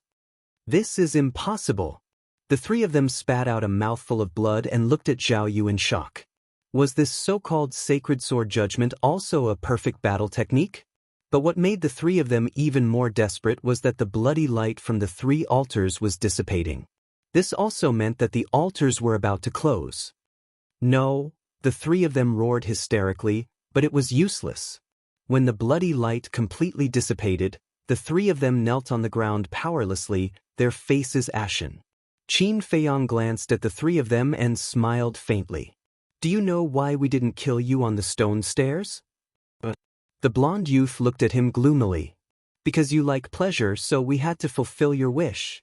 We let you escape here and let you successfully revive the altars because we wanted you to see hope. And just when you thought you could escape, we pushed you into the abyss and made you completely despair. How is it? Does this feeling of great joy and sorrow, of great ups and downs feel good? Qin Feiyang smiled. Puff! Hearing this, Mo Wuxian and the other 2 were instantly enraged and spat out another mouthful of blood. It turned out that from the beginning, they had been toyed with by Qin Feiyang. No matter how hard they tried, they could not escape. Now that they thought about their previous actions, even they felt that it was ridiculous. Chapter 658. It was only at this moment that the 4 of them realized what was going on. First, he gave the 3 of them hope. Then he pushed them into hell. This guy's method of torturing people was really good. Don't you guys like to fight in groups? We're just standing here. Why aren't you bringing it on? Wolf King chuckled. The contempt in his eyes was undisguised. Mo Wuxian's gaze trembled. He turned around and knelt on the ground, begging, Qin Feiyang, I was wrong. Can you let me go? Sure. Jump into the sea of bitterness yourself. If you don't die, I won't kill you. Qin Feiyang said indifferently. Mo Wuxian's body and mind trembled. With a bitter face, he said, Aren't you sending me to my death? Why would I? We can escape from the sea of bitterness. With your ability, you can definitely do it too. Qin Feiyang said with a smile. Mo Wuxian's face instantly turned pale. What's the use of begging him? Do you think he's a soft-hearted person? The blonde youth said. Mo Wuxian said angrily, What else do you think we should do? I don't want to die. Don't worry. We won't die because I have a plan to escape. The blonde youth said. Say it. Mo Wuxian and the green-haired youth's spirits rose. There are a few one-star battle ancestors among them. As long as we catch one of them, we can use it to threaten them. The blonde youth said. Okay, let's do it. The green-haired youth nodded without hesitation. Because there was no other way, they could only take a gamble. Mo Wuxian gritted his teeth and said, okay. As long as we can escape, I'll listen to your orders. Then listen carefully. Later, we'll attack Qin Feiyang and attract their attention. You take the opportunity to catch those two women. According to my observation, those two women are the weakest. The blonde youth said. The two women he was referring to were Ren Wushuang and Shen Mei. No problem. Mo Wuxian replied. With his strength, he had full confidence that as long as no one was in his way, it would be easy to catch the two of them. In the blink of an eye. As soon as the three of them reached an agreement, the golden-haired youth and the green-haired youth stood up and rushed towards Qin Feiyang with monstrous killing intent. It was as if he was going to fight to the death. Still not giving up? Everyone looked at each other with a hint of mockery in their eyes. Moreover, they didn't move at all. They just looked at the two of them quietly. Seeing this, the golden-haired youth and his companion were bewildered. What's going on? In any case, they were both three-star battle grandmasters. Although Qin Feiyang's side had the advantage in numbers, in the face of their sudden attack, they should have been more or less prepared. But why were they so indifferent now? Don't worry so much. This is a good opportunity. Because Qin Feiyang is their backbone. As long as we take him down, we can immediately turn the tables. The golden-haired youth said. The green-haired youth nodded. Qin Feiyang was much more valuable than those two women. The two of them sped towards Qin Feiyang. At the same time, they were paying close attention to Lu Xingchen, Ling Yu, Feng Ranran, and Zhao Yu, because the four of them were the people they were most afraid of. 20 meters. 10 meters. At this moment, the golden-haired youth and his companion were only one step away from Qin Feiyang. Seeing that Lu Xingchen and his companions were still indifferent, the two of them were overjoyed. They suddenly swooped down and their large hands reached out like an eagle's claw. They were about to grab Qin Feiyang. But at this moment, Luo Dan, who was on the side, took a step forward and stood in front of Qin Feiyang. Bitch, get out of my way. The two of them immediately roared angrily. At the same time, the 5 fingers of the eagle's claw-like hand suddenly contracted and clenched into a fist. Battle chi gushed out and blasted towards Luo Dan. However, the anxious two of them didn't notice Luo Dan's cultivation at all. Not only are your characters bad, even your mouths are dirty. You should be slapped. Luo Dan's gaze turned cold. She moved lightly and calmly avoided the two's fists. She raised her jade-like hand and slapped the two of them directly in the face. Smack! 2 crisp slapping sounds were heard. It was especially ear-piercing. The golden-haired youth and his companion were sent flying on the spot. They rolled on the ground pathetically and spat out blood. Their faces were swollen like pig heads. As expected, she also mastered the perfect auxiliary battle technique. Qin Feiyang muttered. Luo Dan was right in front of him, so when Luo Dan moved earlier, he saw it clearly. That speed was not inferior to Ling Yu and his companions at all. He looked at the golden-haired youth and his companion again. The two of them were stunned. They touched their burning faces and couldn't come back to their senses for a long time. Mo Wuxian, who was next to them, was even more frightened. He didn't expect Qin Feiyang to have such a terrifying woman by his side. At this moment, his heart was filled with fear and he completely forgot the task given to him by the golden-haired youth. At the same time, Ling Yu, Feng Ranran, and Zhao Yu walked over. Ling Yu smiled and asked, Brother Qin, how do you plan to deal with them? Qin Feiyang smiled and said, Of course, I'll let them have a taste of suffering. Understood. Ling Yu nodded. Don't. Mo Wuxian and his companions suddenly came back to their senses and knelt on the ground. Their pale faces were filled with panic. You don't want it and you don't want it? Ling Yu sneered. He grabbed Mo Wuxian and dragged him to the edge of the square. Please, let me go. Just treat me as a dog that bites people. Being dragged to the edge of the square, Mo Wuxian was scared out of his wits when he saw the sea of blood below. He kept kowtowing to Ling Yu and begging for mercy. Don't compare yourself to a dog, because you're not worthy. Ling Yu smiled disdainfully. He lifted Mo Wuxian and threw him out like trash. You bastards, I swear, I won't let you go even if I become a ghost, Mo Wuxian roared with hatred. Unable to fly in the air, he could only watch himself fall into the sea of suffering. What could be more torturous than this? More despair?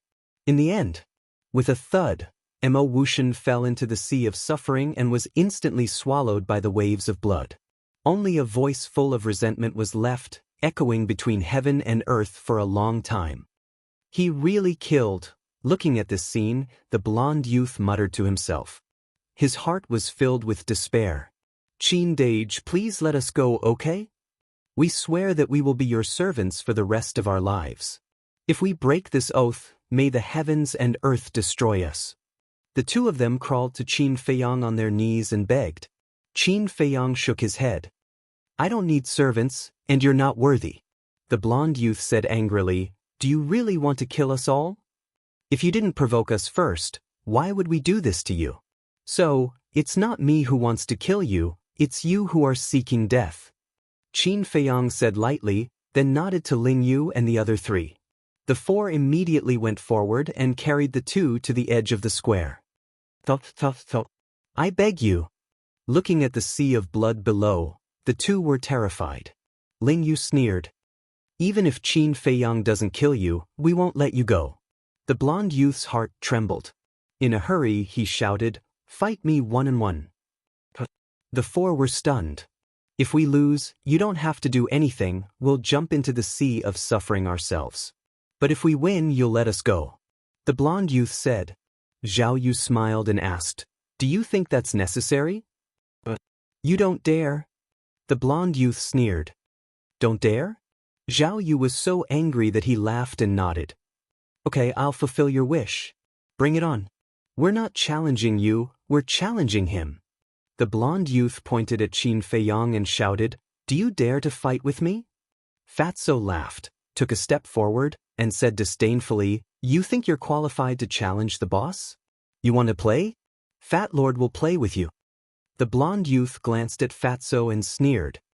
Qin Feiyang, if you're still a man, don't hide behind others. You're courting death. Fatso's eyes were filled with murderous intent.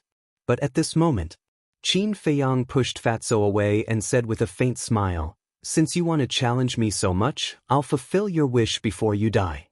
Ren Wushuang's face suddenly changed. He grabbed Qin Feiyang's arm and said telepathically, Feiyang, you're no match for them. Don't be reckless. Don't worry. Qin Feiyang smiled and gently pushed Ren Wushuang away. Then he walked to the blonde youth and said, it's too troublesome to fight one by one. Let's fight together. At this moment, it was not only Ren Wushuang. Everyone was looking at Qin Feiyang with dumbstruck expressions. 1 against 2? Was this guy crazy? Didn't he know that the two blonde youth were both 3-star War Master? Even Wolf King and Fatso couldn't help but worry.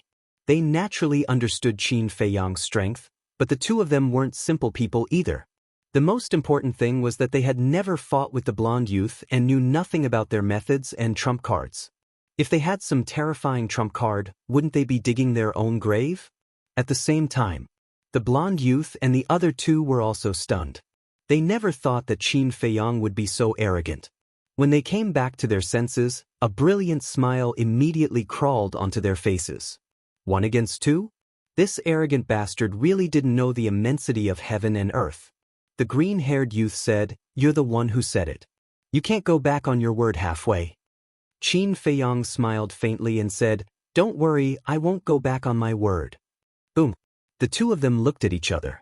The pressure of a 3-star War Master broke out of their bodies without holding back and pounced toward Qin Feiyang. The moment the pressure enveloped Qin Feiyang, a victorious smile appeared on their faces. Qin Feiyang, you're too arrogant. Actually, we can see that your strength is indeed not bad, but your cultivation is too low. To deal with you, I only need to use pressure. Now, you can't even move, how are you going to use your methods? The two of them laughed. Is that so? Qin Feiyang smiled faintly and took a step forward. How is this possible?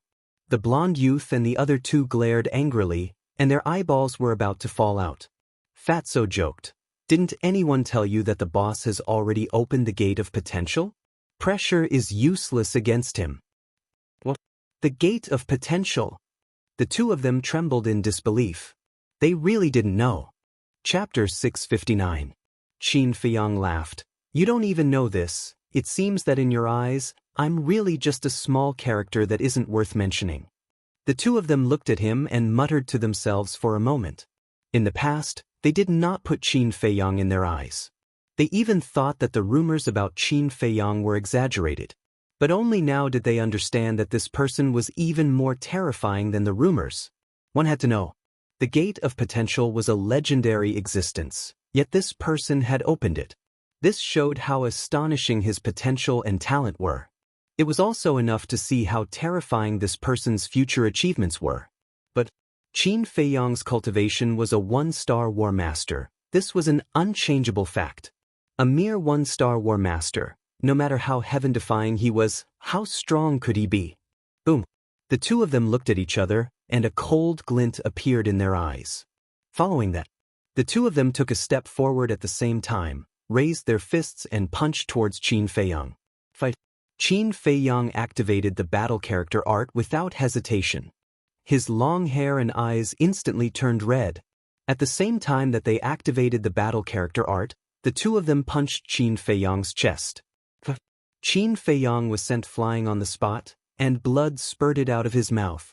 However, with the protection of the battle character art, coupled with the fact that the two of them only used normal attacks, they did not cause any fatal injuries to him. Finally, he steadily landed on the ground, wiped the blood from the corner of his mouth, and said with a faint smile, "Is this the power of your punch?" Their gazes froze. Although they did not use any battle arts, this punch contained their full strength, and they were actually able to withstand it? At the same time, a great sense of humiliation emerged in their hearts. Two 3-star war master joined hands and attacked with all their might, yet they were unable to defeat the other party. Boom! Their bodies trembled, and battle chi surged out from their bodies like a torrent. Luo Yen's sword formation. The golden-haired youth roared, and the battle chi that filled the sky instantly turned into 9 battle swords, forming a sword formation that rotated above his head. Each battle sword seemed to be cast from divine iron, emitting a bone-piercing sharpness. In the meantime, the green-haired youth waved his hands, and the temperature in the area plummeted, as if winter had arrived. Clang. Following closely, all of his battle chi gathered together and condensed into a huge profound ice sword that was dozens of meters long, hovering in the sky. As the two of them roared, the profound ice greatsword and the sword array swooped down and slashed towards Qin Feiyang. High-grade slaughter battle arts, coupled with their cultivation of a 3-star war master, they even have the power to fight against a 6-star war master. How is this Qin Feiyang going to deal with them? Ling Yu and the others thought to themselves. Qin Feiyang raised his head and looked at the sword formation and the black ice greatsword, his eyes gradually becoming sharp. Boom!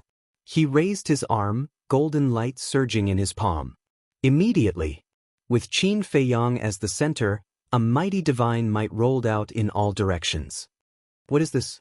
The golden-haired young man narrowed his eyes. No matter what it is, he will definitely lose. The green-haired young man snorted coldly.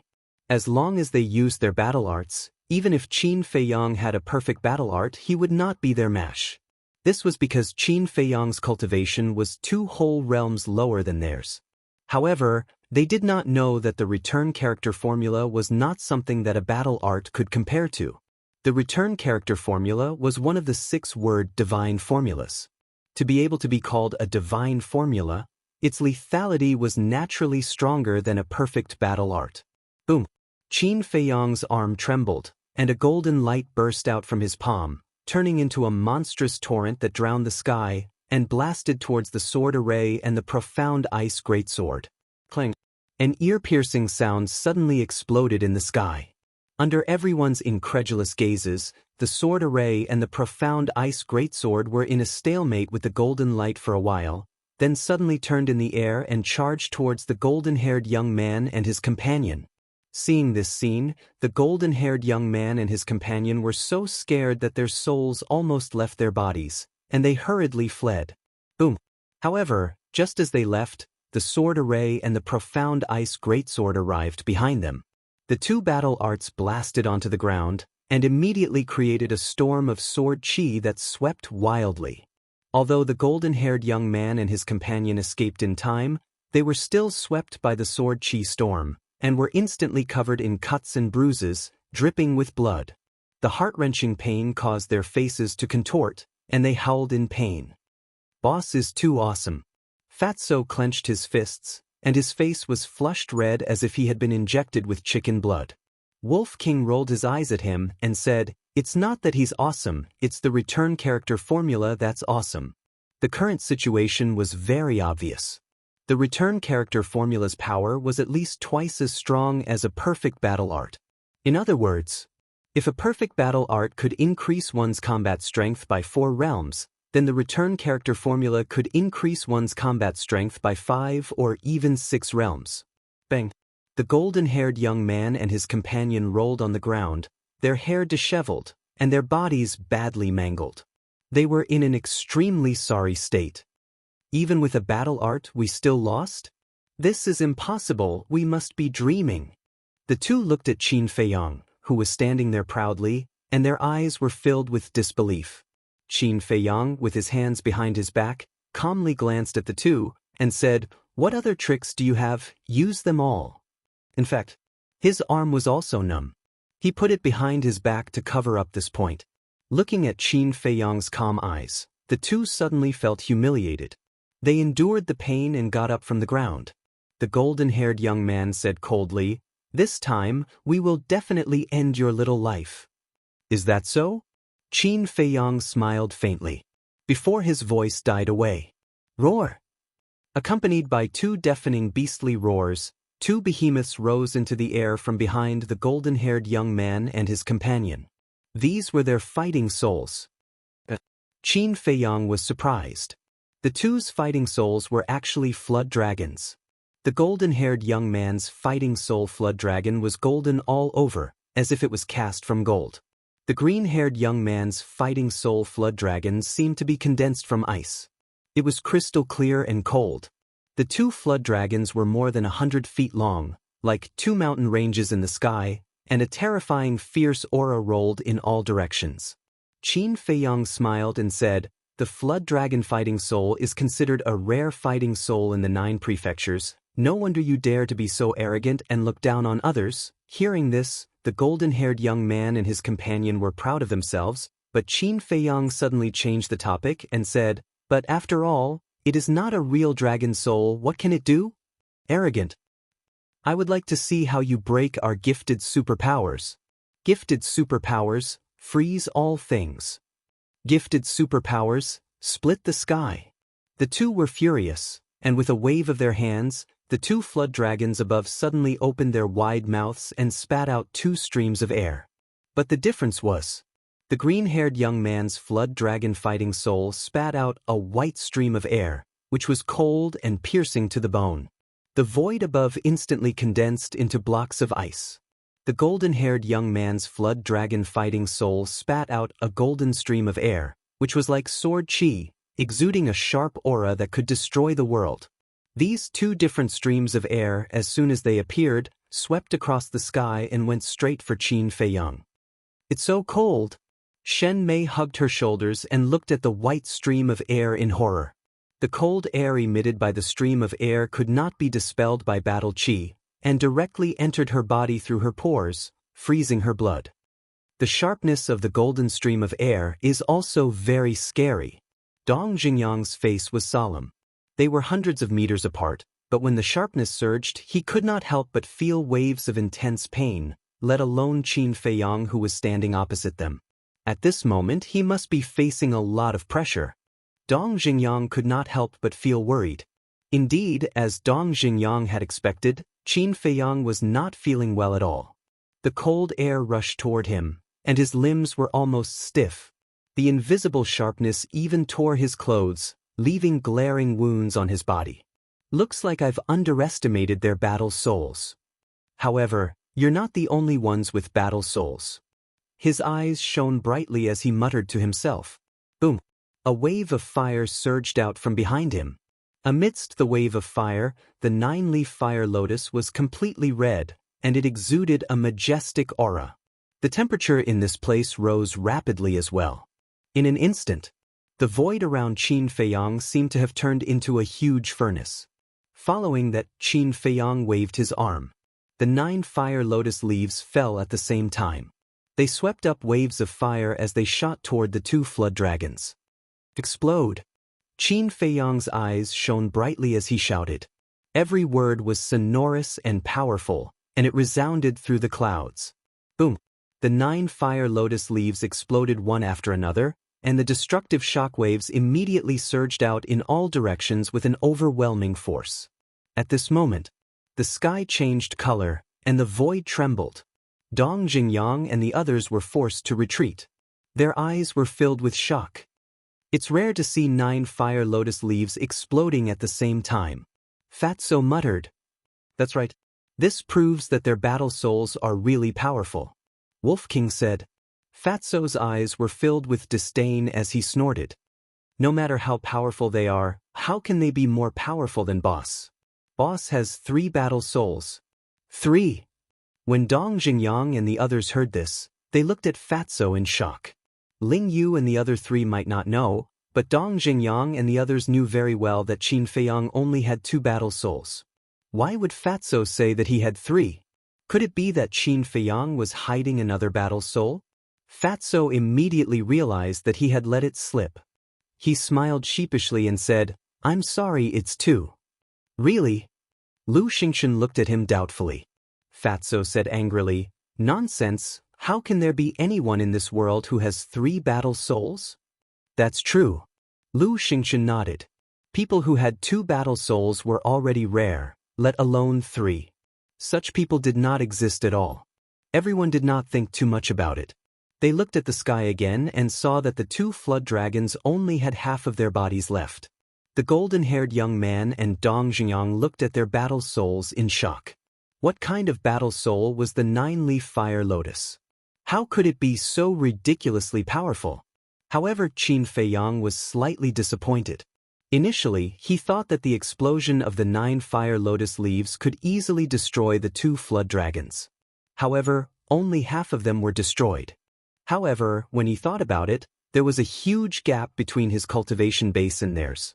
The fact that the 9-leaf fire lotus could do this proved that it was stronger than the flood dragon's battle souls.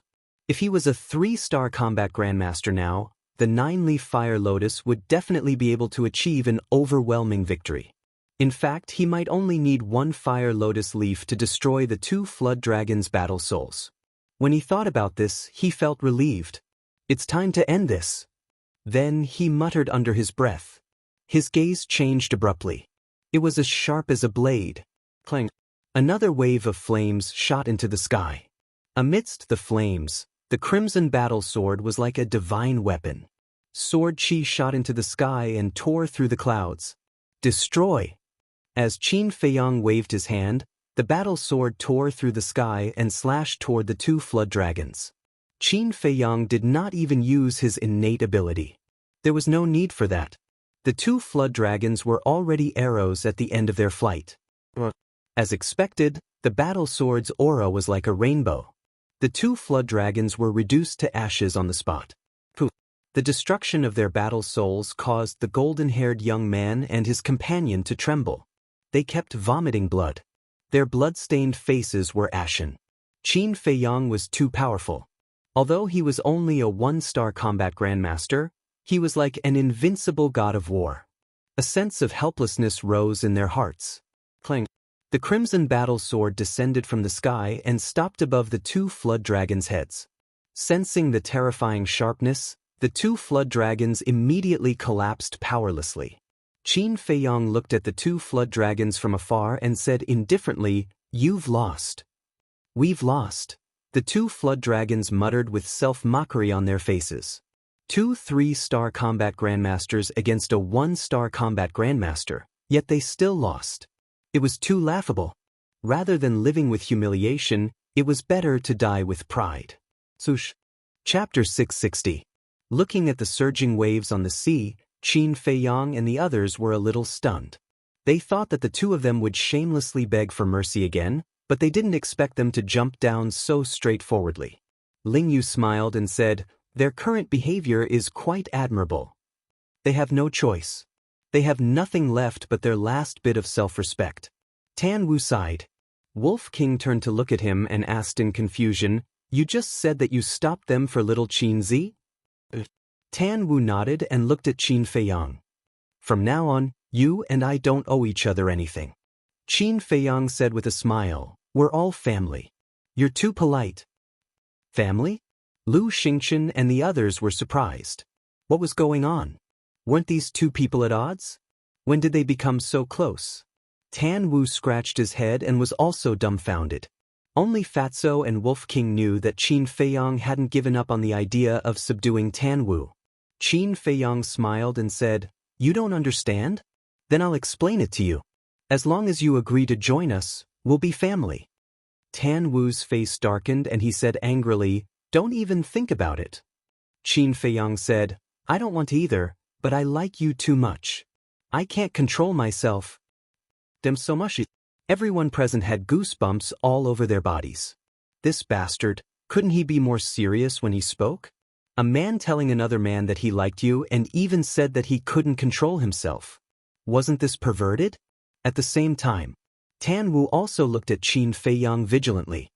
His hands were placed in front of his chest, looking like he was startled. Obviously, he really misunderstood and thought that Qin Feiyang had some special fetish. Cough cough. Ren Wuxuang glanced at Tan Wu and coughed dryly.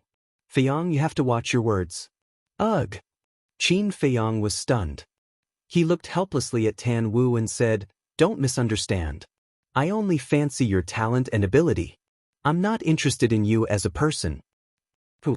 Tan Wu immediately heaved a sigh in relief and shook his head as he said, "This is absolutely impossible."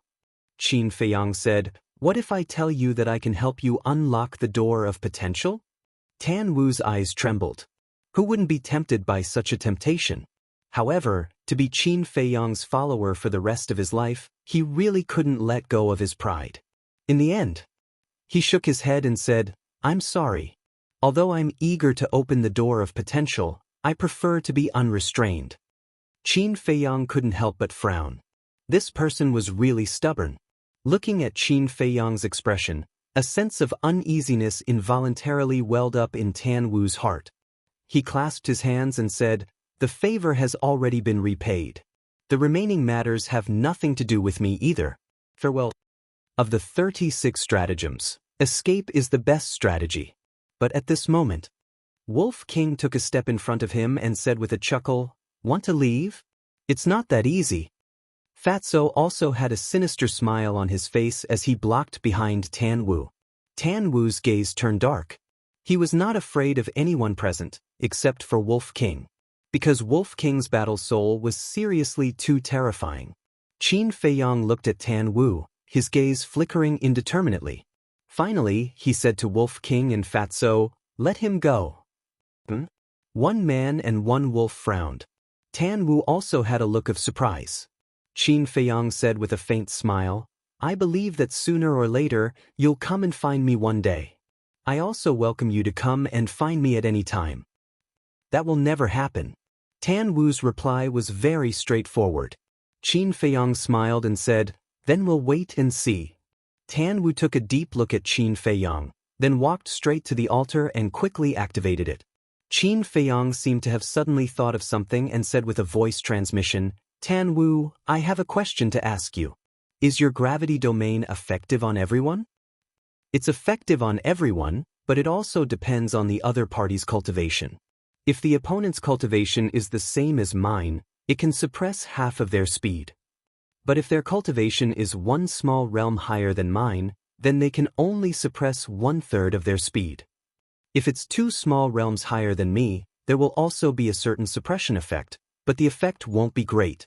Tan Wu explained with a voice transmission. Qin Feiyang said with a smile, This is already very powerful. In a battle between powerhouses, speed was the key to affecting the battle situation. Even if it was just a little bit faster, it was possible to turn defeat into victory. Are there any other questions? If not, I'll give you a piece of advice. Tan Wu said. Speak. Qin Feiyang said. Tan Wu said, you killed everyone in my He province. When the big shots find out about this, they will definitely come looking for trouble with you. You'd better be careful. After saying that, Tan Wu jumped onto the altar and quickly disappeared from everyone's sight. Looking for trouble with me, Qin Feiyang muttered, the corners of his mouth pursing into a sneer. Fatso frowned and asked with a voice transmission in confusion, Boss, didn't you want to take him in as your subordinate? Why did you let him go? Then let me ask you first. If it were you and someone else offered to help you open the door of potential, would you refuse? I want to hear the truth. Qin Feiyang asked secretly. Fatso shook his head. But this person refused. What does this mean? This means that his will is very firm and he won't be confused by external things. And this kind of person, once he chooses to follow someone, he will always follow them wholeheartedly and will never betray them. So we can't use force to deal with him. Qin Feiyang said with a smile. So that's how it is. Fatso suddenly understood and chuckled. Boss, don't worry, Fat Lord will never betray you. Come on, if not for the potential pill, if not for my identity, you might have flown away long ago. Qin Feiyang rolled his eyes at him. Fatso's expression changed and he said angrily, Damn, after going through fire and water with you for so long, you still don't believe in Fat Lord, so sad. Then you can slowly be sad. Qin Feiyang glanced at Fatso indifferently, then lowered his head to look at Wuxia and the other three. This damn Fatso, when he was smart, he was a little too smart, but when he was stupid, he was so stupid that it made people helpless. He couldn't tell that he was just joking, but he actually took it seriously. At this moment, the four of them had already gotten rid of the illusion, but they did not go ashore. They stood on the boat and looked up at Qin Feiyang and the others. Wolf King sneered, They are obviously afraid that we will attack them, so they want to wait for us to leave before going ashore. Is it useful? Qin Feiyang smiled coldly. It is indeed useless. Wolf King waved his claws, and a bright battle chi appeared, roaring towards Wuxia and the others. Damn it! They really haven't forgotten about us. Wuxia's face suddenly became gloomy. Wuxia shouted, Don't talk nonsense, go ashore. Staying in the sea of bitterness would only lead to death in the end, but as long as they went ashore, they might find a chance to live. The four of them immediately drove the boat and rushed towards the stone stairs. A mere 100 meters was naturally nothing to the four of them, and they quickly reached the shore and climbed up the first step of the stone stairs. At the same time, the battle chi swooped down and suddenly blasted into the sea of blood, causing a wave of blood dozens of meters high to surge towards the four of them. Seeing this, the four of them hurriedly rushed up the stone stairs. But, boom! The waves of blood surged over, violently slamming against the stone stairs, making a deafening sound. After escaping from danger, the four of them stood on a high step and looked down at the huge waves with lingering fear. If they did not choose to go ashore just now, they would have been swallowed by the waves of blood. But the crisis was not over. Qin Feiyang and the others were still watching from above. What should we do? The twin sisters looked helplessly at Wuxia and Wuxia. But Wuxia and Wuxia were also helpless. At the edge of the square, Lu Xingxin looked at Wuxia and the others, and his eyes flashed as he sent a voice transmission, Qin Feiyang, let them go. Qin Feiyang raised his eyebrows. Lu Xingxin thought to himself, just do me a favor. Qin Feiyang pondered for a moment and nodded, Okay, I'll do you a favor, but I hope you can tell me the reason as soon as possible. Lu Xingxin said, When the time is right, I will tell you everything. Qin Feiyang didn't say anything else. He turned to look at Ling Yu and the other three, cupped his hands, and said with a smile, The four of you, our cooperation along the way can be considered very pleasant. When we enter the imperial capital in the future, I hope that the four of you can help us out a little. Brother Qin, you are too polite. We are the ones who need help. Ling Yu smiled. Qin Feiyang smiled and cupped his hands. Then we will see each other in the imperial capital. The four of them nodded. Let's go. Qin Feiyang called out and walked towards the altar that led to the spiritual state. They are leaving just like that? Dong Xingyang was slightly taken aback. He caught up with Qin Feiyang and asked, "Why didn't you kill them? Now was the best time to kill Wan Qiu and the others. If they missed it, they might never find such an opportunity again. Let's talk about it after we enter the imperial capital." Qin Feiyang smiled faintly. Dong Ziyang looked at Qin Feiyang suspiciously. He really could not figure out what this guy was thinking. Walking to the altar, Qin Feiyang raised his arm and was about to activate the teleportation altar. However, he suddenly put down his arm and frowned. "What's wrong?" Fatso and the others looked at him in confusion. Qin Feiyang said, "I seem to have forgotten that there is one more thing to do." "What is it?"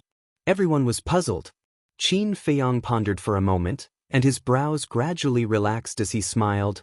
"I remember." As he spoke, he waved his hand, and a stream of red sword energy flowed into the altar. The altar bloomed with a dazzling light. Qin Feiyang looked at Dong Xingyang and the others and said with a smile, "Go up." Everyone looked at him suspiciously and jumped onto the altar one after another.